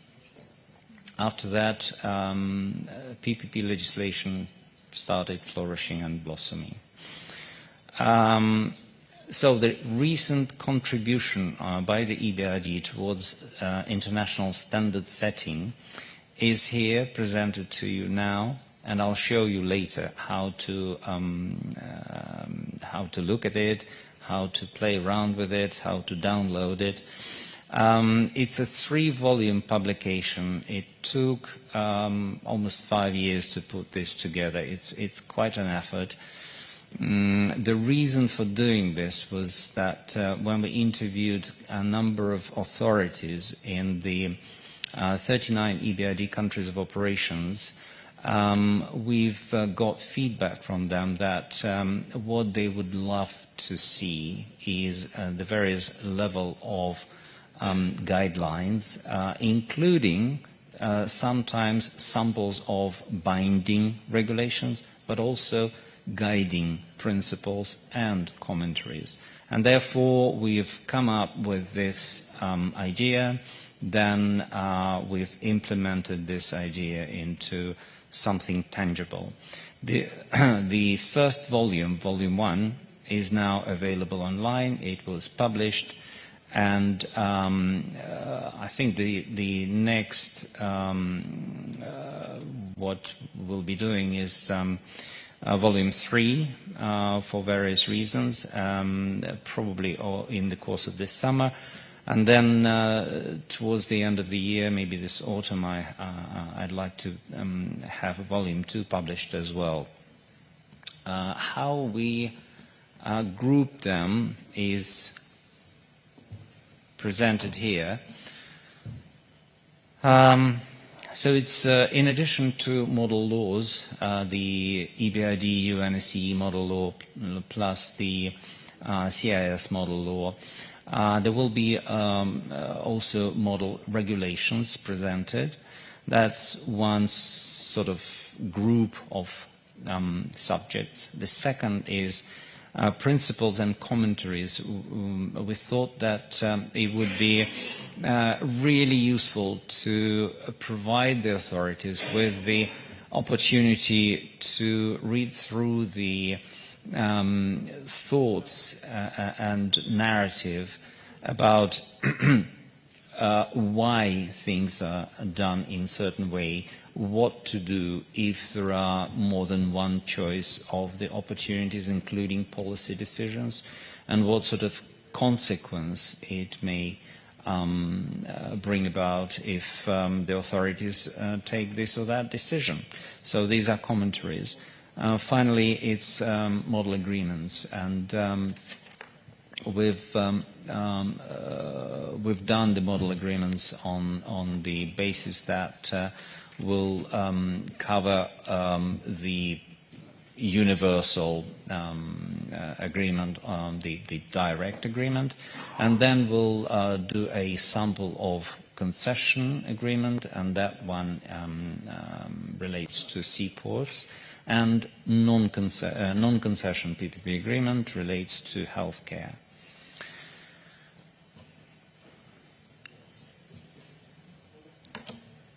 I would like to show you how to operate it, how to download it, how to look at it. If you go to ebrd.com/law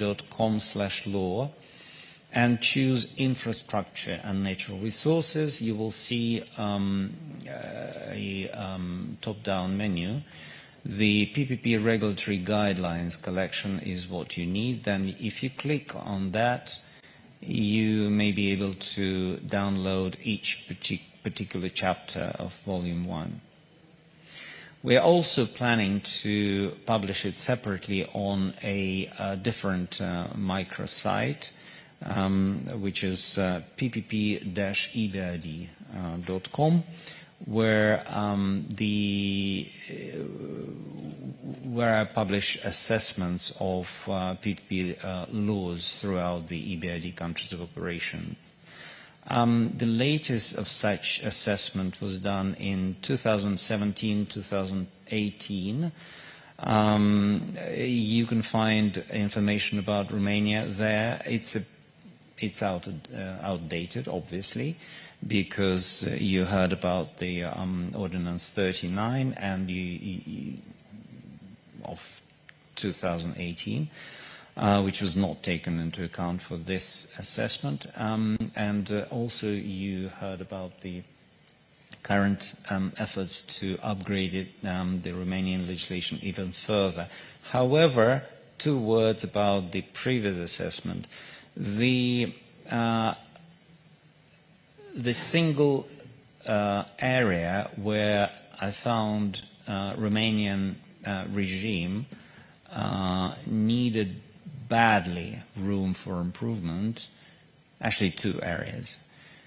First, it was institutional framework, and now the PIM unit was established.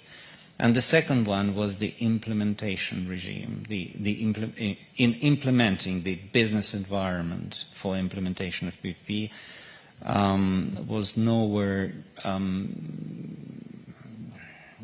near ideal, I would say so. So these are 2 things that needed badly improvement, and I'm sure the government is taking care of it. And we hear about the efforts to upgrade legislation, and we'll continue discussing this, including tomorrow. At the Ministry of Finance. So I will be pleased if you visit the EBRD website, and if you have any questions, obviously I'll be happy to address them. Thank you.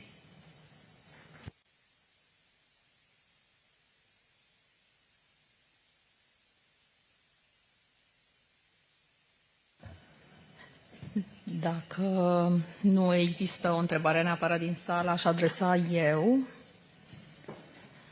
o întrebare. Aș fi interesată dacă există pe modelul de legislație care recomandați la acest moment prin ghidul de care tocmai ne-ați pomenit, dacă există o recomandare standard, să zic așa, în ceea ce privește cadrul instituțional. Unitatea PPP din România este o unitate a cărei scop principal este de a susține autoritățile contractante care doresc să inițieze și să pregătească proiecte în PPP, fără a avea neapărat o contribuție, să zic așa, în implementarea directă a proiectelor.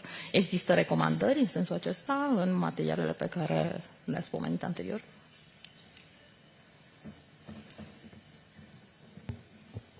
Thank you.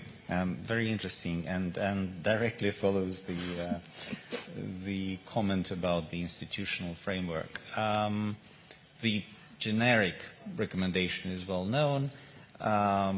Normally, typically, the three key functions are delineated fairly strictly. The function of PPP policy formulation, regulatory function, and operational function.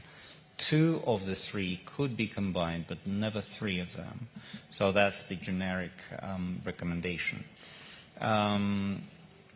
How you operate it, how you design your institutional infrastructure, it's obviously a part of the institutional policy of the PPP policy. When I work with a particular country, advising governments on PPP regime development, and I've done so in 28 countries out of 39 countries of EBRD operation, I normally start with recommending the government to put together a PPP policy paper. PPP policy is not a law. PPP policy is a policy. It's a long-term vision of the government, the political will, a statement of what the government plans to do on a long-term basis. It is a clear signal to the outside world, and PPP is obviously not intra-territorial, it's extraterritorial, because governments compete for international finance on a global market. Therefore, it's we're talking mondial here. So it's a political statement. It's a statement by the authorities what they want to do if they want to support PPPs, and it's a political will. I don't want to take too much time with this, but I hope I at least touched upon this. Mulțumesc foarte mult. Într-adevăr, au fost atinse chestiunile pe care le doream, să zic așa, să le cunoaștem. Da. Cred că mergem mai departe cu prezentarea noastră și aș dori să dau cuvântul doamnei Gunay Göksen. Nu știu dacă am pronunțat neapărat corect. Îmi cer scuze dacă cumva am făcut o greșeală. De asemenea, aș dori să spun câteva cuvinte despre speakerul nostru. Doamna are o experiență vastă, din câte văd aici, în a acorda consultanță juridică SPV-urilor. Ne dorim foarte mult să ajungem și noi să avem un proiect, da, la care avem închidere financiară și SPV-uri înființate. Pentru și, bineînțeles, pentru proiecte de succes, dacă se poate. Este vorba de 20 de ani în dreptul bancar și financiar, chestiuni care pot fi trecute la experiența dumneaei. A oferit consultanță completă în 17 proiecte de PPP în toate aspectele. Înțeleg aici că e vorba de toate etapele de implementare a unui proiect, deci foarte valoroasă experiența dumneaei. O invit să ia cuvântul.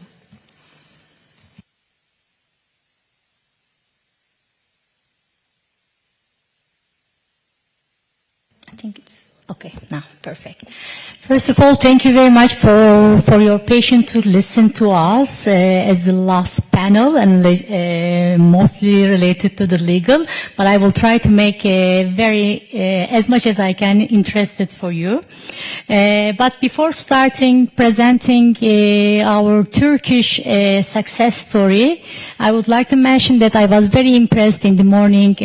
Two of the public authorities were saying that especially the reason for PPP is saying unlocking the strategic investment, and at the same time addressing actually on the public side might be identifying that we need the administrative capacity. I think those were the key for me, take a lesson from these previous panels. To present our PPP hospitals. Okay. In 2002, Turkey actually has faced it with many inefficiency and dissatisfaction of the services in place in the healthcare system. To address that, they have initiated the health transformation plan, and to bring the health transformation plan in the realization, PPP was one of the tools to upgrade all the hospitals in place, and to address the need for the bed capacity, PPP model has been created. Initially, the plan was having 32 PPP hospitals in the different cities of the Turkey. And initially, at the first phase, 17 PPP hospital has been tendered at the first place. And currently, as again success story, 18 of them is in operation at the moment, and 2 of them under construction. But I must say that it is not an easy process, as you may see as I highlighted in here, the award and financial close between 2010 and 2014. And before that, as I mentioned, the health transformation plan start in 2002. So it was a long way for the process as well, but has brought the success story into place. Looking at the Meridian's portfolio in Turkey, we have 5 city hospitals in the different city of Turkey. It's namely Yozgat, Adana, Elazığ, Bursa, Gaziantep. We are the largest investor in Turkey, and our total assets in Turkey addressing over 2 billion euro, and basically around 500 million euro equity investment has been made to there. And we have a local team also in Istanbul office. Maybe one thing to mention all about these hospitals are all open before the scheduled completion dates. They all reach they all use the time efficiently.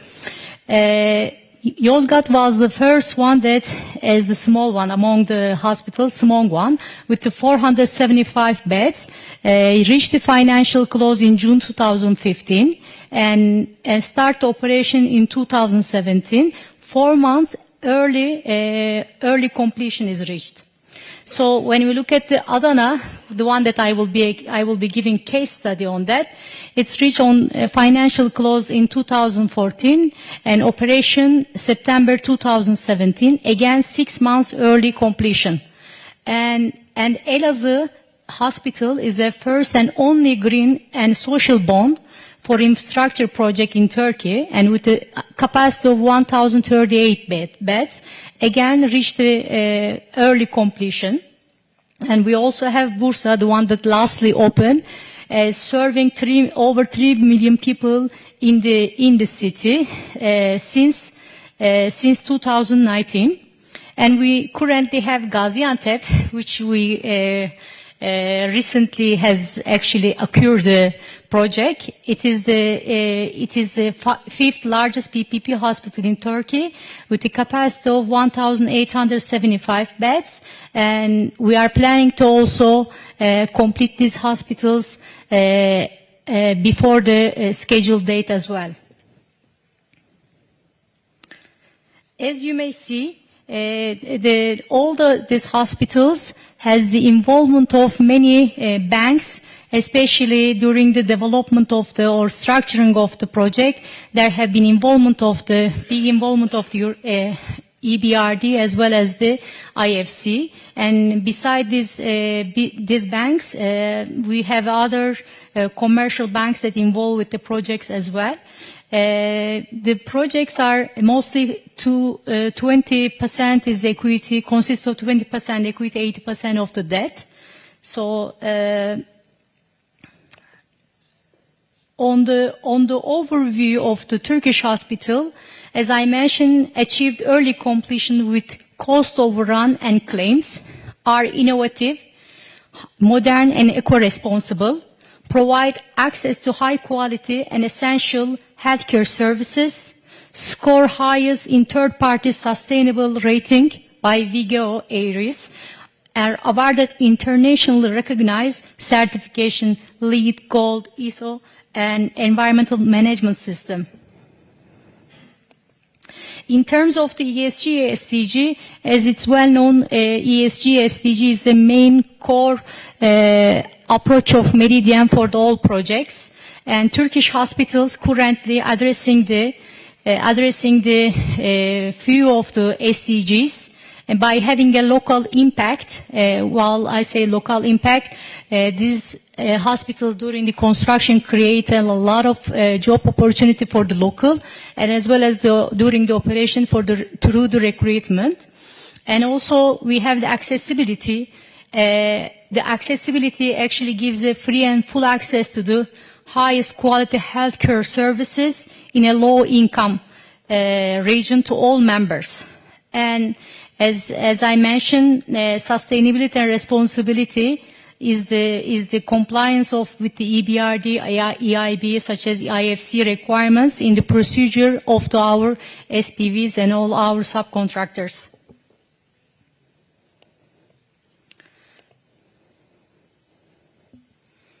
So now going to the Adana PPP hospital case study. This hospital is located at the southeast of Turkey, and it's with the capacity of 1,500 beds. It's a 20 years design, build, finance, maintain, operate contract, including 3 years construction period, and it's operational since September 2017, serving to the community.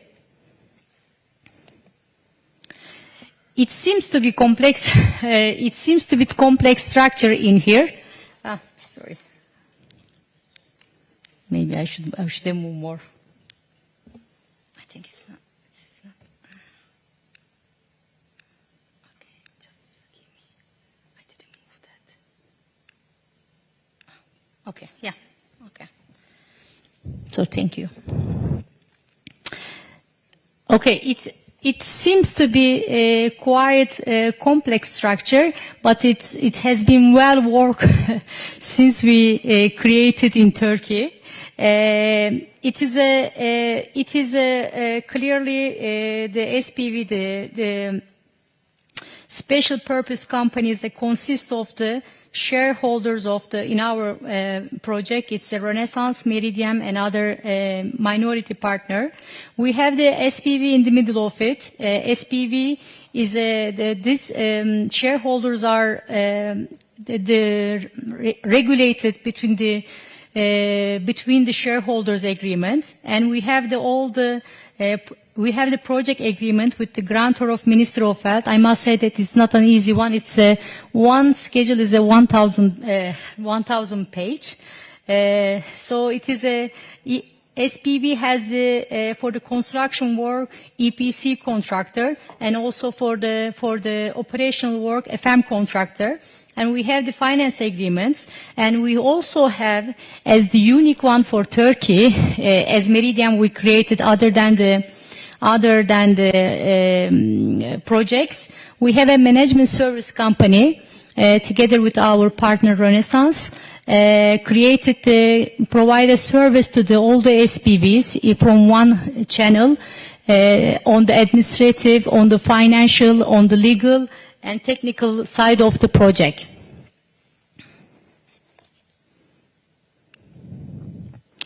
It's just a site of the hospital. It is a design. Design has been considered that the hospital can provide a sustainable infrastructure and adaptation to in case it's needed. And this hospital, as I mentioned, consists of 1,500 beds. This usually covers the technical service building, general oncology hospital, physical treatment and rehabilitation hospitals, women children's hospital, general hospital, and main hospitals. And daily users are mentioned in here. Actually, it is let me just mention this. We have a surgery room. We have it consists of 57. We have a newborn intensive care units for 35, and we have a suite rooms 947. It's kind of how it's designed.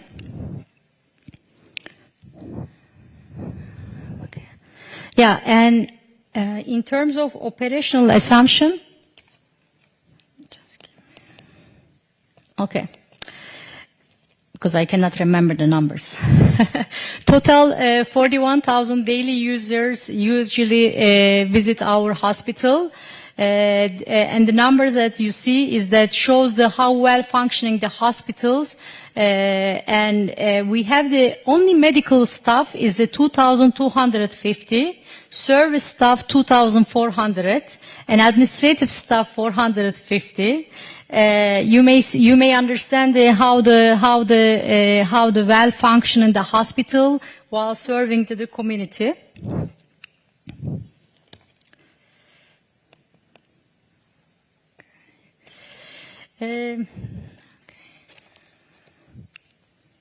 Okay.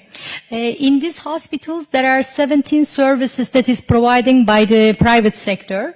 Those are all hard, soft, and medical services. But when I say medical service, I wanted to point out that the medical services are medical support services, not medical services, because basically the rule in the providing the services is not to touch the patient, and it's the service is being provided by the Ministry of Health.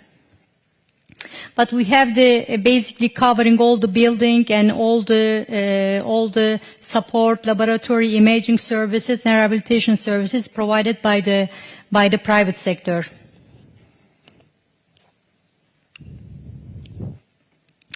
We have the performance regime because it's important for you have the private sector, you have that's providing the service to you, and you should have the performance KPI that is indicated in the project agreement, and we are required to comply with it.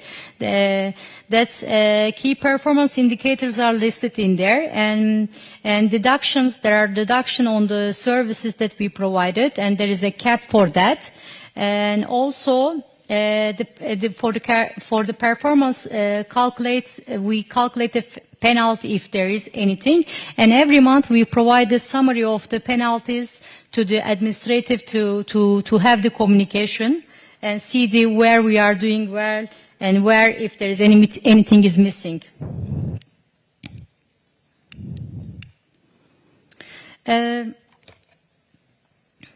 In that respect, I must say that we do hands-on asset management approach, nominating key personnel for the full concession term. It is not a one hand, it's just to finish the construction and looking at the building. Because we have the long approach to there, we actually mobilize many of the personnel to work on the site. I will just quickly go over this because I don't want to bother you guys with this.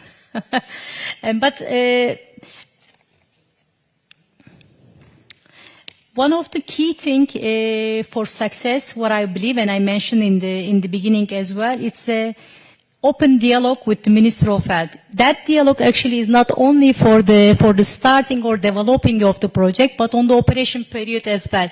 Think about it. It's a 25 years contract. You cannot predict everything at the first place. It's a live project, a live agreements, a live relationship. So you need to create the open dialogue. What we have done in Turkey, actually, we had done a lot of workshop with the government to build the capacity, to see what is needed by the private sector. I do remember, and I called this many times, we were discussing one of the schedule that it's a technical schedule for the operation period, and I remember that we were just saying that, okay, we have still 15 points that needs to be addressed in the document. It was funny, but it was an open dialogue that everyone has addressed their concerns, so now that the project is functional. And especially for this period, we created a coordination committee. It consists of representatives from the SPVs and the ministry, from the local and general central authority. They will get together monthly and to discuss if there is any major issue or not.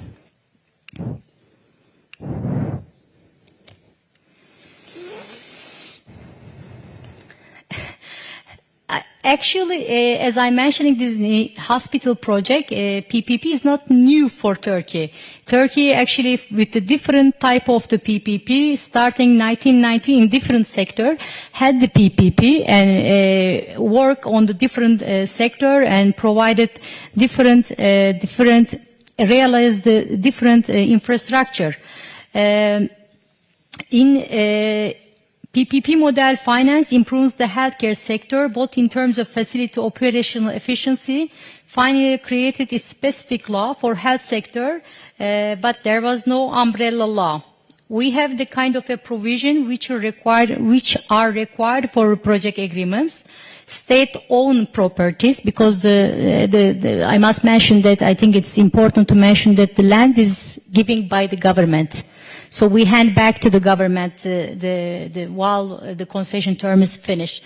And one thing that I wanted to mention again, the Turkish project agreements are subject to private law, which gives a comfort to both sides actually, because what that means, the agreement cannot be changed unilaterally. It needs to be mutual agreement to change any contract. So that gives a comfort to private sector as well as the government. On PPP, risk allocation has been mentioned many times as well, but I wanted to just say one thing. For risk allocation, there is only one principle. Whoever can manage the risk better, to take it. It is not like a certain book that you indicate that this risk needs to be covered by the government or governed by the private sector. I must say that, okay, every country has their reality in some point. Yes, in every project. Thank you. And so therefore, I think it should be clearly mentioned who will be holding the responsibility, who will be allocated with the risk that will be managed by them in a perfect way. Otherwise, it's going to create a lot of problem. That's the most important part of it. Okay. And on the projects that we have two types of payments. We have availability payments and we also have the service payments. Availability payments are, it's a quarterly payments over the 25 years, and service payments are monthly, service payments are monthly, and they are subject to the deduction in case of the KPIs are not working well.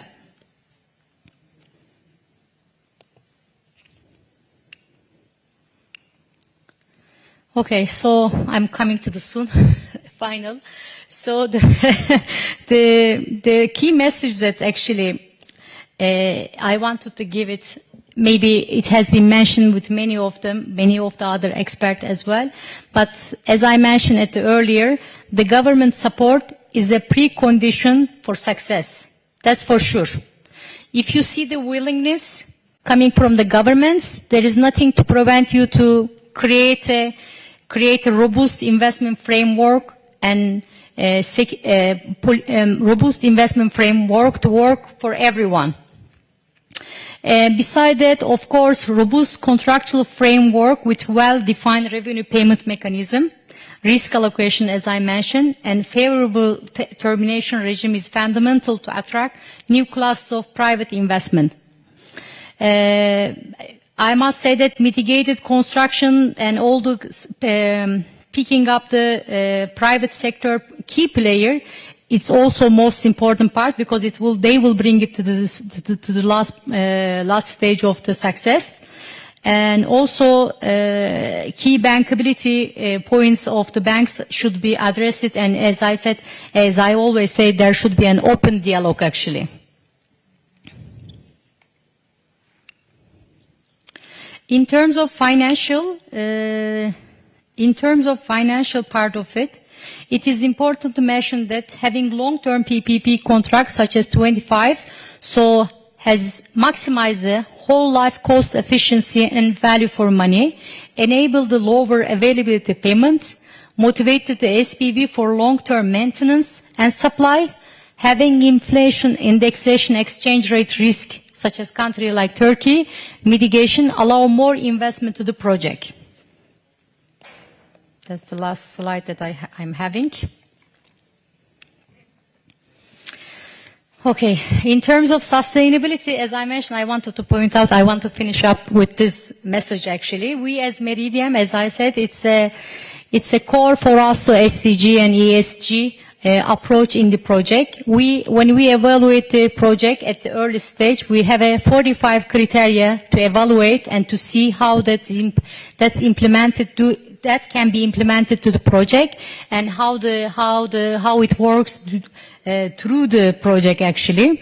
And so far, all our project has been serving to the community proudly. Thank you very much all.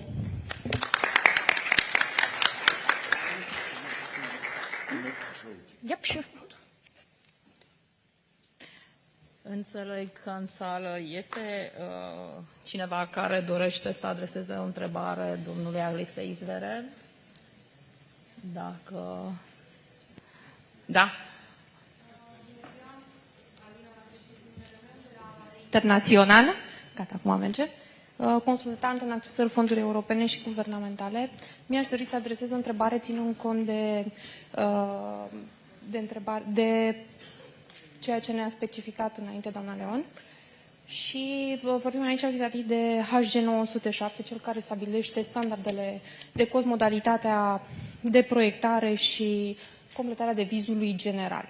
Dacă acesta va avea o extindere, așa cum am înțeles, strict pentru PPP, care va fi, un pic am emoții, nu prea vorbesc foarte des la microfon, care este suma proiectului, de unde știm cum va arăta proiectul, cât va costa? Noi n-am vrut să intrăm neapărat.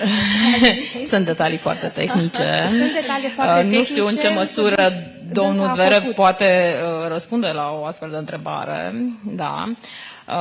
Eu pot un picuț să încerc să detaliez discuțiile pe care le-am avut în cadrul unui grup de lucru cu experți de la Ministerul Dezvoltării. Dumnealor se arată foarte deschiși vis-a-vis de propunerile avansate de noi, în sensul că doresc per ansamblu, ca pe nou cod care îl întocmesc, da, care reunește toată legislația din domeniul urbanismului, construcțiilor, să execute mari schimbări și foarte multe simplificări vis-a-vis de toate cerințele în ceea ce privește atât modul în care arată și detalierea la nivel de studiu de fezabilitate, cât și în structura devizului general.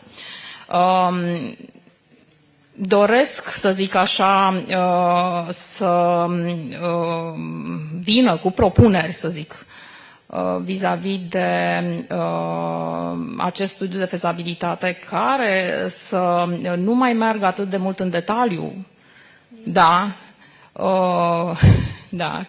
în ceea ce privește soluția constructivă.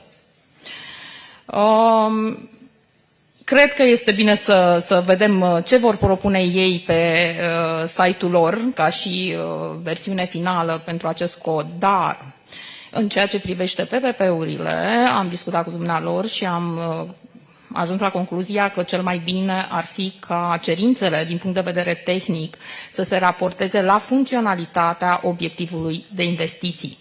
Vor exista standarde de cost? Nu vor exista standarde de cost, cel puțin deocamdată, dar înțeleg că există în piață diverse aplicații, cel puțin pentru construcții civile, care se pot utiliza în partea de proiectare, bineînțeles utilizate de către oameni de specialitate, care îți pot da un cost pe o construcție civilă. Înțeleg că tendința ar fi ca în decurs de câțiva ani să ajungem să utilizăm și în administrația publică astfel de aplicații. Nu știu să dau detalii foarte, foarte mult.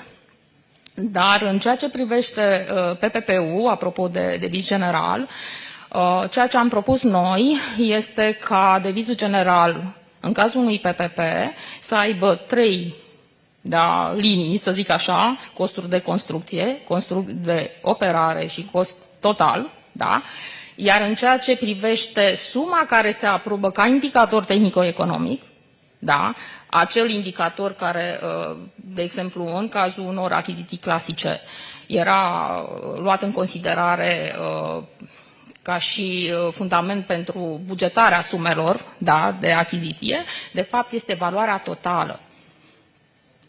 Nu vom bătea în cuie nici costurile de execuție, și nici costurile de operare, ci valoare totală, tocmai pentru a lăsa operatorului privat posibilitatea de a veni cu acele îmbunătățiri pe care ei le consideră necesare, astfel încât proiectul, da, pe toată durata și de construcție și de operare, în special ulterior, să aibă costurile cât mai rezonabile. Și de aceea nu dorim să mai bătem în cuie costuri de construcție.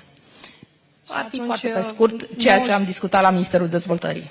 Atunci legea 98 a achizițiilor publice, în momentul în care vom scoate la licitație o sumă, detaliile de unde le luăm? Ce cerem prin caietul de sarcini? Da, nu se aplică pentru legea achizițiilor publice.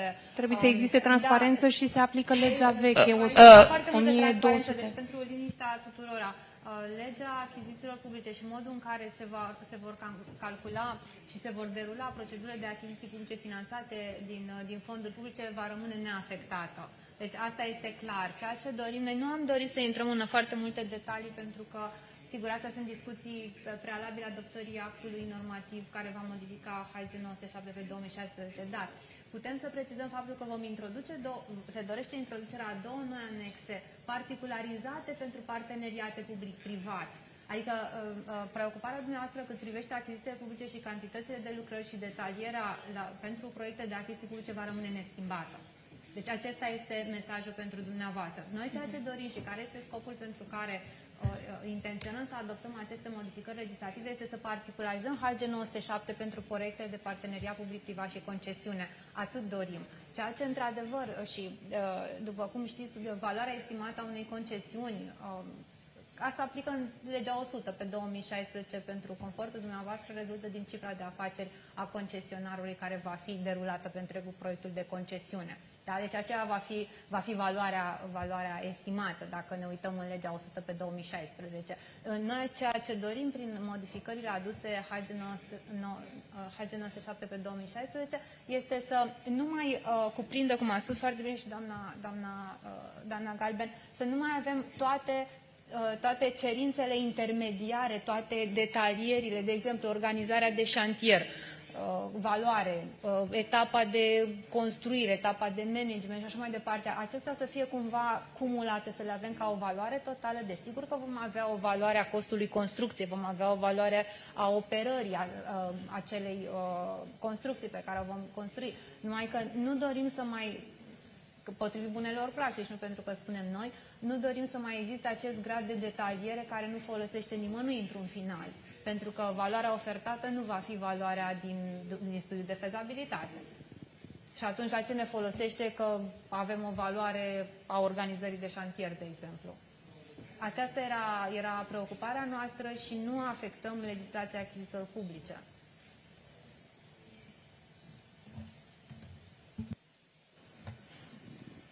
Mulțumim mult pentru toate detaliile astea.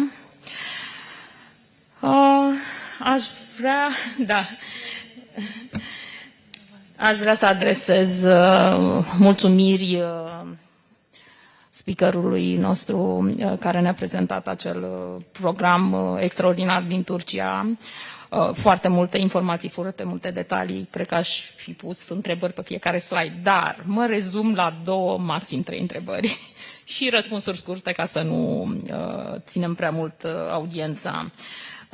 Chestiune absolut generală, zic eu, pentru că suntem interesați de a realiza proiecte care le-am putea ulterior replica. Întreb, din experiența pe care ați avut-o în Turcia, faptul că ați standardizat proiectele acestea v-a adus ceva beneficii în materie de oferte financiare mai bune pe parcursul derulării timpului sau scurtarea perioadei de atribuire? Prima întrebare. A doua întrebare.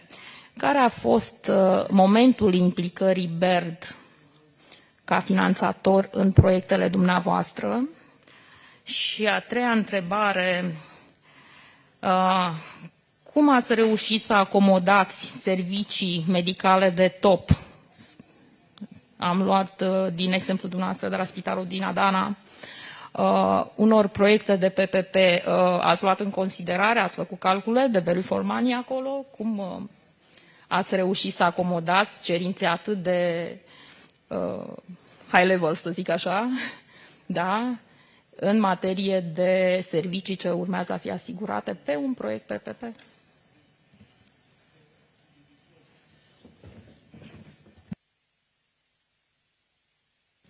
Thank you very much. I will give a short answer as well. First of all, of course, it's a standardized contract for the 17, for the currently 20 hospital project. They are all same, looking at from the termination regime to the cost, delay. When I say cost, on the delay, and how the hospital should be functioning, all the stuff, all has been standardized. There was no differences, so that helped in terms of the efficiency, in terms of the timing.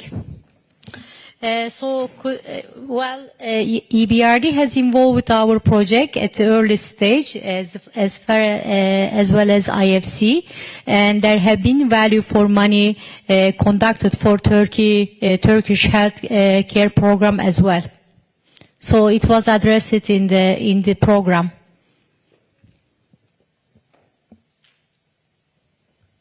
Mulțumesc foarte mult pentru răspunsuri. Dorim să introducem. Okay.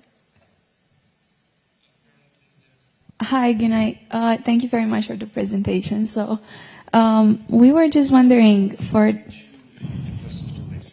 Yes, I think it's.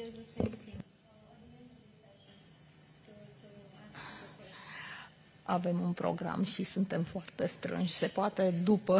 Am înțeles. Da. Ok. Speaker online care trebuie să se conecteze la o anumită oră. Am înțeles, la final, ok. dacă s-ar putea, da, mulțumim. Deci aș dori să-l introduc pe domnul Stephen van Garsen. Da, dumnealui predă dreptul administrativ, dreptul achizițiilor publice la Universitatea din Hasselt, Belgia, dar predă și dreptul administrativ la Școala de Management din Antwerp. Are o teză de doctorat foarte interesantă, care se adresează exact pe problemele de PPP concesiuni. De asemenea, este expert în cadrul Comisiei Economice pentru Europa a Națiunilor Unite și este fostul șef a Centrului Guvernamental Flamand în domeniul PPP, fost responsabil pentru politica PPP în regiunea flamandră. O experiență deosebită și dorim să ne comunice din experiența pe care dumnealui o are. Cred că intervine cineva online la acest moment. Yes. Good afternoon. Do you hear me? Okay, excellent. Okay, I made some slides, but I don't know if you can show them because I think it will be difficult to share them. Anyway, ladies and gentlemen, good afternoon. Greetings from Belgium. And first of all, thank you for inviting me and congratulations to the organizers of this event. Especially to Juliana, it's a fantastic job. You have an exceptional lineup of speakers and a very good mix of world-class experts. And I'm also very happy, Juliana, to have you on board in our UNECE workstream on green and sustainable PPP procurement. And the same is true for Christopher, of course, who is also in this panel today. I'm very sorry I was unable to be there in person because of teaching obligations and exams. But let me come now to the topic. It's about fiscal treatment and also contingent liabilities. Of course, you heard many times today that there is a strong need for investments and PPPs are an important mean to reach this goal, and PPPs bring innovation, efficiency, private sector expertise. We see that in practice, we see that in academic literature. So it's really an important instrument in practice, but it's also an important instrument to spread the cost of infrastructure over its lifespan and to share risk with private parties. In fact, regular projects, regular investments usually impact government accounts and budgets. And as you know, the risks are oftentimes poorly managed. And so what you see in traditional projects, when a government makes an investment, this has a huge impact on its balance sheet. And I was in Flanders, in Belgium. I was in charge of a PPP program with an estimated amount of more than 10 billion euros. So it usually that kind of projects normally usually impact the balance sheet of the governments.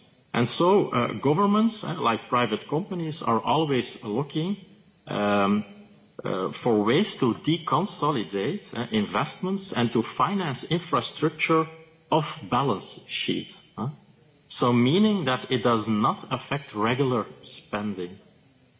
Now, if you look at the European rules, ESA 2010, those rules contain specific regulation on government deficit and debt at the EU level.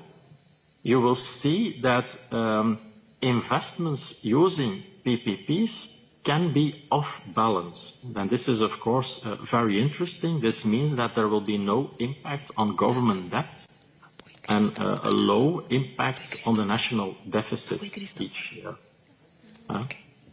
And from a political perspective, this is very, very interesting because you can set up large projects and at the same time you can spread the financial and the budgetary impact over the lifespan of the contract, meaning 25 or even 30 years. Of course, we cannot ignore the fact that there is a certain financial impact of PPPs on the budget. PPPs do generate long-term obligations related to the performance of the private partner, of course. For example, availability fees, like we saw in the Turkish projects. So you have to pay when the infrastructure is available, or sometimes it's shadow toll. It's also related to the use. Sometimes there are also guarantees. So we cannot ignore that there are some contingent liabilities, there are some direct obligations. And it is true, by doing PPPs, governments are committing themselves to increase its expenditures in the future. This is often criticized as people say the government has huge contingent liabilities in a PPP. Now, to the opponents of PPP and to this criticism, I say this. The government gets infrastructure and all benefits related to this infrastructure. For example, during the infrastructure work, a lot of jobs are created. And there are also a lot of economic benefits because of the realization of this new infrastructure, new roads, new port, etc. Moreover, PPPs make it possible to set up projects that are under normal conditions difficult to finance by the government itself, or that would take ages to realize. So in a PPP, you get faster social and economic benefits compared to traditional investments. And when people say PPPs are reducing budgetary flexibility because of the long-term contractual obligation, my answer is no. Because if you invest as a government directly yourself in roads or railways or ports, you are also indirectly committing to future obligations. In fact, you have to operate the port. You have to maintain the roads. So from that perspective, PPPs create more transparency than traditional procurement, because it's clear what the obligations are. So as opposed to traditional projects, PPPs are transparent because in a traditional project, traditional investments, these costs of maintenance and operation often remain hidden. Now let me come to some ideas and good practices of Belgium and Flanders, where I managed for 10 years the PPP Center, and I was in charge of the PPP program. and where PPP until today is still extremely popular, especially in the transport sector. First of all, as I said, PPPs are prone to criticism. So it's important when setting up new PPPs and PPP programs to anticipate this criticism and to be proactive. Now, how do you do that? And this is my personal experience, working for the Minister President and heading my team of PPP advisors.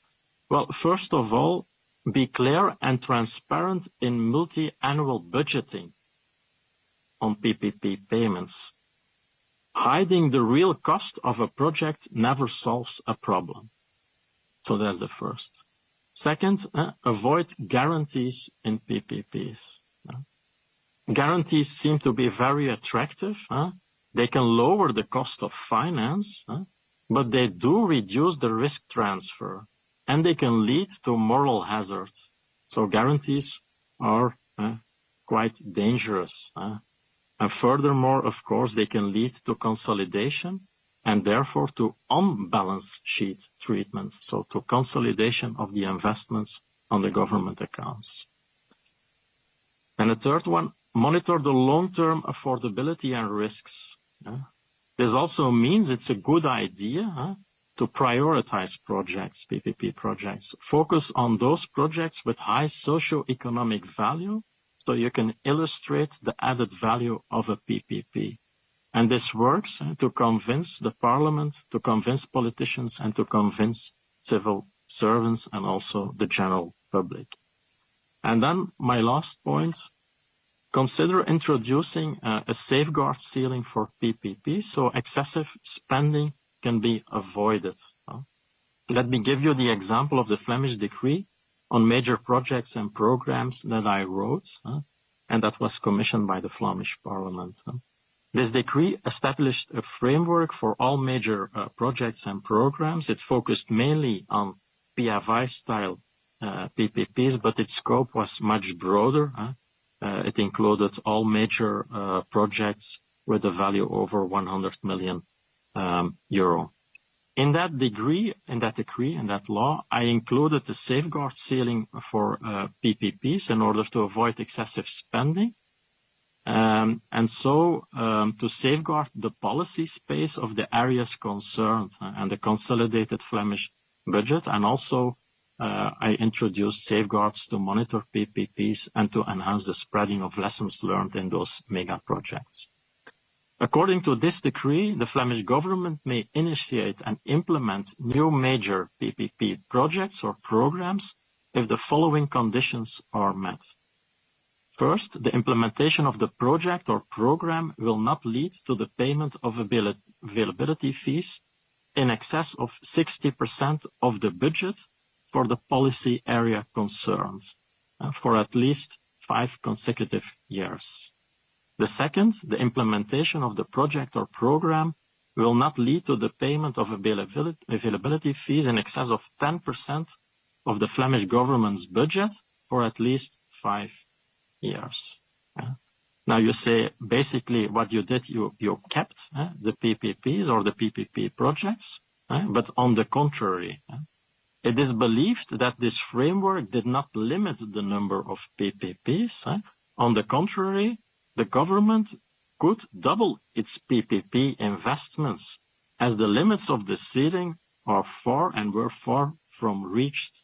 So in fact, by creating this transparency and by creating this cap, there was legal certainty also from a budgetary point of view, and this helped to counter criticism also in the parliament. It also led to a more sustainable PPP policy in Flanders, which is of course important for investors' appetite, and it stimulated private parties to continue to invest in PPPs and in PPP expertise. This was my message. Thank you very much.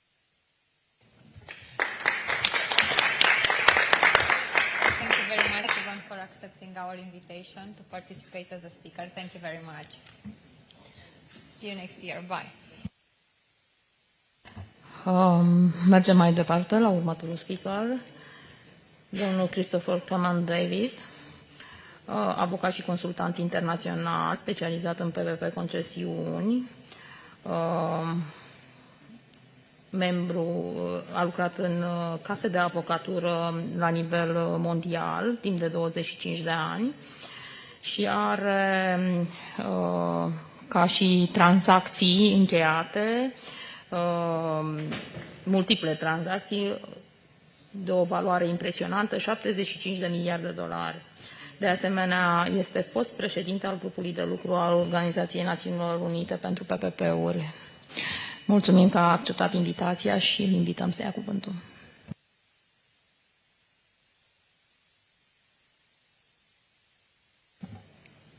Thank you very much, Dana. Dana, I'm sorry. I'll try to be very brief. Can I just make sure that I know how this device works? Which is down, which is up? Okay. That's fine. Got it. Thank you. I'll try to be very brief, ladies and gentlemen, because I think it's getting late, and this is the last session of the day. I'd like to thank Juliana and the IFC for making this fascinating event possible, and for all the many very interesting speakers that we've heard today, some of them very eminent in their field. Well, I'm here in my capacity as an international lawyer and PPP consultant, a specialism I've enjoyed throughout my career, but rather than focus on narrow technical legal issues, always a difficult thing to do at a conference, especially at the end of the day, I thought I would offer simply a few reflections on some recent developments in the area of international best practice with PPPs, of which I'm aware, because hopefully that will help to shed some light on the challenges facing Romania and its evolving PPP market. And so the first point I'd like to make is about the growth of the PPP market generally. As we've heard from various speakers today, PPPs can be controversial because they can be difficult. The United Kingdom implemented hundreds of PPP projects from the early 90s up until the mid-teens of the century, and then eventually formally closed down the system because it had become so politically controversial and challenging. That's despite the fact that its system had been so successful for over 25 years and was greatly admired and emulated around the world. And so people sometimes wonder just how defensible PPPs are. But I think the reality is that they can be made to work extremely well, and this is being recognized by the rest of the world at the moment. I don't see any sign of a significant slowdown in the PPP market. Quite the opposite. I worked on my first PPP project about 30 years ago in Thailand, a $1 billion road project, which I found myself running as a first-year associate at Linklaters. And that was in the day, it was a concession-based project. The expression PPP hadn't been invented yet. But that was in the day when PPPs were relatively rare and exotic things that happened only occasionally in certain countries. Well, since then, there's been an explosion of activity in this field all over the world. In Western Europe, Eastern Europe, and the former Soviet Union, across Asia, North and South America, the Middle East and Africa, and so on. And I don't see any sign of it slowing down. I was fortunate enough to work on one of the first PPPs in Romania about 20 years ago, together with Florentin Tuca, when we were both advising the EBRD. And the charts on the screen give an idea, hopefully, of current levels of activity.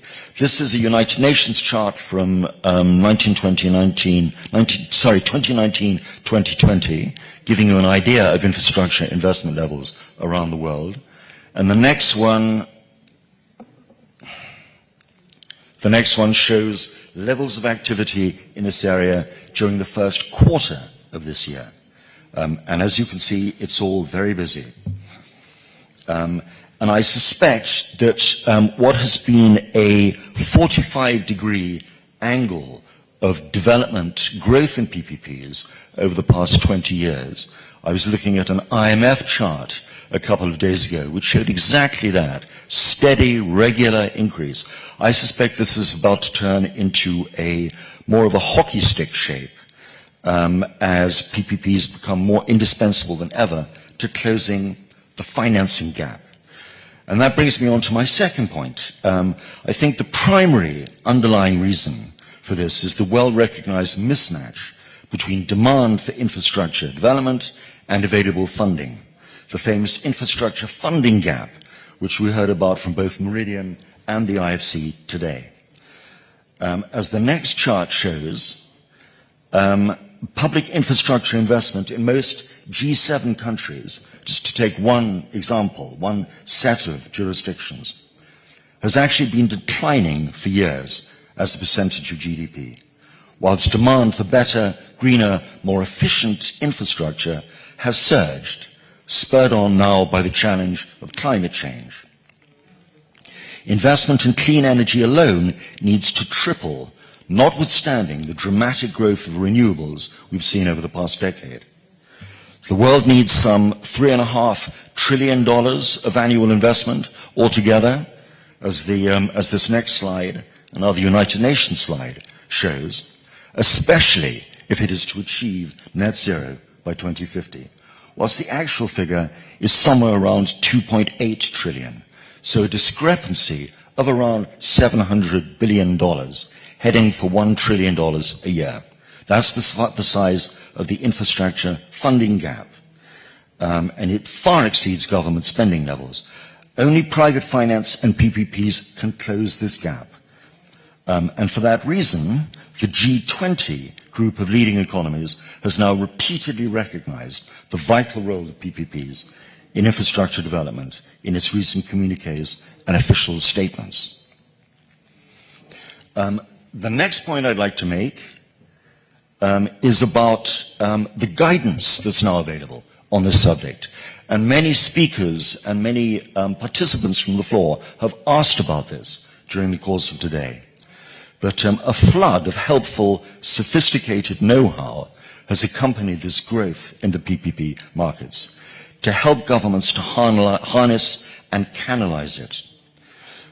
20 years ago, as we heard from Alexei Zverev, policy and legal frameworks for PPPs were still weak in many countries, and reliable precedents and guidance papers hard to find. This has all now changed. I've worked with the EBRD under Alexei Zverev's leadership and the Asian Development Bank to give 8 of their countries of operation new PPP laws and policy statements over the past decade. And so many countries have made impressive strides, as the next slide shows, with their legal frameworks over the past decade. But during that time, there has been an outpouring of guidance documents, studies, model clauses, precedents, and manuals from leading development banks, particularly the World Bank and the EBRD, but many others, the United Nations, UNCITRAL, the Global Infrastructure Hub, the European Union, and so on. And it's still coming. The World Bank's admirable implementation handbook for Ukraine's PPP system, for example, which was published 2 years ago, runs to several hundred pages by itself. I understand that Romania is in the process of drawing up a similar manual of its own, which will be published later this year, as we heard from our chair. But I think there's actually now some danger that this huge and growing corpus of know-how and thought leadership is becoming unmanageable. PPPs are complicated, sophisticated tools that take many years to master fully.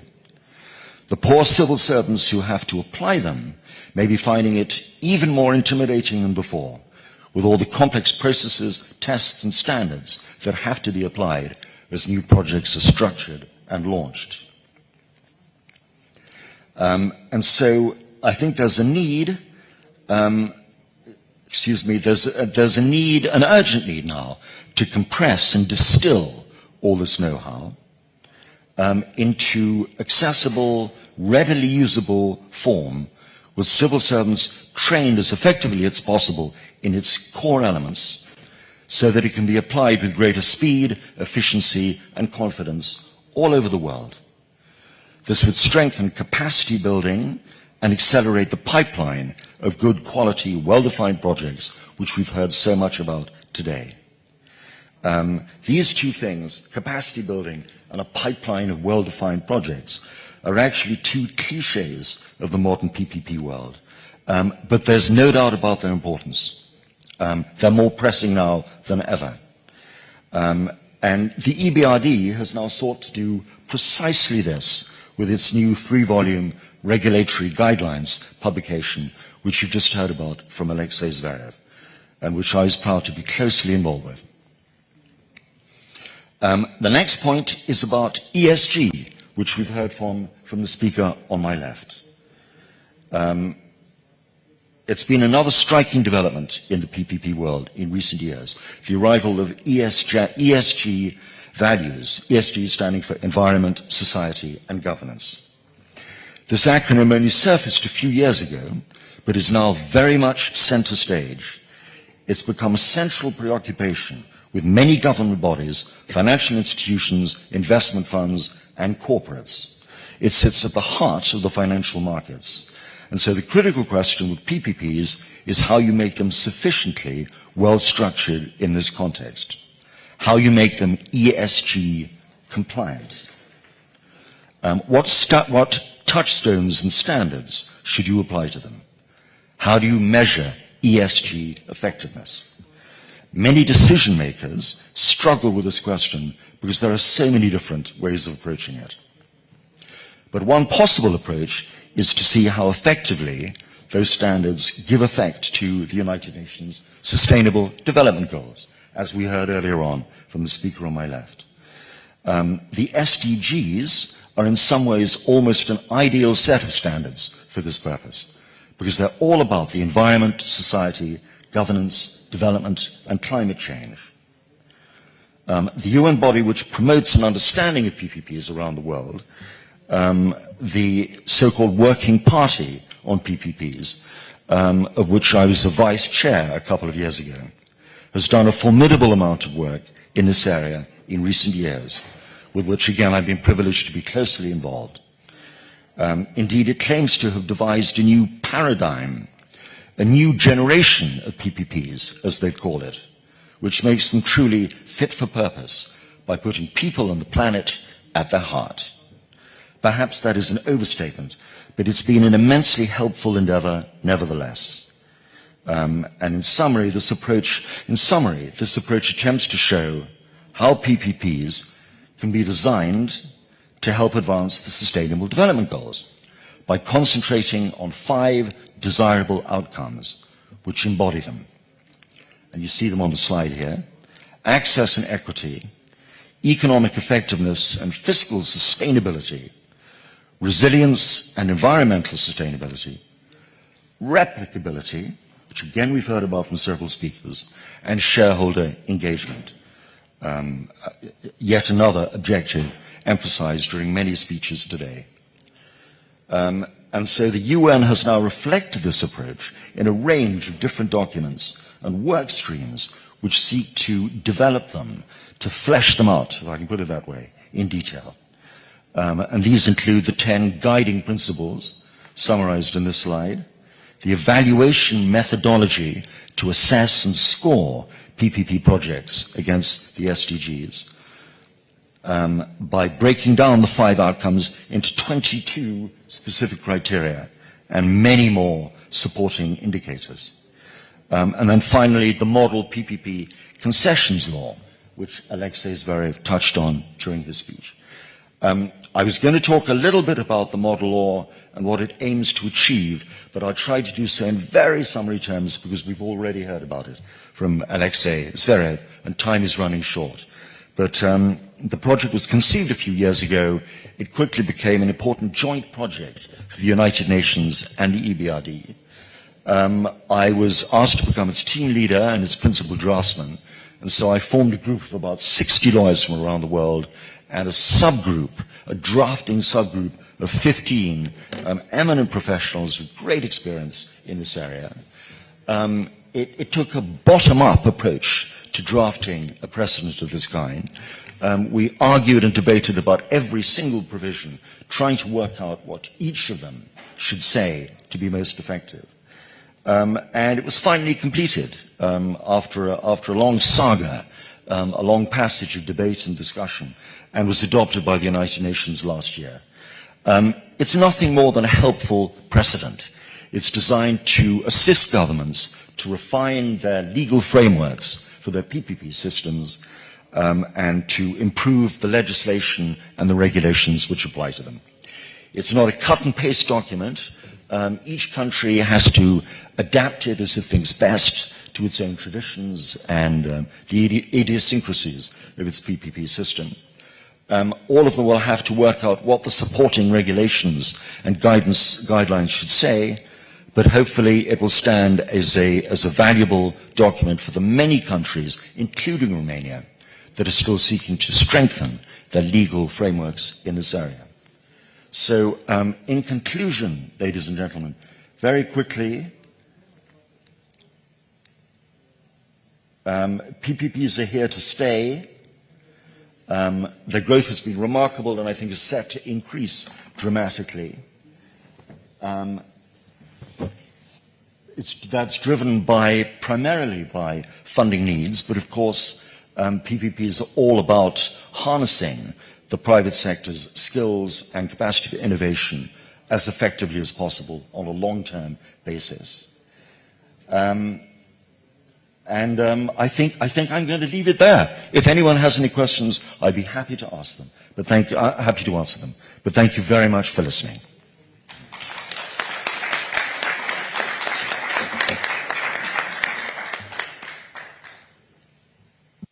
Pentru că suntem deja în întârziere, aș propune să trecem la ultimul nostru speaker. Nu mai intră?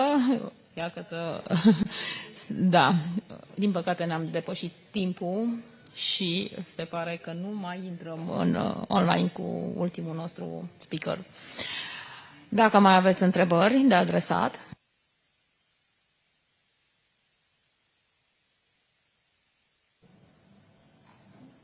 Mulțumim foarte mult și să sperăm că astfel de evenimente vor mai fi organizate. Mulțumim foarte mult Casei de Avocatură Țucați Vârcea și Asociații și Iuliana Leon, în mod special pentru organizare și echipei IFC. Mulțumim foarte mult! Și doresc să mulțumesc și întregi echipe din partea AFC care a fost dedicată acestui eveniment și voi nominaliza pe toți, sper să nu-i uit, chiar dacă nu sunt toți prezenți, dar au dorit să fie alături de noi.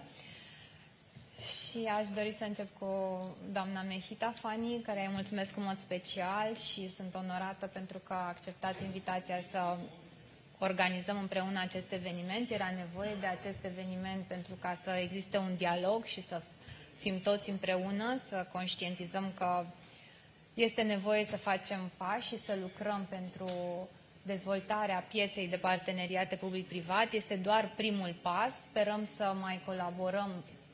Mi-aș propune măcar la fiecare 6 luni sau un an să organizăm un eveniment. Așa cum au spus și antevorbitorii, este nevoie să dialogăm cu autoritățile publice, locale și centrale. Este nevoie să dialogăm cu instituțiile financiare internaționale care sunt prezente în România și doresc să structureze parteneriate public-privat, să ajute sectorul public să structureze parteneriate public-privat. Doresc să mulțumesc de asemenea și doamnei Acnur Yamatova pentru ajutorul care ni l-a dat, domnului Dragoș Savca, lui Ole, care nu este alături de noi, de asemenea Nicola, care a dorit să fie, dar nu s-a putut să fie, Nicola Sapoliti alături de noi, lui Almaz și tuturor experților AFC care fac parte din echipa AFC, pe care o respect în mod special și aș dori să transmit felicitări tuturora, sunteți o echipă grozavă.